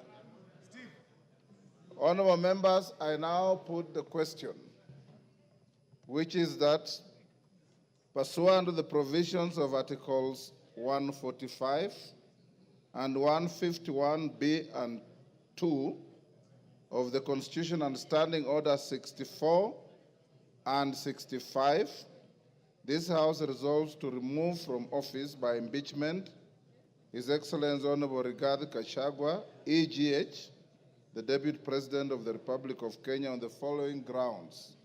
1, gross violation of Articles 10(2)A and B and C, 27(4), 73(1)A, 2 and B, 75(1)C, 129(2) of the Constitution, and Article 147(1) as read together with Article 131(2)C and D of the Constitution.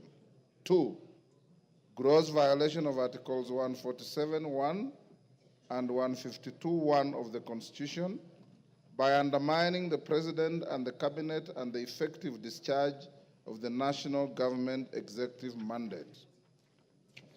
3, gross violation of Articles 6(2), 10(2)A, 174, 186(1), 189(1), and the 4th schedule to the Constitution by undermining devolution. 4, gross violation of Article 161 of the Constitution on the institutional and decisional independence of judges. 5, gross violation of Articles 3(1) and 148(5)A of the Constitution on the fidelity to the oath of office and allegiance. 6, serious reasons to believe that His Excellency the Deputy President has committed crimes under Sections 13(1)A and 62 of the National Cohesion and Integration Act. 7, serious reasons to believe that His Excellency the Deputy President has committed gross economic crimes under sections 45(1), 46, 47A(3), and 48(1) of the Anti-Corruption and Economic Crimes Act and sections 2, 3, 4, and 7 of the Proceeds of Crime and Anti-Money Laundering Act. 8, serious reasons to believe that His Excellency the Deputy President has committed crimes by continuously misleading members of the public through false, malicious, divisive, and insightful remarks that are contrary to the provisions of Section 132 of the Penal Code and Section 29 of the Leadership and Integrity Act. 9, gross misconduct that is incompatible with the high calling and dignified status of the office of the Deputy President, a member of the Cabinet and the National Security Council. His Excellency the Deputy President has publicly attacked and undermined the work of the National Intelligence Service and its officers. 10, gross misconduct by openly or publicly insubordinating the President, who is the head of state and government. And 11, gross misconduct by persistently bullying state and public officers. I now direct that the division bell be rung for 5 minutes. Then thereafter, we will go into voting process. As we do so, can the whips give us, yes, Jeanette? Mr. Speaker, I propose that only the whips should be allowed to go out of the chambers, Mr. Speaker. The rest should remain seated. Yeah. Only the whips should be allowed to go out, Mr. Speaker. The rest of the members can sit and hold their things on the. That's the rule. That's the rule.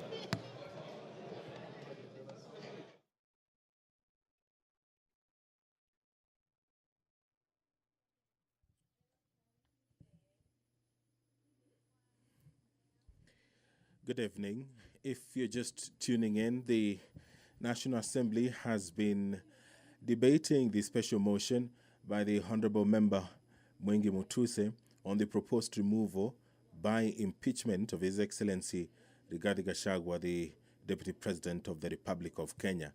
The Honorable Member in the special motion did advance 11 accusations against the Deputy President, and among them his gross violation of Articles 10, Subarticle 2A, B, and C, Article 27, Subarticle 4, Article 73, Subarticle 1A, Article 2B, Article 75, 1C, Article 129, Subarticle 2 of the Constitution, and Article 147, Subarticle 1, as read together with Article 131, Subarticle 2C and D of the Constitution, that the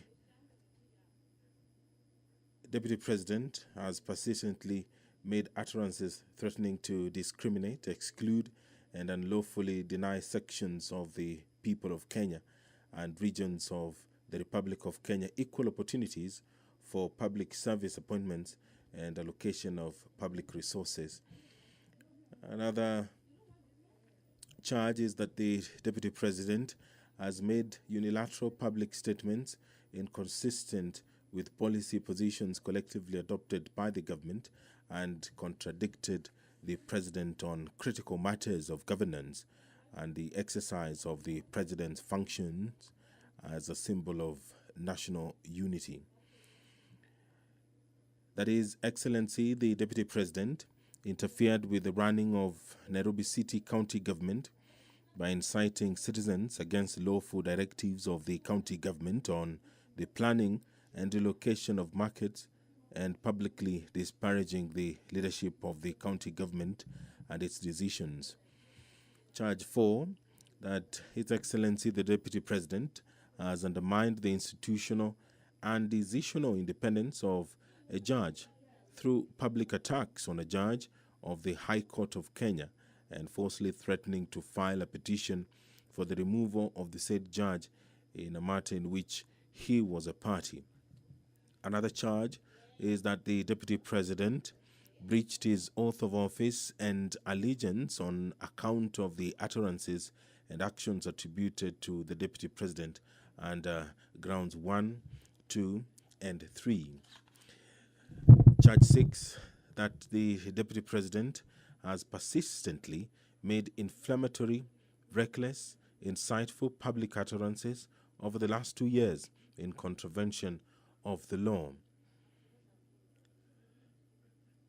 Charge 7, that His Excellency the Deputy President has committed gross economic crimes, namely conflict of interest, abuse of office, and conspiracy to commit crimes under sections by inexplicably amassing property estimated at 5.2 billion shillings that is incompatible with his known legitimate income and by trading with the office of the Deputy President through proxies. Another charge is serious reasons to believe that His Excellency the Deputy President has committed crimes by continuously misleading members of the public through false, malicious, divisive, and insightful remarks that are contrary to the provisions of Section 132 of the Penal Code and Section 29 of the Leadership and Integrity Act. Charge 9, gross misconduct that is incompatible with the high calling and dignified status of the office of the Deputy President, a member of the Cabinet and the National Security Council. His Excellency the Deputy President has publicly attacked and undermined the work of the National Intelligence Service and its officers. Charge 10, gross misconduct by openly or publicly insubordinating the President, who is the head of state and government, and Charge 11, gross misconduct by persistently bullying state and public officers. The Deputy President was some minutes after 5 p.m. given the opportunity by the National Assembly to defend himself against these 11 allegations that have been leveled in this special motion which the members of the National Assembly have been debating today. And right now,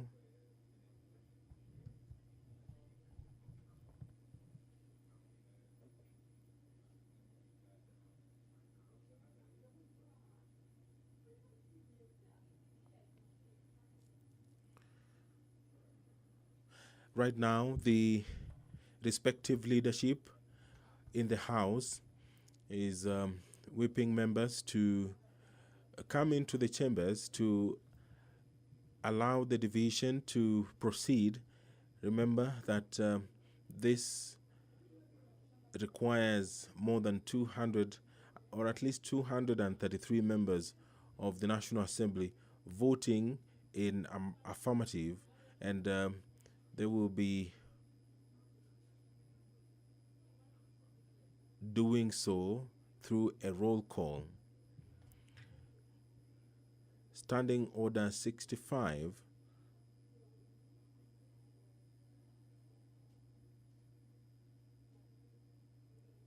Standing Order 65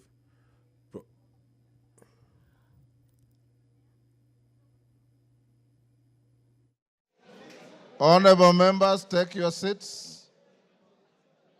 Whips, you are satisfied your members are all in the House? Take your seats.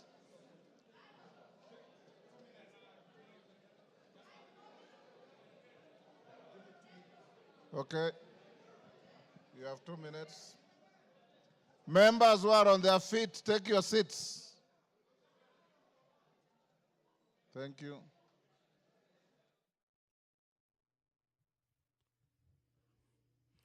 Standing Order 65 of the National Assembly provides for the procedure for removal of the Deputy President.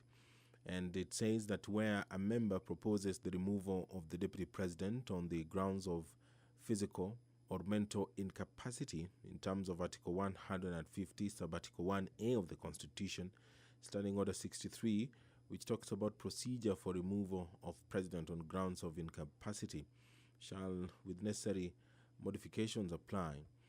It We'll have to do something about this mic.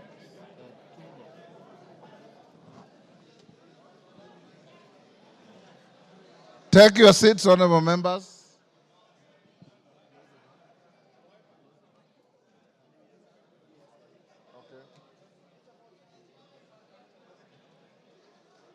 Osoro and Millie, are all your troops in the house?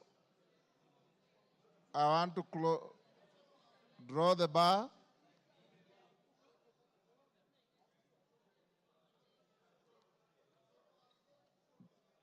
Draw the bar.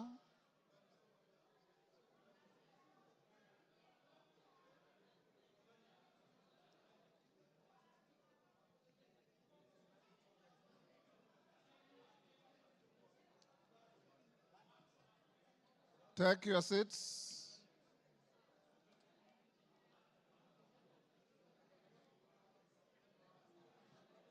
Honorable members, you may take your seats now. Honorable Dani Wanyama, take your seat. Honorable Minority Whip, take your seat. Honorable members, I have been given the following as whips, as tellers. For the ayes, the Honorable Zaire Janda MP and the Honorable Jared Okello MP. For the nays, the Honorable Onesmus Ngogoyo and Honorable Jane Njeri. You may come forward and join the clerks at the table. Now the voting order, the voting will be as follows. Order. We will start by calling out the Honorable Samal, member for Isiolo. Is it West? Isiolo North. You all know Honorable Samal has a condition and he needs to be assisted. So the clerk and the tellers will go to where he is. The clerk and one on either side go and take Honorable Samal's vote. Once you are done, the constituencies are numbered alphabetically from A to Z. So we'll start with probably Ainamoi is normally the first, and we'll end up with the last. Pardon?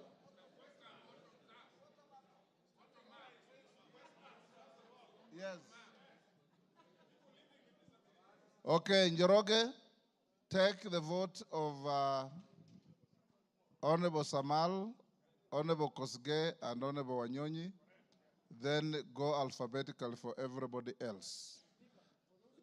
And when voting is going on, members, you must remain in your seats. You must remain silent and let the process go on uninterrupted, the same way you have been orderly the whole day. Of course, I put the question, pardon? Yes?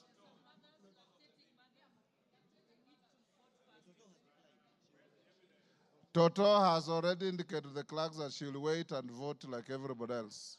So she's not in a special case. Is Mother Wangari also lactating? I didn't know that. Now, clerk, those who are supporting the motion are voting yes. Those who are not are voting no.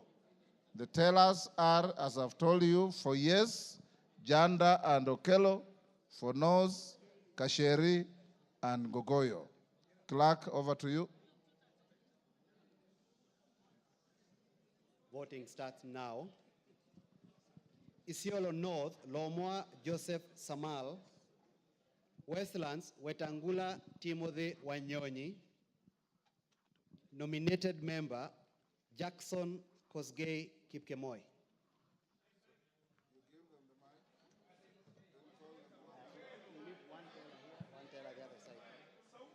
Who will go there?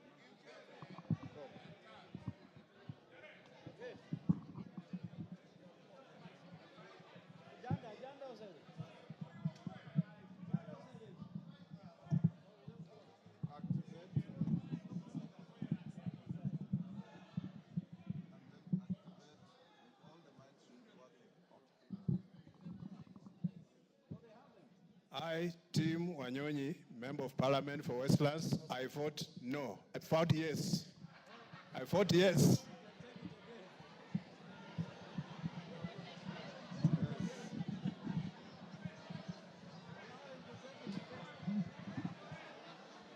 Order, honorable members.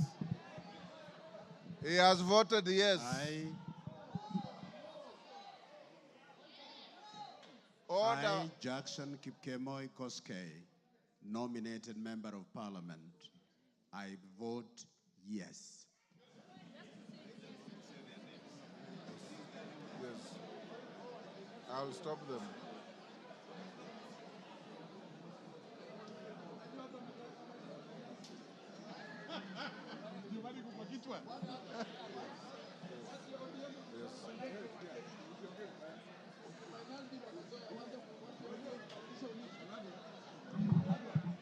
You are done with Honorable Samal? You can't talk. Honorable members, for the rest of the members, when your name is called, don't repeat your name. Just vote yes or no. Okay, go ahead, Njoroge.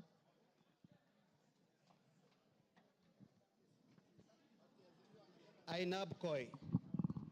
Samuel Chepkonga. Aina Moi, Benjamin Langat. Aldai, Marian Kitani. Alego Usonga, Samuel Atandi. Awendo, John Walter Owino. Bahati, Irene Joki. Balambala, Shurie Abdi Omar. Baringo County, Florence Jamatia. Baringo Central, Joshua Kandie. Baringo North, Joseph Maglap. Baringo South, Charles Cameron. Belgut, Nelson Koech.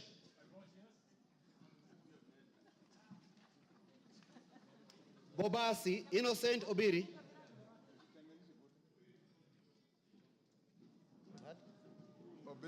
Bobasi, Innocent Obiri.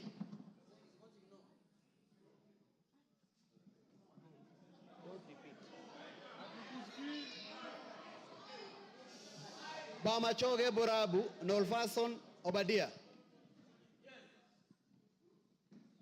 Bamachoge Chache, Alpha Miruka Ondieki.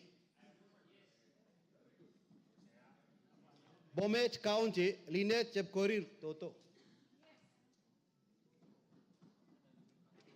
Bomet Centro, Richard Cheriot Kilel.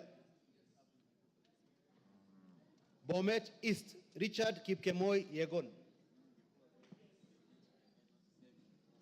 Bonchari, Charles Onchoke. Bonchari, Charles Onchoke. Is voted yes. Bondo, Gideon Ochanda. Borabu, Patrick Osero. Budalangi, Raphael Sauti Bita Wanjala. Bomula, Nelson Jack Wamboka. Bungoma, Kadri Nanjala Wabilianga. Bura, Kuno Yakub Ado. Ela Wabilianga. Bura, Kuno Yakub Ado. Bureti, Kibet Kirui Komingoi. Busia County, Omanyo Kadri Nahambi. Omanyo Kadri Nahambi. Butere Nicholas Tindi Mwale. Butula Joseph Oyula.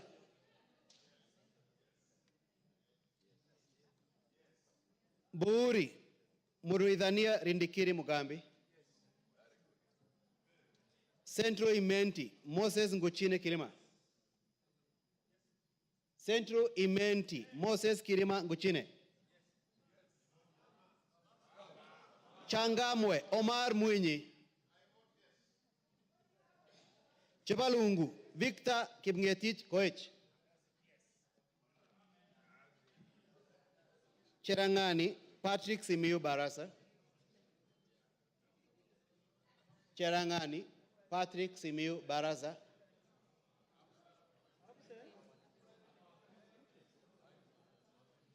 Chesumei Paul Biego.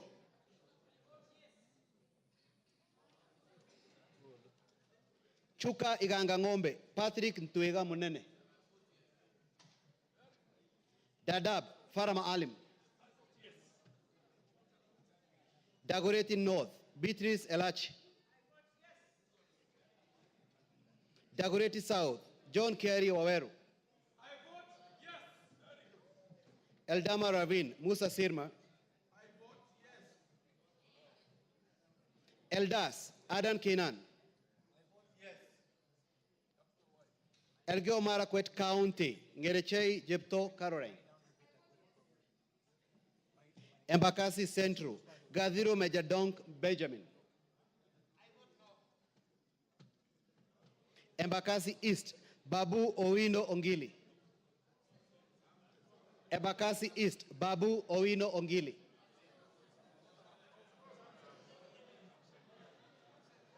Embakasi North James Gakuya. Embakasi South Julius Mawade.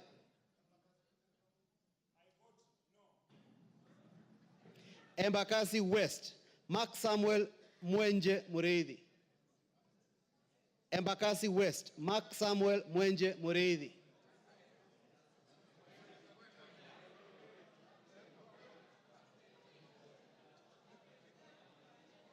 Embu County Double N Pamela Njoki.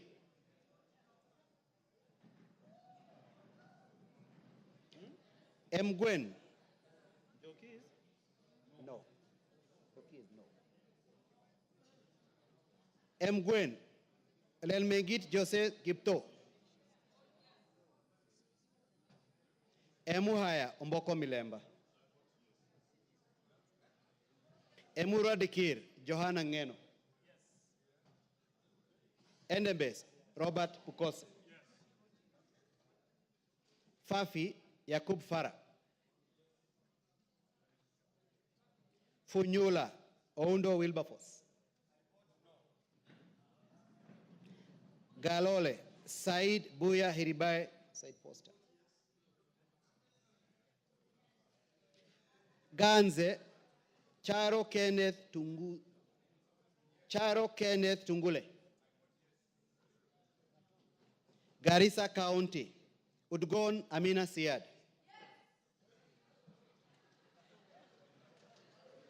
Garissa Township Major Deko Baro.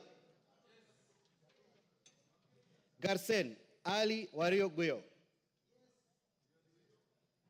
Katanga Wakili Mureu.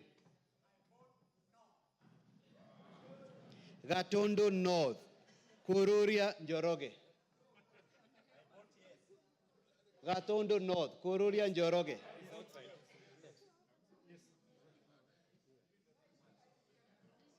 Gatondo South Gabriel Gaduka Kagombe. Gem Elisha Odhiambo. Gichugu Robert Gichimu. Gilgil Mother Wangari Wanjira. Gilgil Mother Wangari Wanjira. Gilgil Mother Wangari Wanjira. Githunguri Gathoni wa Mochomba. Hamisi Charles Gumini Gimose. Homa Bay County Bensuda Joyce Osogo.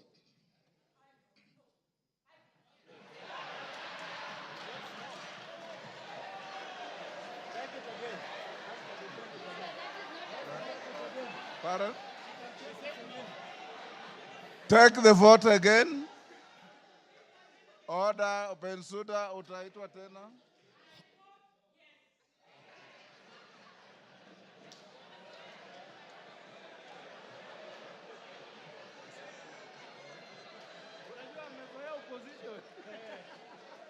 Homa Bay Town. Order, members, order. Homa Bay Town, George Peter Kaluma. Igembe Central, Daniel Karido Kili. Igembe North, Taitumu Julius. Igembe South, John Paul Mwirigi. Ijara, Abdi Ali Abdi. Ikolomani, Shinali Bernard. Isiolo County, Mumina Bonaya. Isiolo North, Isiolo South, Bidu Tubi Mohammed.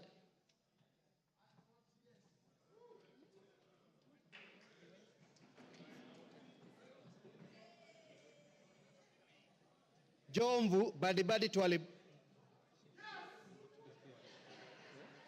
Juja George Koimburi.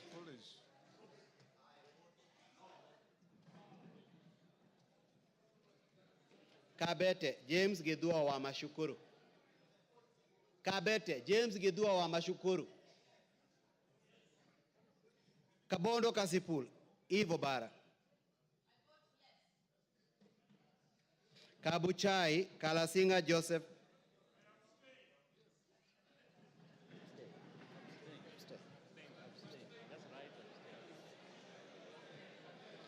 Kacheliba Lote Titus. Kacheliba Lote Titus. Kaiti Joshua Kivinda Kimilu. Kaiti Joshua Kivinda Kimilu. Kaiti Joshua Kivinda Kimilu.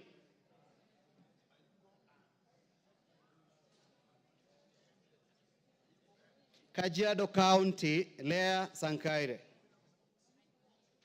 Kajiado County, Lea Sankaire.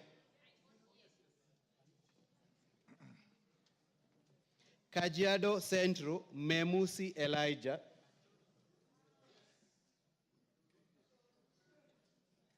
Kajiado East, Kakuta Maimai. Kajiado North, Onesimus Ngogoyo. Kajiado South, Parashina Samuel Sakimba. Kajiado West, Sunkuya George.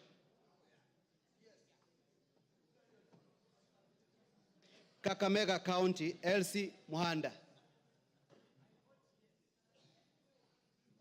Kaloleni, Paul Katana. Kamukonji, Hassan Yusuf. Kamukonji, Hassan Yusuf. Kamukonji, Hassan Yusuf.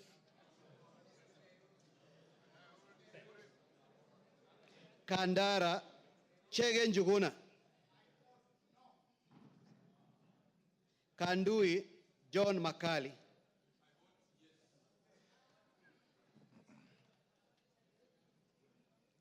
Kangema Peter Kihungi,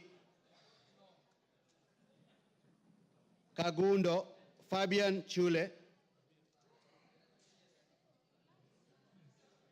Kapenguria Samuel Moroto,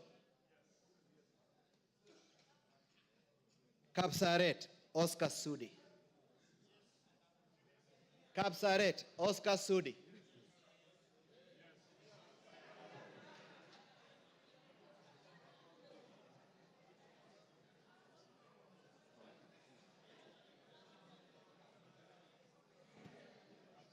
Karachuonyo Okwome Andrew Adipo,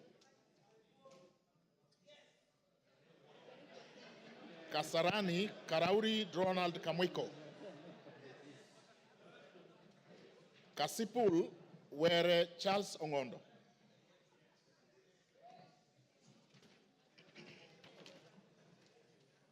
Kathiani Mbui Robert,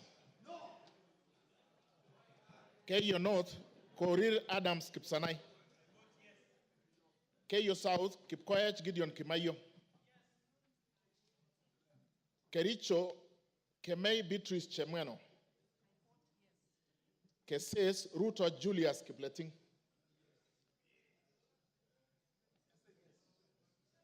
Keses Kuisero Wangaya Christopher Aseka,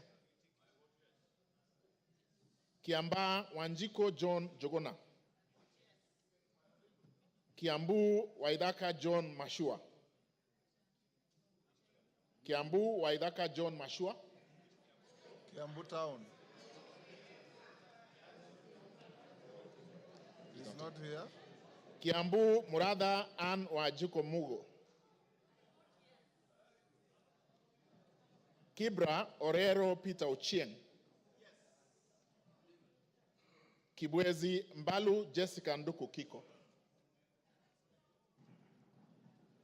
Kibwezi West Mutuse Ekomas Mwengi, Kieni Wainaina Anthony Njoroge,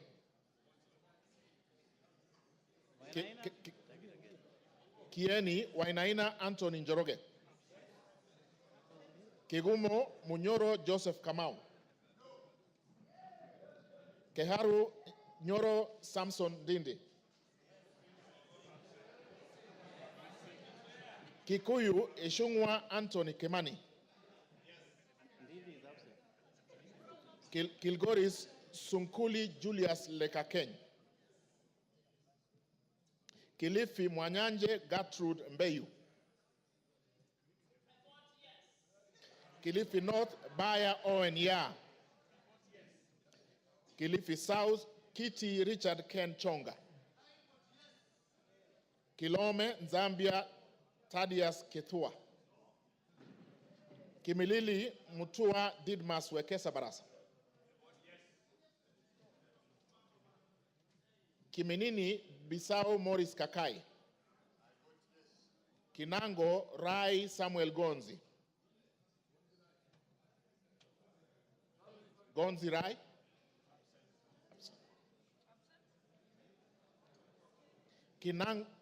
Kinangop Thuku Zakari Kwenya, voted. It's voted. Kipipiri Muhia Wanjiko, Kipkelion East Cheroro Joseph Kimutai, Kipkelion West Hilary Kiplangat Kosgei, Kirinyaga Jen Jerry Maina, Kirinyaga Central Gitari Joseph Gashoki, Kirinyaga Central Joseph Gashoki Gitari, Kisauni Bedzimba Rashid Juma, Kisi Donya Doris Aburi, Kisumu Busia Ruth Adhiambo Odinga, Kisumu Central Oron Joshua Odongo, Kisumu East Ahmed Shakil Ahmed Shabir, Kisumu West Rosa Akinyebuyu, Kitui, Irene Modoni Kasalu. Kitui East, Nimrod Midhuka Mbai. Kitui Central, Makali Benson Mulu.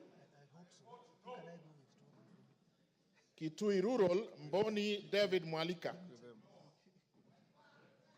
Nyamai Rachel Kaki, Kitui South. Edith Vethi Nyanze, Kitui West. Mokaya Nyakundi Japheth, Kitutu Chache North.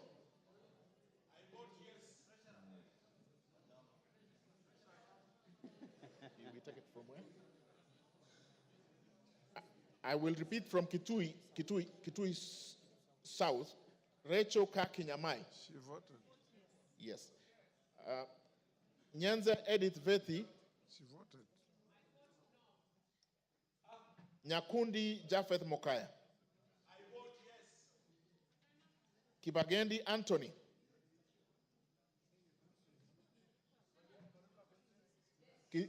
Kitutu Chache South.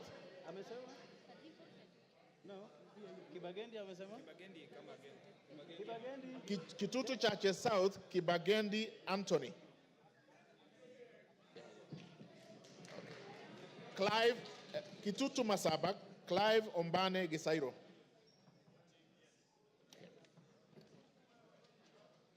Konoin, Brighton Leonard Yegon. Kuresoi North, Mutai Alfred Kibrono. Kuresoi North. Okay. Joseph Kipkoske Tanui, Kuresoi South. Okay. Kuria East, Masairo Marwa Kitayama. Kuria West, Robi Matthias Nyamabe. Kwale, Masito Fatuma Hamisi. Kwanza, Wanyonyi Ferdinand Kevin. Lafi, Abdurrahman Mohammed Abdi.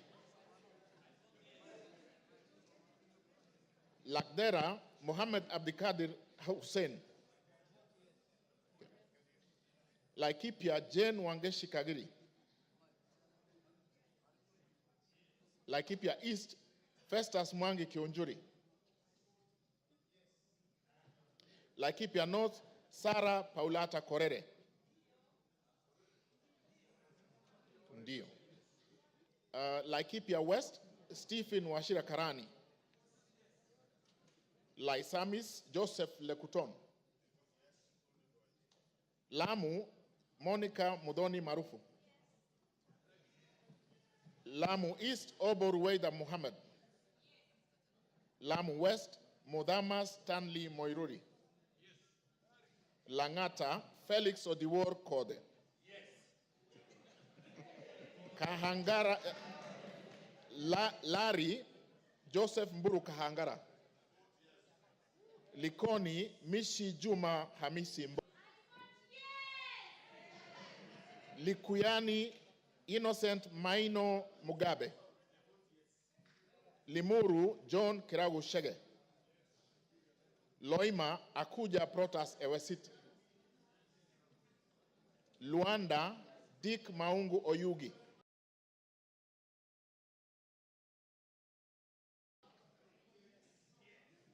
Thank you. Nabii Nabwera Daraja Lugari. Lunga Chiforomondo Mangale Munga. Lurambi Titus Hamala Mkhwana. Mara Jafet Miriti Kareke Mbyuki. Machakos Joyce Kamene.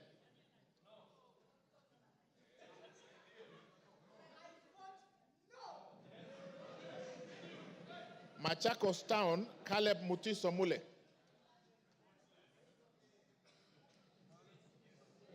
Okay. Yeah, but George Aladwa Omwera Makadara. Makweni Kiamba Susan Dunge. Makueni, Women Rep, Mumo Rose Museo. Absent. Can I repeat? Makueni, Mumo Rose Museo. Malava, Moses Malulu Injendi. Malindi, Amina Laura Munyazi. Mandera North, Abdullahi Bashir Sheikh. Mandera, Khair Kasim Sheikh. Mandera East, Abdurrahman Hussein Wetan Mohammed. Mandera South, Abdul Ibrahim Haro. Mandera West, Yusuf Adan Haji. Manyata, John Gitonga Mwaniki Mukunji. Maragwa, Mary Wamaua Waidira Njoroge. Marakwet East, David Kangogo Bowen. Marakwet West, Timothy Kipchumba Toroitich. Marsabit, Naomi Jilo Wako.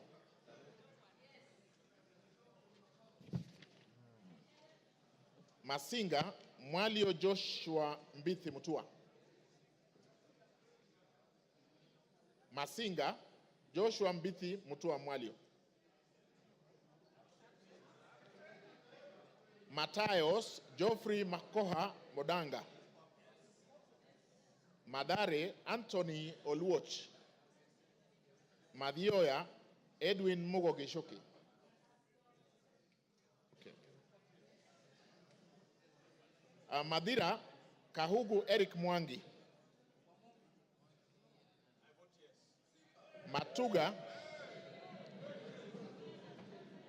Matuga, Tandaza Kasim Sawa. Okay. Matungu, Nabulindo Peter Oscar. Is there. Yeah, Tandaza is there. Can I repeat Matuga? Matuga, Tandaza Kasim Sawa. Okay, asante.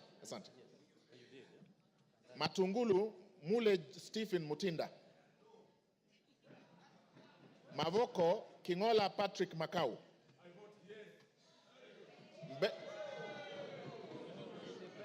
Mbere North, Geoffrey Kariuki Kiringa. Mbere South, Nebat Bernard Murioki. Mboni, Nzioka Erastus Kivasu. Meru, Kailemia Elizabeth Karab. Migori, Mohammed Fatuma Zainab. Mogotio Kiborek Ruben. Moiben Phyllis Jepkemoy Barto. Molo Francis Kuria Kemani. Mombasa Zamzam Mohammed Chimba. Mosob Abraham Kipsang Kirwa. Moyale Jaldesa Guyo Wako. Msambweni Jaldesa. Okay, capture, thank you. Msambweni Badr Salim Faisal. Mount Elgon Fred Kapondi Chesebe. Muhoroni James Onyango Oyo.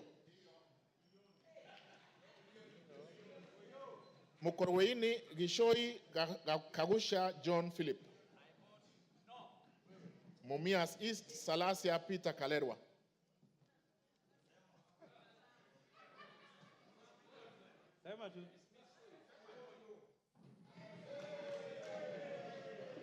Mumias West Naika Johnson Manya.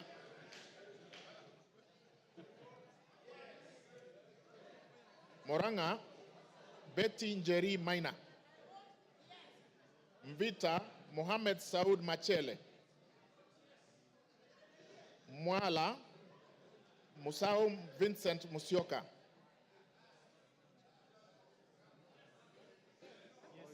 Okay, done. Mwatate Peter Mbogo Shake. Peter Mbogo Shake. Thank you. Mwea Mary Maingi. Mwingi Central Gideon Mutemi Mulyungi. Mwingi North Paul Musimi Nzengu. Mwingi West Charles Ngusi Anguna. Nairobi City Esther Mudhoni Pasaris. Naivasha Kihara Jane Wanjiru Njeri. Nakuru Chelule. Can I repeat Naivasha? Kihara Jane Wanjiru Njeri.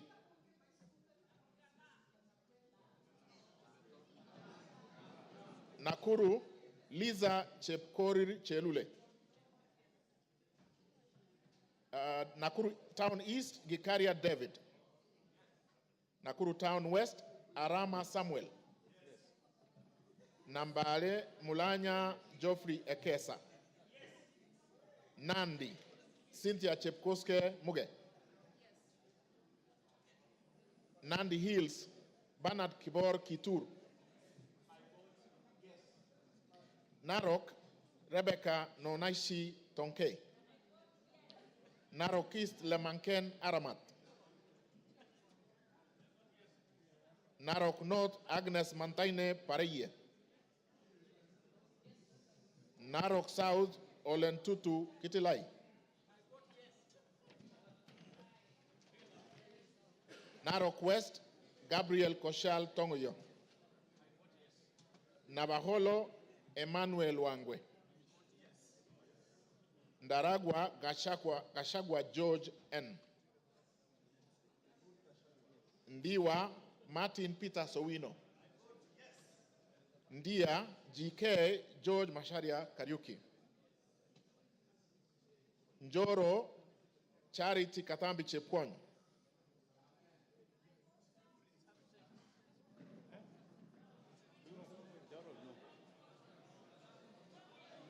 North Hor Guyo Adi Wario. North Imenti Abdul Rahim Dawood. North Mogirango Joash Nyamache Nyamoko. Nyakach Joshua Aduma War. Nyali Mohammed Ali Mohammed. Nyamira Jerusha Momanyi Mongina. Mohammed Ali is here. Yes, he's voted. I repeat, Nyamira Jerusha Momanyi Mongina. Thank you.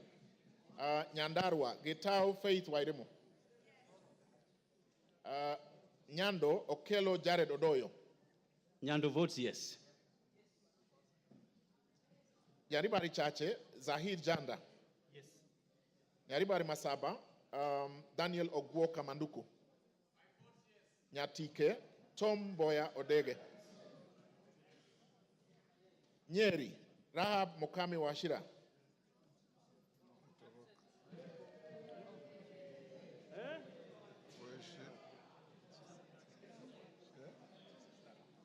Nyeri Town Duncan Maina Madenge.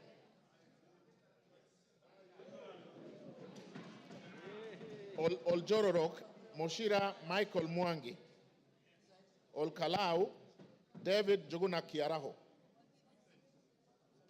Odaya Michael Wambogo Wainaina.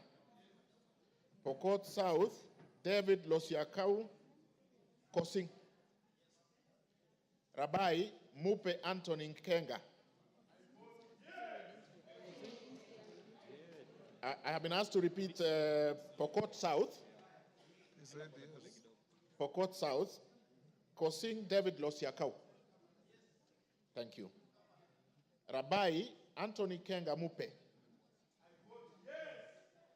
Rangwe Gogo Linian Achieng. Rarieda Amolo Paul Otiende. Rongai Paul Kibet Chebor. Rongo Paul Abur.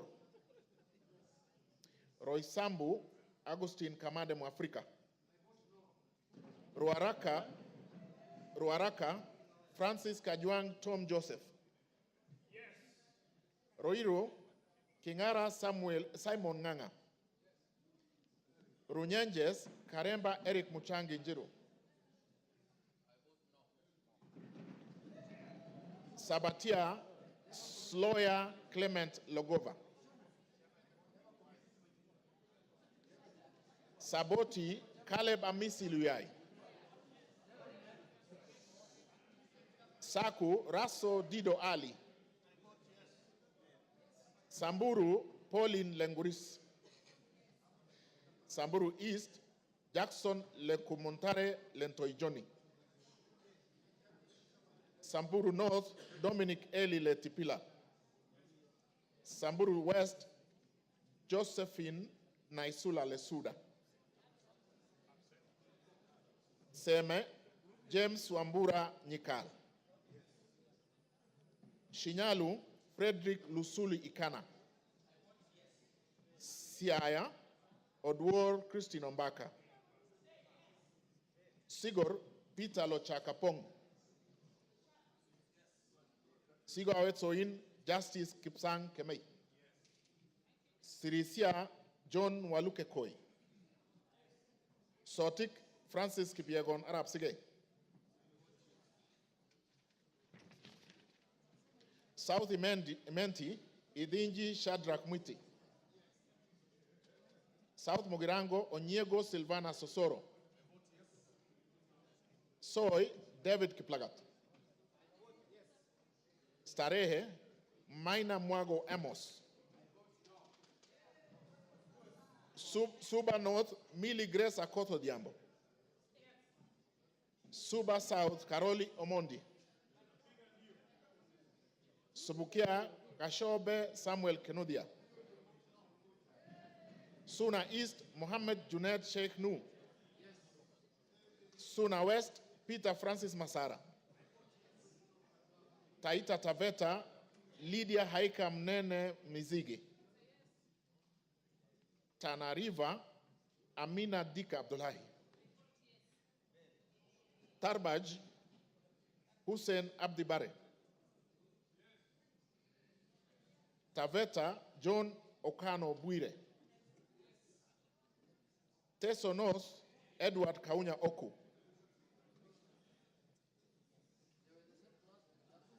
Teso South, can I repeat Teso North? Oku Edward Kaunya. Thank you. Teso North, Oku Edward Kaunya. Yeah, yes, voted. Sorry, Teso South, Otucho Mary Emase. Tetu, Geoffrey Wandeto Mwangi. Daraka, Murugara George Gitonga. Daraka Nithi, Susan Ngugi Nduyo. Thika Town, Nganga Alice Wamboi. Tiati, William Kamket Kasait. Tigania East, Lawrence Puruaburi. Tigania West, John Kanwithia Motunga. Tinderet, Julius Melikibiwot. Tongaren, John Murumba Chikati. Transoia, Lilian Chebetsiyoy. Tarbo, Janet Chepkemboy Sitiene. Turkana, Cecilia Asinyen Gitit. Turkana Central, Joseph Namwar Emathe. Turkana East, Nicholas Ngikor Nixon Ngikolong.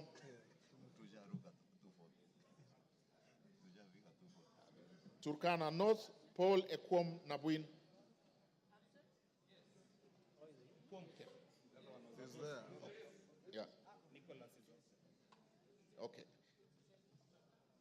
Turkana South, John Ariko Namoit. Turkana West, Daniel Epuyo Nanok. Wasingishu, Gladys Jepkoskei Boss. Ugenya, Ochieng David Ouma. Uriri, Nyamita Mark Ogola. Vihiga, Kagesi Kivai Ernest Ogesi. Vihiga, Adagala Beatrice Kahai. Voi, Hamis Chome Abdi. Wajir, Fatuma Abdi Jeho. Wajir West, Aden Daudi Muhammad. Wajir North, Ibrahim Abdi Sane. Wajir South, Muhammad Aden Ado. Wajir West, Yusuf Muhammad Farah. Webuye East, Martin Pepela Wanyoni.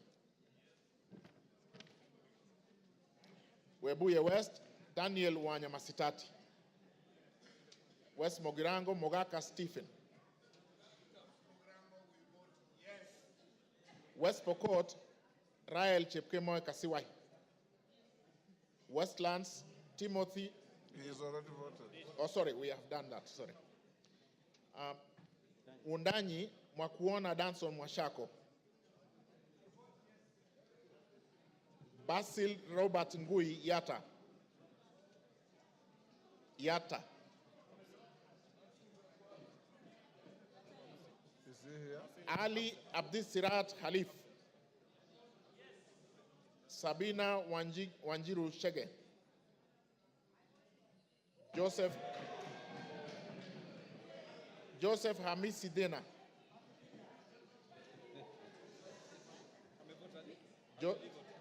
My vote, yes. Joseph Hamisi Dena. Okay. Suleka Hulbale Harun. Dorothy Mudoni Kiara. Joseph Wainaina Iraya.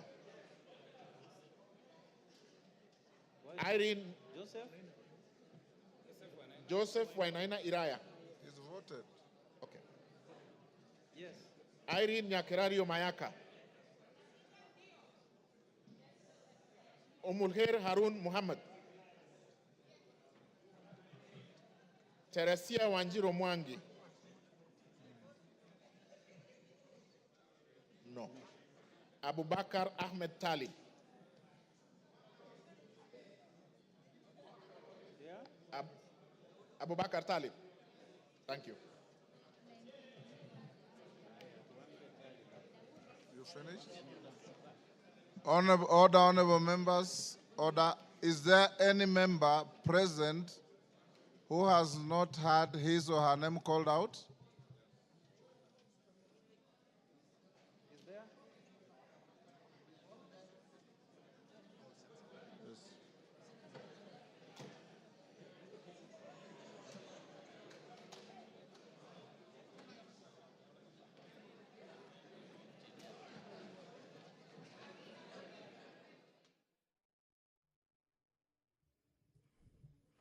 Good evening. You are watching the sitting of the National Assembly this evening, where the members have been voting on the proposed impeachment of the Deputy President, Rigathi Gachagua. It was through a roll call as directed by the Speaker of the National Assembly. And what is currently happening is that the tallying of the votes is underway, and thereafter the pronouncement will be made as to how the members of the National Assembly voted this evening. This special motion was moved by the Honorable Member Mwengi Mutuse, and in that special motion he did list 11 grounds on the reasons as to why the Deputy President, Rigathi Gachagua, should be impeached as Kenya's second in command.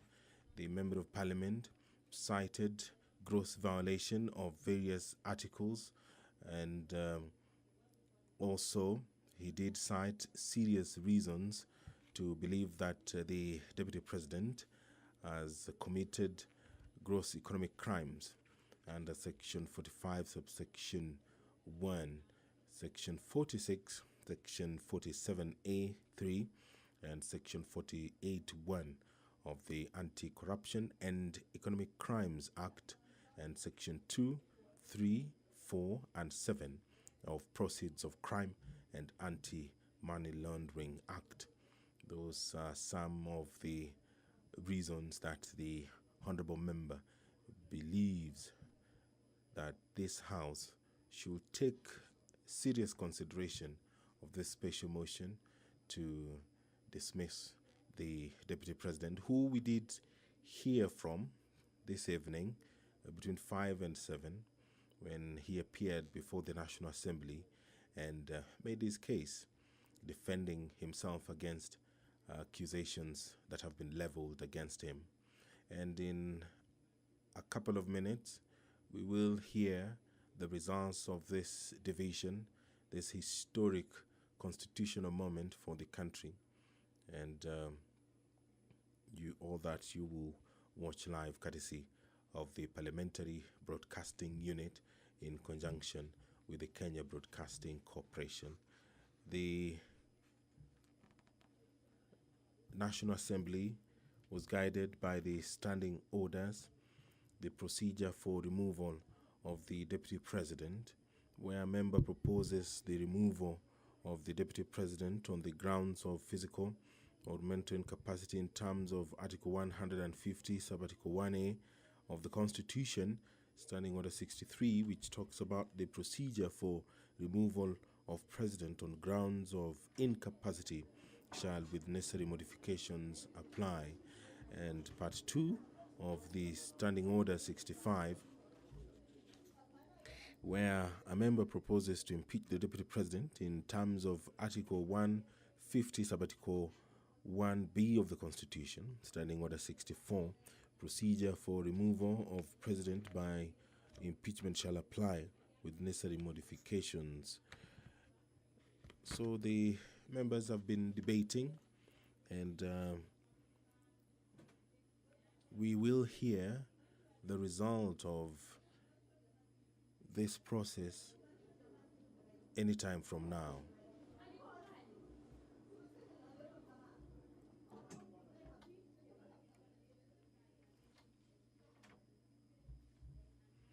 Standing Order 64 of the National Assembly provides for the procedure for removal of President by impeachment. Now, the Standing Order 65 borrows heavily from Standing Order 64, and these procedures,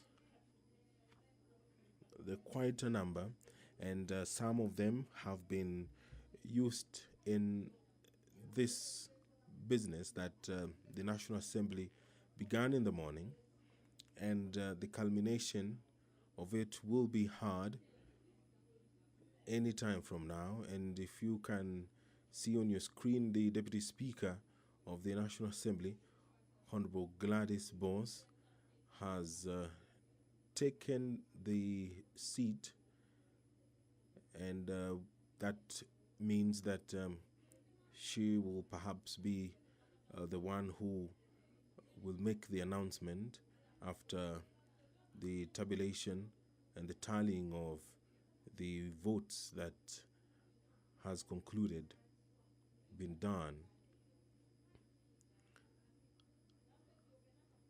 The number required to vote in affirmative, according to the provisions of the Constitution, is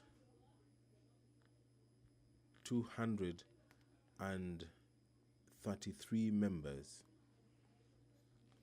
That is the threshold required to impeach the Deputy President. And there the Speaker has returned. The Deputy Speaker had been holding fort briefly, and anytime from now, the Speaker will call for the announcement of the votes,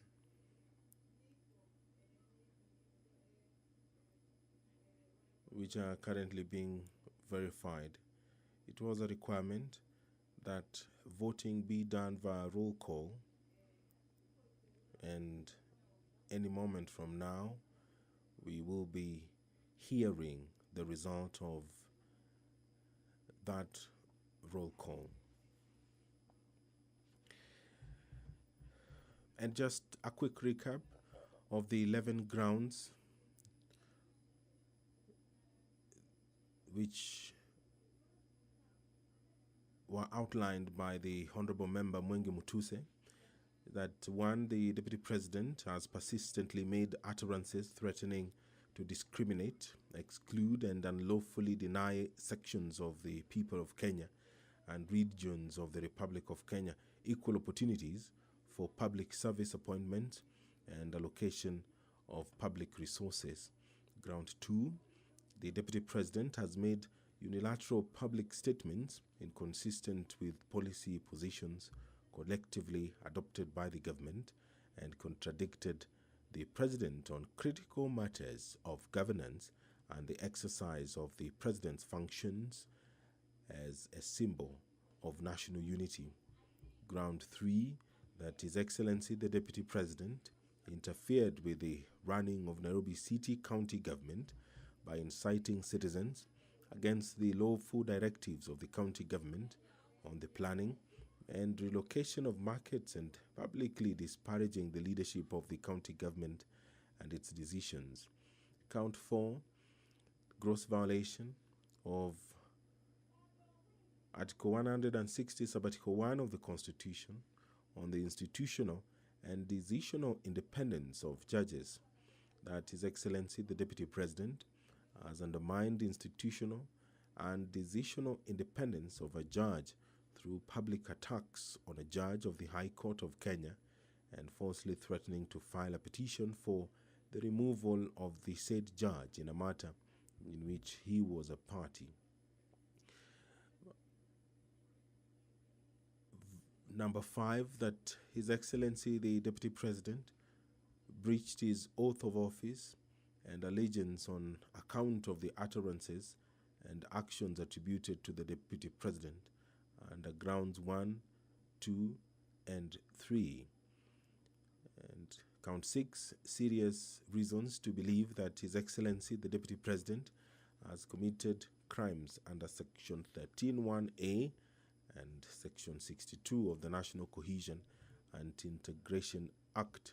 That His Excellency the Deputy President has persistently made inflammatory, reckless, and insightful public utterances over the last 2 years in contravention of the law.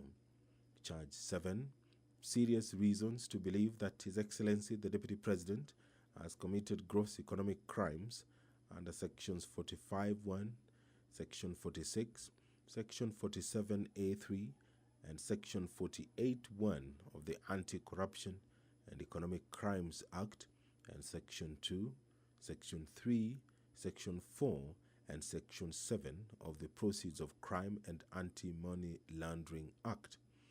That His Excellency the Deputy President has committed gross economic crimes, namely conflict of interest, abuse of office, and conspiracy to commit crimes under sections by inexplicably amassing property estimated at 5.2 billion shillings, that is incompatible with his known legitimate income, and by trading with the office of the Deputy President through proxies.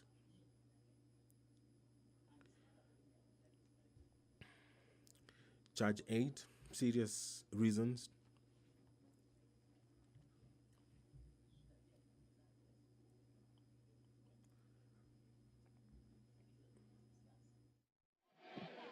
Order, honorable members. Give me that. Give me this. Order. Order. Osoro. Order. Order.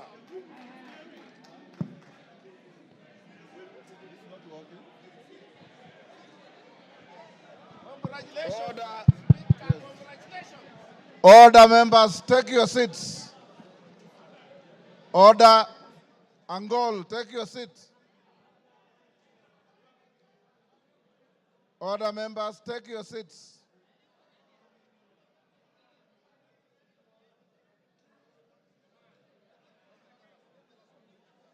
I know. Yes. Where's the adjournment note? Order, members, order. Take your seats. Order, honorable members, take your seats for the tellers.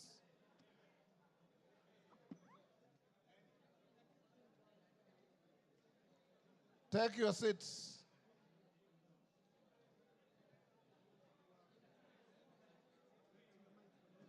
Honorable members, Haika, take your seat. Aburi, Aburi, take a seat.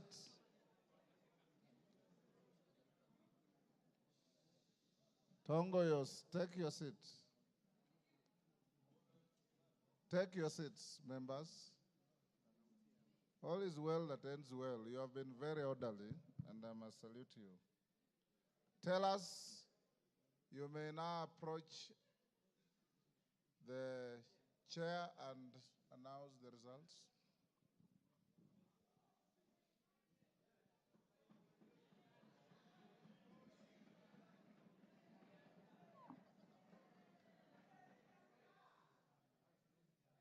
Honorable Speaker,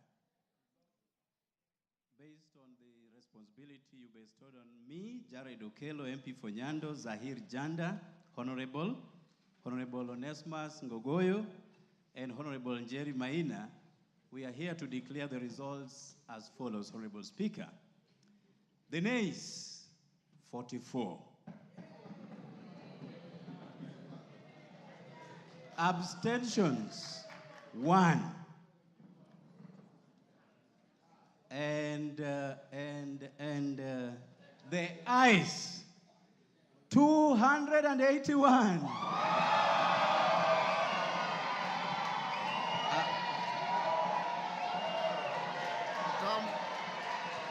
Come forward.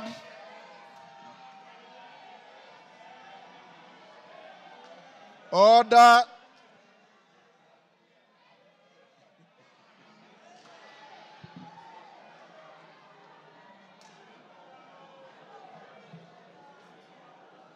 Take your seats. Order, members, order. The House is still in session. Tellers, take your seats. Bensouda, take your seat.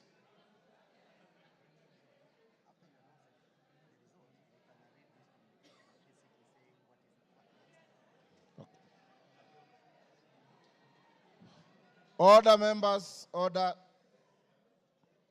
Members,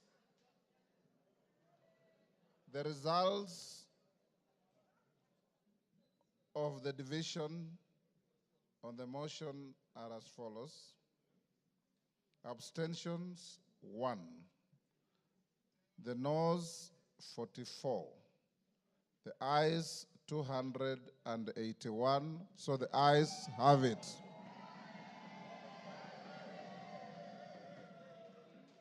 And the results brought to the Speaker are duly signed by all the 4 nominated tellers.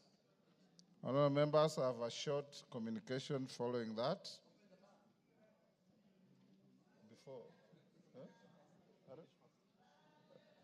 Order. The House is still in session. I have the following communication to make, honourable members, before we open the bar. On the decision of the National Assembly, on the special motion on the proposed removal from office by impeachment of His Excellency Rigathi Gachagua, the Deputy President of the Republic of Kenya. Honourable members, as I had guided the House earlier in today's sitting, Article 145(2) of the Constitution sets a threshold of at least 2/3 of the members of the National Assembly to vote in support of a special motion for proposed removal by impeachment of the Deputy President of the Republic for the motion to be carried. According to the results of the division on the motion that I've just declared, a total of 281 members, being more than 2/3 of the members of the National Assembly, have voted in support of the motion. Article 145(2)(a) of the Constitution provides that, I quote, if a motion under Clause 1 is supported by at least 2/3 of all members of the National Assembly, the Speaker shall inform the Speaker of the Senate of the resolution within 2 days. In this regard, I'll proceed to discharge the singular duty placed on me by Article 145 2B of the Constitution and under which to notify the Speaker of the Senate of the resolution of the National Assembly. The clerk is directed to prepare the necessary documentations to accompany the resolution. The House will resume tomorrow, Wednesday, 9th October 2024, at 9:30 a.m. to resume with the regular business as scheduled by the House Business Committee. I thank you. Members, will you now be upstanding? Draw the bar. Draw the bar. Open the doors. Order, honorable members. Order. Order. Order, members. The House will now be adjourned until tomorrow, 9:30 a.m.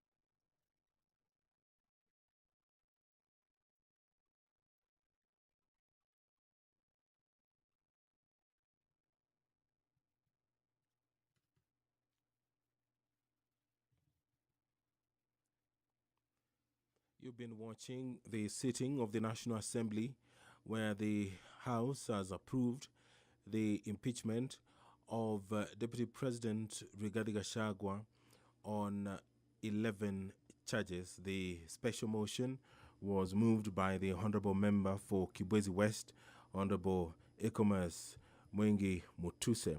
This broadcast has been brought to you by the Parliamentary Broadcasting Unit in conjunction with the Kenya Broadcasting Corporation. My name is Edward Kabasa. Thank you for watching.